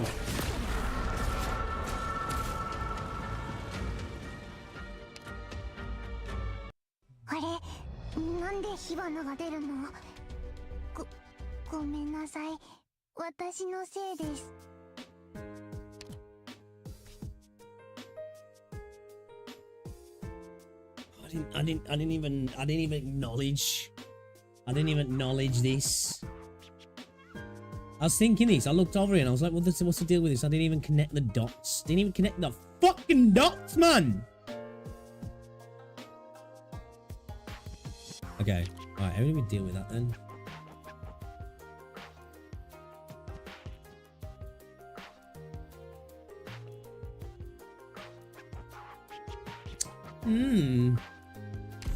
Which unit would be good to put there, man? You need maybe bring another block unit in, maybe? Let's go! Good scenery here, Doctor. The mad lead the blind. Mad lead the It's no wonder blinds! they never tire.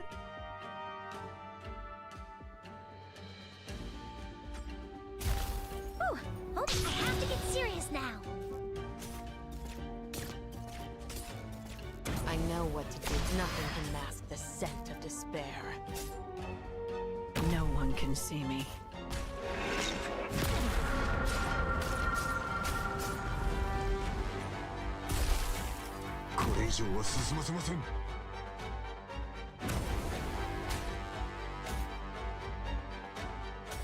They only remember right behind you. Roger.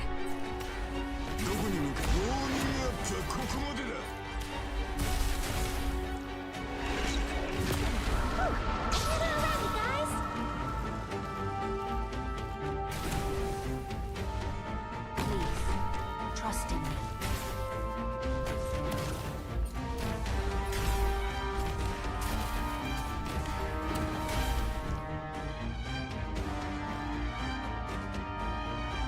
So long as you're here, have some heart sugar for you go.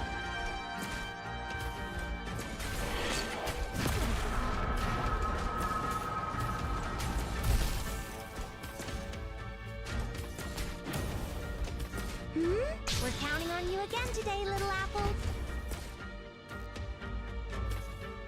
No need to cover up.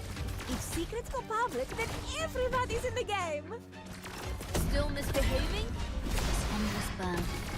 You need me fed.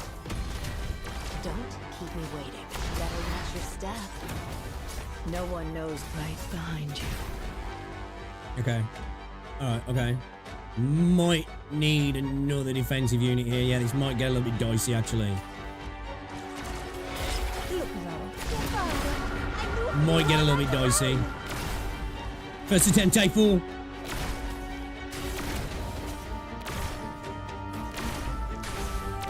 Get around, guys.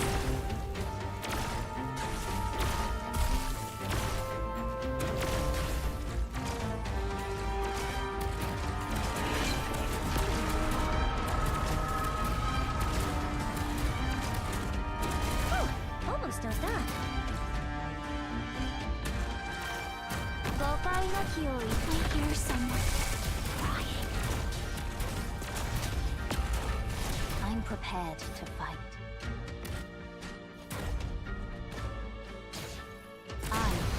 Dublin. Patience from home oiled into a hot block. The heat is just perfect. Not one step forwards.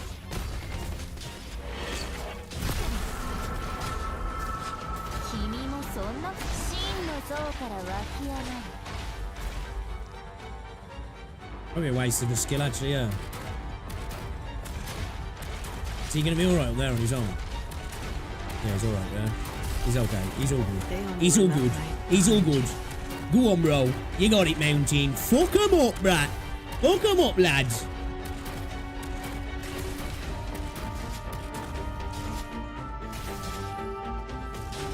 Engage the Beyblade. I know he's fucking... I love that, man. I'm really glad I got her now, actually. She's fun. She's actually really fun.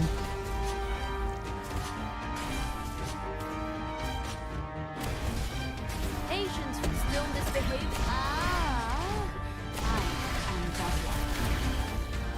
Ooh, that's fucking sick. The U combo kind of goes hard, I'm not gonna lie.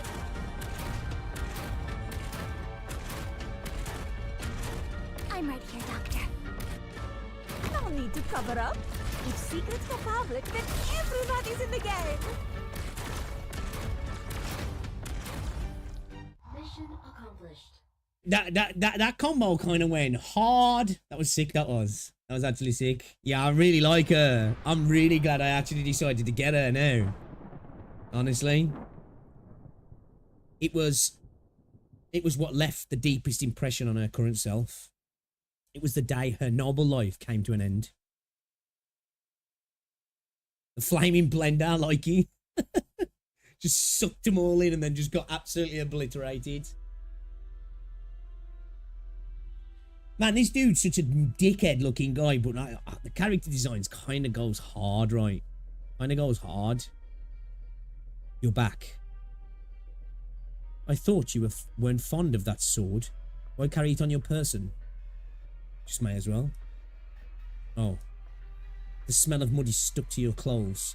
No smell of blood, though. Nor anything singed. Your maidservant mentioned you were in a rush to meet me. So much so you did not bathe nor change. Let me hazard a guess. You haven't done anything. Did you find a better way, Tallulah? Of dealing with this thorn in our side? You found a better way and thus did not do as I told you. Is that it? You didn't just want me to eliminate Major Antonio. You tried to trick me into killing a child. Casche, a child. Antonio was taking his son on a trip. And you had me frame him so that the gendarmerie would beat him to death on his way to the next city over. His son would have had no chance of escaping. Antonio makes an art of covering for himself. You should easily have been able to tell that young boy was not his son.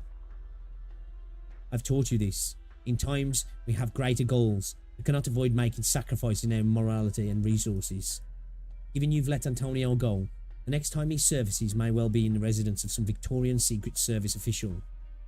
Those horrid felines would then surely make a fine point of our 4 neighbouring cities, shipping routes for the whole year. And take it as a pretense to identify our trading partners, investigate our resources, draw an outline on our import and export itineraries, and produce a clear grasp of our defence arrangements. Yeah, you want to watch out for the Victorians, bro, you know. You know. I've already destroyed the files. Wonderful. Very well done. You are quite capable, aren't you? But, Tallulah, how do you intend to certify to at all assert that Antonio had never seen in those records? Antonio had never seen in those records before. If he did not know their contents, why take them with him? And how would you prove that he betrayed your dukedom, betray Ursus? Why didn't you go to question him or seize him? Why go straight to eliminating him? You do not need to give proof. Questioning will grant him the opportunity to dispute his charges and escape punishment. His conduct cannot be pardoned. If he may have possibly done so, then as far as I'm concerned, and Ursus is concerned, as the laws and decrees are concerned, that is sufficient. He cannot. He is not allowed to have possibly done so. Antonio has already been dealt with. After you destroyed the files, my scales cleaned up the remainder for you. I knew it. I just knew it. You wouldn't let him go. I've only been training you ceaselessly so that you may step by to become ever better. Now you see that you have once again failed my expectations. You did not work as well as you did last time. Is this before she ended up in the village?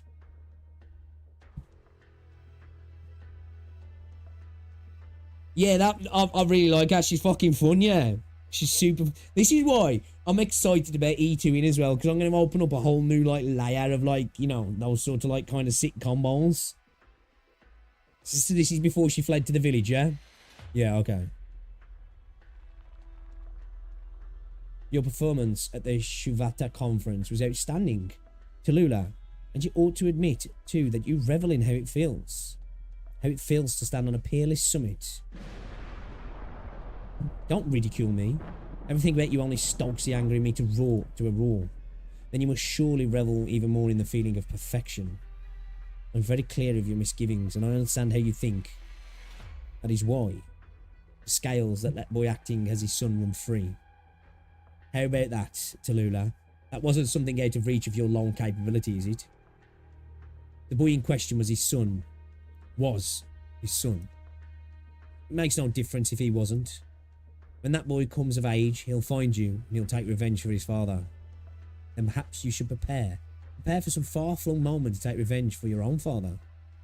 Tallulah, the one who killed him is still alive and well, after all. I've given you this answer before. You must be sufficiently trained to the point you are capable of personally avenging him.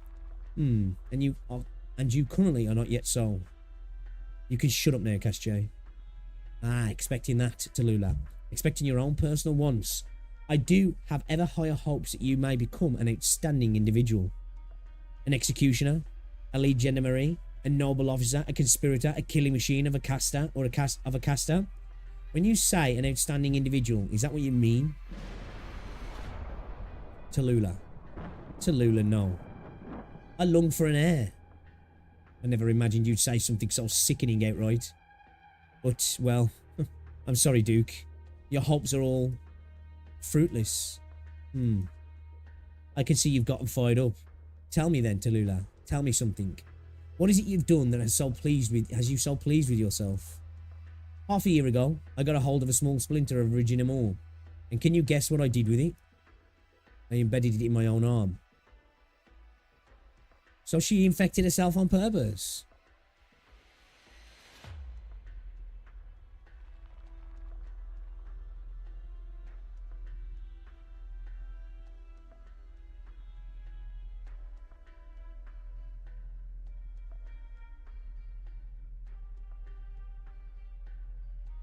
Okay. Oh. With wonderful results. I am infected already. I'm infected now, Duke Cachet. My life is wound short, and your schemes, your plans, your investments, all for naught. You have no way to use me ever again. So she fucking hates bro that much, and what he's up to. She's like, yo, I'll just give myself rock cancer, bro. Now what? Now what? She's about that life.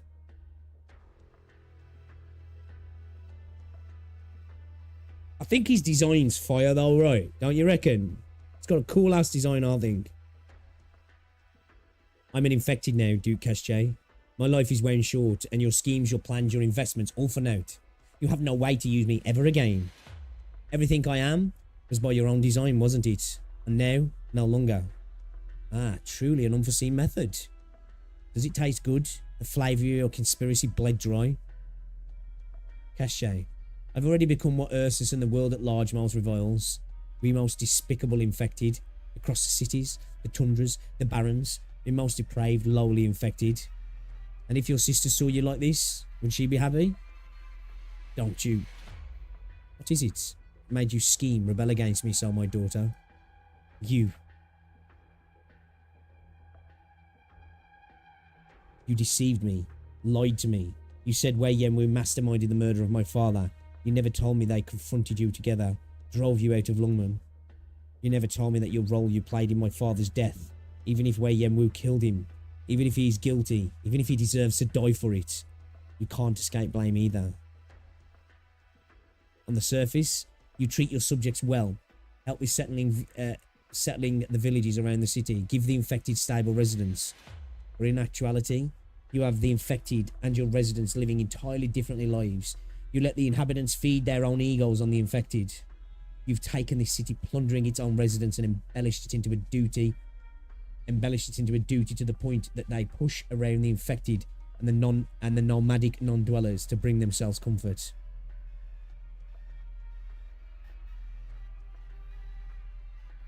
Is this your dukedom then? Is this your city and your rule? Because I was wondering that, you know, the way she was dressed. I was like, why is she dressed like that? Because I don't think she got that from Wei, right? And I was thinking, did she flee from Wei to here? And then obviously I know what happened with them two, the beef between them two and him taking her. But I was like, I was a little bit like caught up in where exactly we were in the timeline. Using equality to mold a facade and a facade to expand your influence. I cannot endure this any longer. Even if I didn't fault your hypocritical means and twisted tricks, your pathological lies and false benevolence already had me at wit's end. I like the lightning when it cuts to my guy, you know? I've taught you this before, Tallulah. I've taught you, in this period of excessive calm, they cannot accept mutual equal treatment. Not unless we draw this period of mediocrity to an end. You and I may accept their autonomy, just as the Colombians and Syracusans have what of themselves.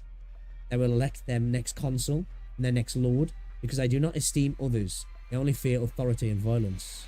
But only that, they don't allow for anyone braver than themselves, smarter than themselves, kinder, more merciful, not unless you are their duke or their emperor. You sympathise with them.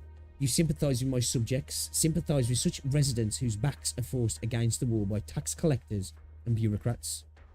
That is wonderful. Moreover, even you continue to force yourself to spit vile slurs that humiliate the infected, so I do vaguely recall. You constantly made revisions to my policies and even greater attempts to protect them, so much that you didn't even fear arousing the citizens' wrath. I have spent a great deal of time ironing their moods out, Tallulah. I'm not sympathising with them. You certainly do love them. Why you? I'm very gratified, Tallulah, that you should truly care for them. You've come to resemble me more and more, my daughter. Who the hell gave you the right to keep saying this crap? But your superficial actions will not and cannot succeed. And what makes you think that you know what I'm going to do? You don't have the power. No matter should all the people in some desire to reach one single good outcome, those people as ever still may fail. Tallulah, it is because that golden outcome of theirs and your daydreams are fundamentally distinct. You have no ability to make differing people endorse some identical action. Their disputes will clash and devolve, and they cannot be avoided. How can a Sarkaz face a Sancta? How can a soul from Casimir's face a soul from Ursus? How can a sturdy yet toilsome bear face an arrogant yet impotent Hypergryph? You think to let them know how to act? What an arrogant notion, my daughter. You wish to take this appearance and this rank of yours and appeal to them to do something? Ah, of course, this I know. You certainly could do so. Tallulah, in time, you will rule those destined to follow you. You have inherited the Black Snake's knowledge. The Red Dragon's blood flows through you. You walk the Bear's land, and you thumb through the Hypergryph's history. No person should be born to rule by another. They crave your rule. For all their lives, they've been awaiting someone like you to rule over them. Ursus may well tremble for you, my daughter. Those who rule others will inevitably be ruled themselves by stronger cachet. Ah, now that is a concept close to me. Tallulah, let me give you your final lesson then. Tallulah, we will come to transcend this sort of transient worldly rule. The last emperor is dead, yet his shadow is still cast upon these great lands of ours. His will, his force of mind have already passed beyond that era. He inherited the true empire of Ursus, sustains Ursus' flourishing lands, lets the people of Ursus live. Should we lose the sun, the luxuriant branches and stems that Ursus grows will once wither away, and all that will remain across this world is inferior creatures, ever more putrid, sucking their nutrients from each other. These people you have seen, they take pleasure in savagery, widespread slaughter, masochism, and are at once fearful and selfish. You dream of education and ideology to draw them in, enlighten them, but you don't know that they bear not the slightest interest in what you have to say. Tallulah, you deserve to know this. They have survived across this world for hours for countless years, and they have become accustomed to a certain deep-rooted way of life. You are merely but a stranger crashing in on it. So-called rulers, so-called nobles, so-called armies, merely the people of strength, the people lapped in luxury, the people who withstood training. Domains can shift, armies can rebuild, rules can fall to ruin. No rule can endure except where the voluntary will of Ursus people follows. They will never be ruled, they only press forth forever. The small charity you make is exchanged for obedience, for unrealistic expectations. And how the hell would you know what they're meant to be? It was Ursus that ravaged them to this point. I am very clear about it. I am all too clear about it. And this is why you think they will go with you? For their bread, their potatoes, their clean water and bonfires? Is this how you would promise them? They will, and then, once they starve, their first thought will be to make a meal of your corpse. If you carry such unrealistic fantasies of them, you will hate them. You will surely hate them. Cachet, I am not you. I am nothing whatsoever like you. Yet you are already the same as me. You simply have not been roused from your daydreams yet. In truth, you can and may leverage all you have at hand. If you have some goal, then go. Use terror to destroy terror. Use life to rule life. Use sacrifice to guide sacrifice. Use ignorance to breed ignorance. Use suffering to manufacture suffering. You have learned all of these methods. They are already your arms. All that's left is to learn to make use of them, to get used to them. Until your beloved people understand, in the truest sense of the word, their country and their significance of their existence. Can't even tell what you're spouting all this hell-ridden doctrine for, if anything. All this is fact. All this you will confront. How about this, my daughter? You don't trust me, so I wish to make a wager with you. In these many years, the origin of art I have cultivated and you have long since budded. Their time to fruit is already now. What did... In your life to come, you need only raise doubt of all you persist in. Only raise doubt all you persist in. You need only raise the slightest hatred of the ones you proclaim to your compatriots, and those who you think ought to be free. And you will immediately settle this wager between us. It is whether, in fact, in that moment you will walk the path I taught you. Perhaps, in these coming years, you'll be fortunate enough to avoid those conditions yet. You may, with sheer luck, be living within a fairy tale land. Perhaps the people before you will chance to have secret sorrows. They can be understood, explained. Oh, they were forced into helplessness. I can wait. This country can wait. Be it 3 years, 5 years, a decade, a century. You will only arrive at the same answer. Though you will not live an infected's life for long. I know that day will come. The empire of Ursus finds itself in a period of repeated ailment. Crops will not grow on the soils of the barrens. Soil in the shadow can only bear 4 flowers of corruption. You may be betrayed by those you adored. You may witness the mountains in which your friends die for you. You may realise the expectations you held for the future have lost all meaning. Damn, bro.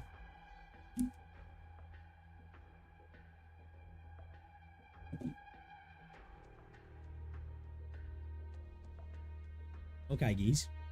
Because all that you do in other people's eyes still cannot make up for the pressure you bring about you with your appearance, your status. You will realise it all can be sacrificed. You will realise that they all love themselves more than their neighbours. You will come to know that your proud struggle symbolises nothing at all. You will come to see these great lands you through yourself do not want you. You will see your thoughts, your actions become non-existent. You will see them spurn all your revered, your life, your dignity and your philosophy void of all significance. Because these people who you're supposed to call noble are but ambling corpses. All I have encountered, you will encounter too.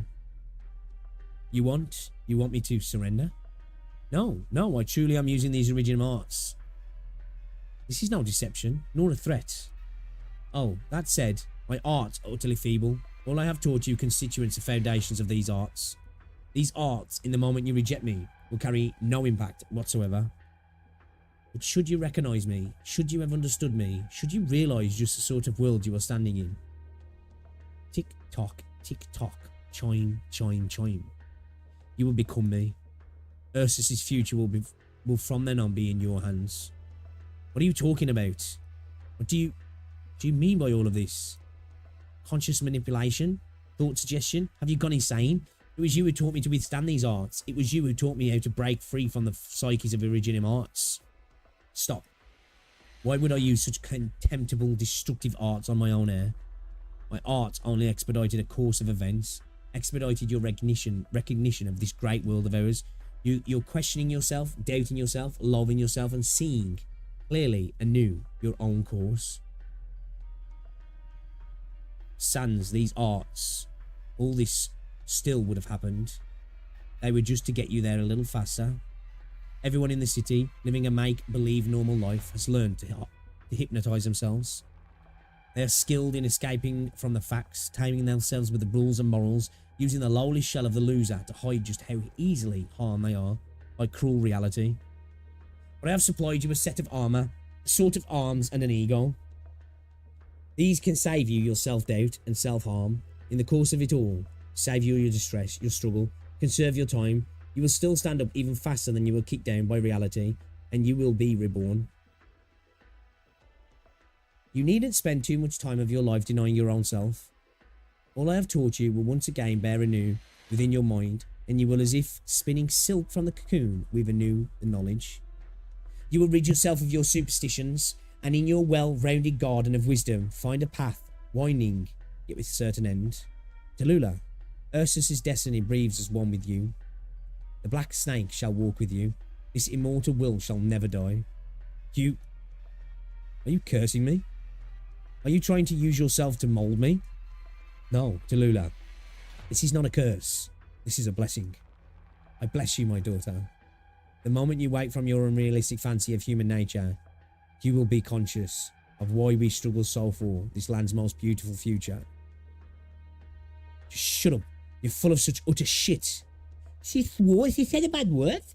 I never taught you such inflammatory Yan vernacular, but it may serve you to learn some.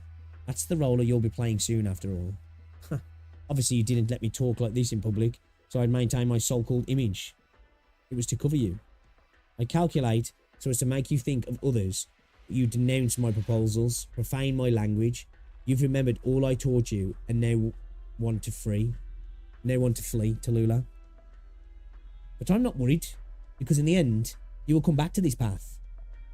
The space between people is filled with hatred, and by that hatred, they are ruled. Love births hate, indecision births hate, admiration births hate, and hate leads to the dark side. Hatred is the inevitable outcome of interaction. It takes as little as two people to facilitate a sort of rule, unless they are like me and love all people equally. Yo, what's up, Leo? You just got off work. Hopefully you had a good shift. Will you hate me, Tallulah, for what I have done? This world will do to you. That is all. What you do has nothing to do with me. Nothing at all. I'll have no part of it. None. Ah, good. Truly splendid. To not inherit the name, to not harness the authority, to not exploit the position. Wonderful, my child. You have great resolve. Go and establish your cause by your own hand. If you don't wish to inherit my domain and political resources, my wealth and my power, then by all means, you may seize them yourself. That you could do so would still fulfill my greatest dreams. No one told you could defy my aspirations. No, of course, I wouldn't dream of doing so. For I know well, no cachet will be willing to accept such a present to our diligent, prideful selves. It will be an insult. I have already taught you everything I can. As for all your goals from here on, they will be your own. My daughter, you truly are outstanding. You break off from all you've known without a second thought in exchange for a new, novel path. Is she his blood daughter? Is she actually his blood daughter? So about the throat, bro. It's killing me. It's killing me, bro. Telling ya. It's fucking killing me. No, it's not. Okay.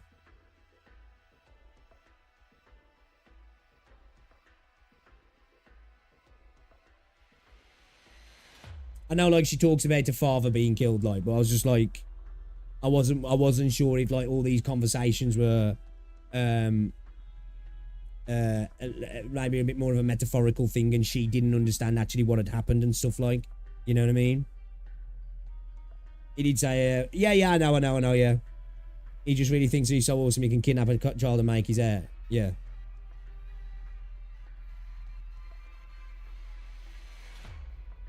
Yeah, I just wasn't sure if like some of that was like something metaphorical or something potentially, and like I was like, you know, something was the affected will open up a very different sort of territory for you. Your actions upon this land we call Ursus will be unprecedented. She unsheathes her sword. I only came face to face with you today for one thing. Didn't think I'd be forced to sit through your wicked venomous sermon.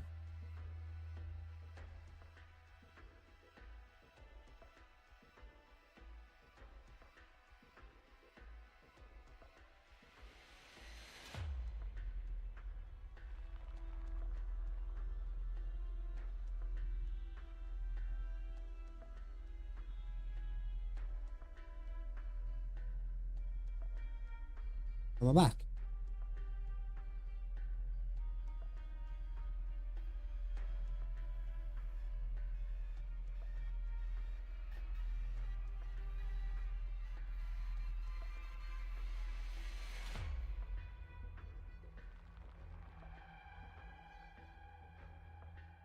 Was that his name? Yeah, he was definitely mentioned. I just wasn't sure if it was like...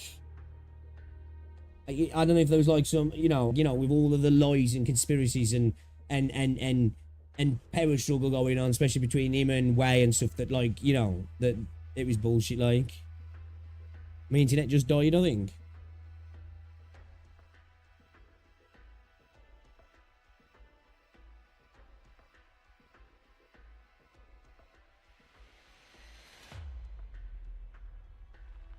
You still playing up?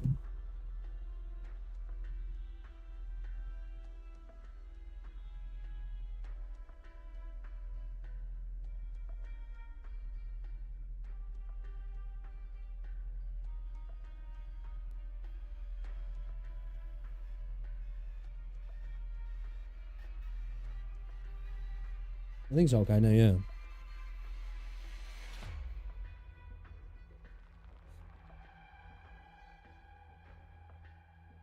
Stream's fine for you, yeah. I just looked up on my dashboard, it was saying YouTube is not receiving enough data to keep it smooth, and then I looked and I've dropped 1774 frames.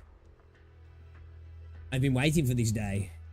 I often wondered if Wei Yenwu missed the chance to kill me and instead would send one of his hands to do it. So it was you. It was always going to be you. To be an executioner for the one who murdered your father, and in place of him, who you bear hatred, to kill who he hates. Oh, what a beautiful outcome. Your slaughter testifies to my point of view. I shall gladly give up resistance and die by your hand, my daughter. This action will form your bridge towards truth and allow my death to forge your foundations. I'm not your daughter. I'm not. I'm killing you to put a stop to your evil once and for all. And then, Tallulah, you will do evil. I've heard enough. And then you will do good. And you will recognise all the good I did. This sword, I never had the housekeeper confiscated. I'm not fond of this sword. You use arts much more than you use swords. But you are still allowed to carry it. It will remind you where you came from. A great roar. And it will witness our path. Yours and mine. Do you hate me, Tallulah? I won't be taken in, you rotting putrid snake. You're a villain beyond all else. Your life ends here.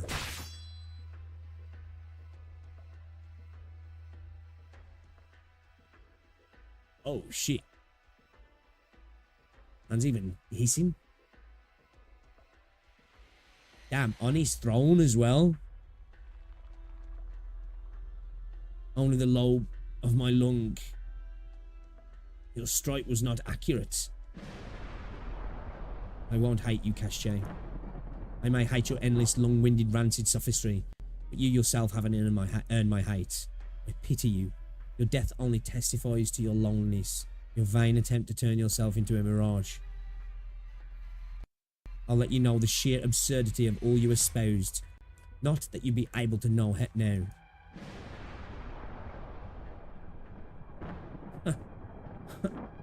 Wonderful. With my death, Wei may feel a weight off him too. I look forward to when you bear your regrets, your hate. Remember this. Tallulah, remember this. Your end is in me.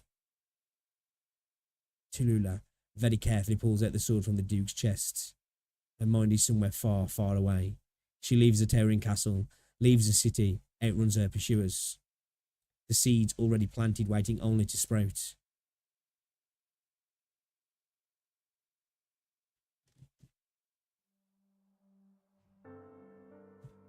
Damn, bro. She skewered him? And so you came all the way to where we were.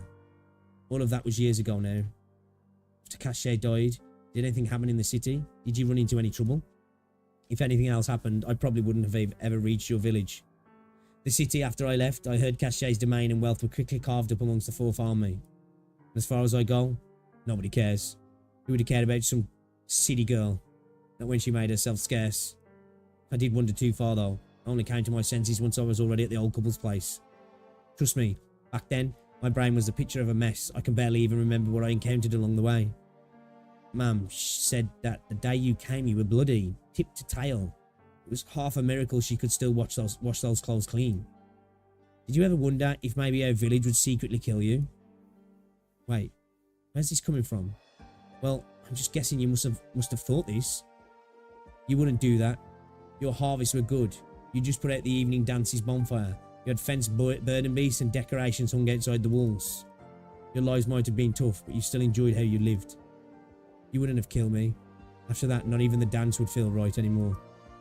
Who kills someone and stays calm as a lake? Only vicious monsters would, and they're not common at all. Don't you think you're too optimistic about people? I've seen too many bad things. So many cases, they were done by those without any choice. If they had the choice to make, I know that the vast majority of people across the whole wide world would choose to be good people. And nothing like what Cachet said. He said that all people were disgraceful, that you'd hate them and they're evil in the end, all because you were so kind-hearted. What a horrible curse to want to make. It's about as poisonous as words can get. And that's why I'm sure I'll never hate anyone. Everything they do has a reason behind it. Do you want me to watch over you? Maybe that wouldn't be so bad. What about after I'm gone? You'd have to figure things out on your own then. It's bad luck to be so ominous, you know. We'll always have to confront it. Us little infected sooner or later have to make our own exits. Taking the little time we have left and doing something that makes the fact we live worthwhile. There's nothing bad about that. I think the same way. It might not be easy, Alina. It might not be easy, but I still believe the infected should reunite as one. We should find where we belong again in Ursus. If possible, this world should in turn examine its own deeds. After that, it's not just the infected. Not just the infected. Whether Ursus, Victoria, Nathanian, regardless of country, regardless of race, regardless of your background, will sear away all things that divide us. We should all have lives where we deserve to be equally loved. If someone stands in the way of that life, then we'll take back what's rightfully ours. If you want to do it, you could give it a trial run first. We'd probably be wiped out at the last. Wasn't your first step to challenge Ursus anyway? No matter what we do, it's all a challenge to Ursus. It's like even now you've seen like the seeds of what he said like starting to be true, right? You know? But when we give some, we gain some. Despite the fact that return isn't certain to be for us. I can't call to mind things as wicked as you could. But my impression is that things in this world might not be as good as you often suppose. You mean, Tallulah, you only give so that you can gain?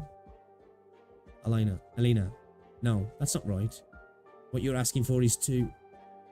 I know, but you need to think that way. I won't, I definitely won't.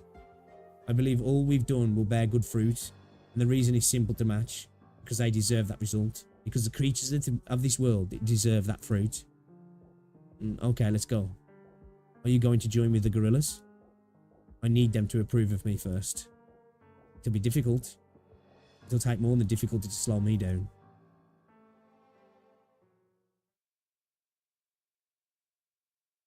Gash doesn't lie. Frostnova, here's the person who helped us back there. Keep your bolts knocked. Phew. You're just like the rumours say. So cold, you Yetis. Cold enough to outstrip this awful winter weather. Are you there, Commander? Infected? Yes. You need to explain then.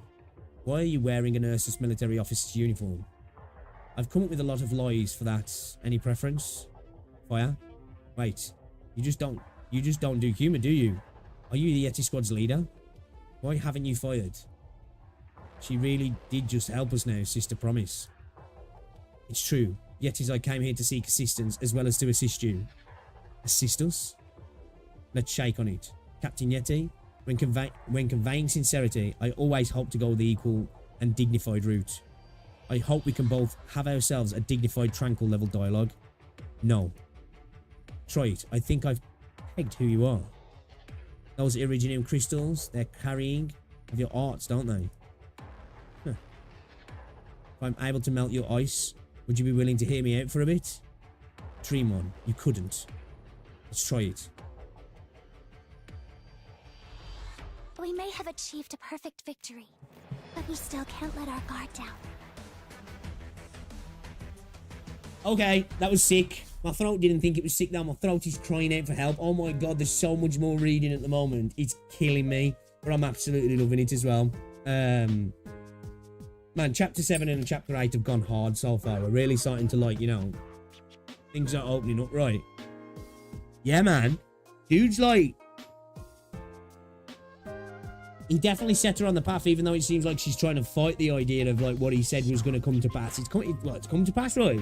Like, with everything from a reunion, you know, he said, either take over my reign or, like, go out and forge something yourself. And she's kind of done that, right? Kind of done that.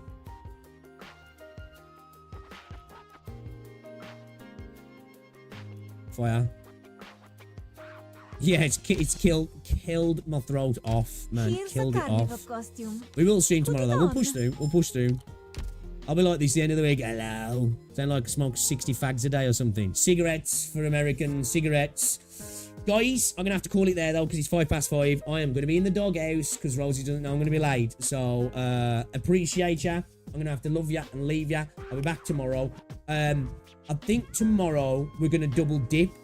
So we're doing an evening stream as well, because I want to start cracking out some other content and do some other games as well. But I do want to start bashing through Arknights content so we can get story stuff, IS stuff, event stuff, side story stuff, try and get it all in, right?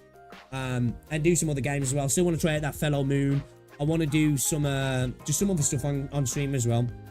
So yeah, guys, appreciate ya. Thank you very much for hanging out. I might get that video up earlier. I'm still contemplating whether to upload it, whether it's worth jumping into the dialogue. But then there's that part of me thinks that it maybe is because how serious things are getting and how dumb they're getting. And yeah, maybe a voice of reason in the community might help. Doubt it, but who knows. Anyway, guys, enjoy the rest of your day. I'll see you all later. Get off.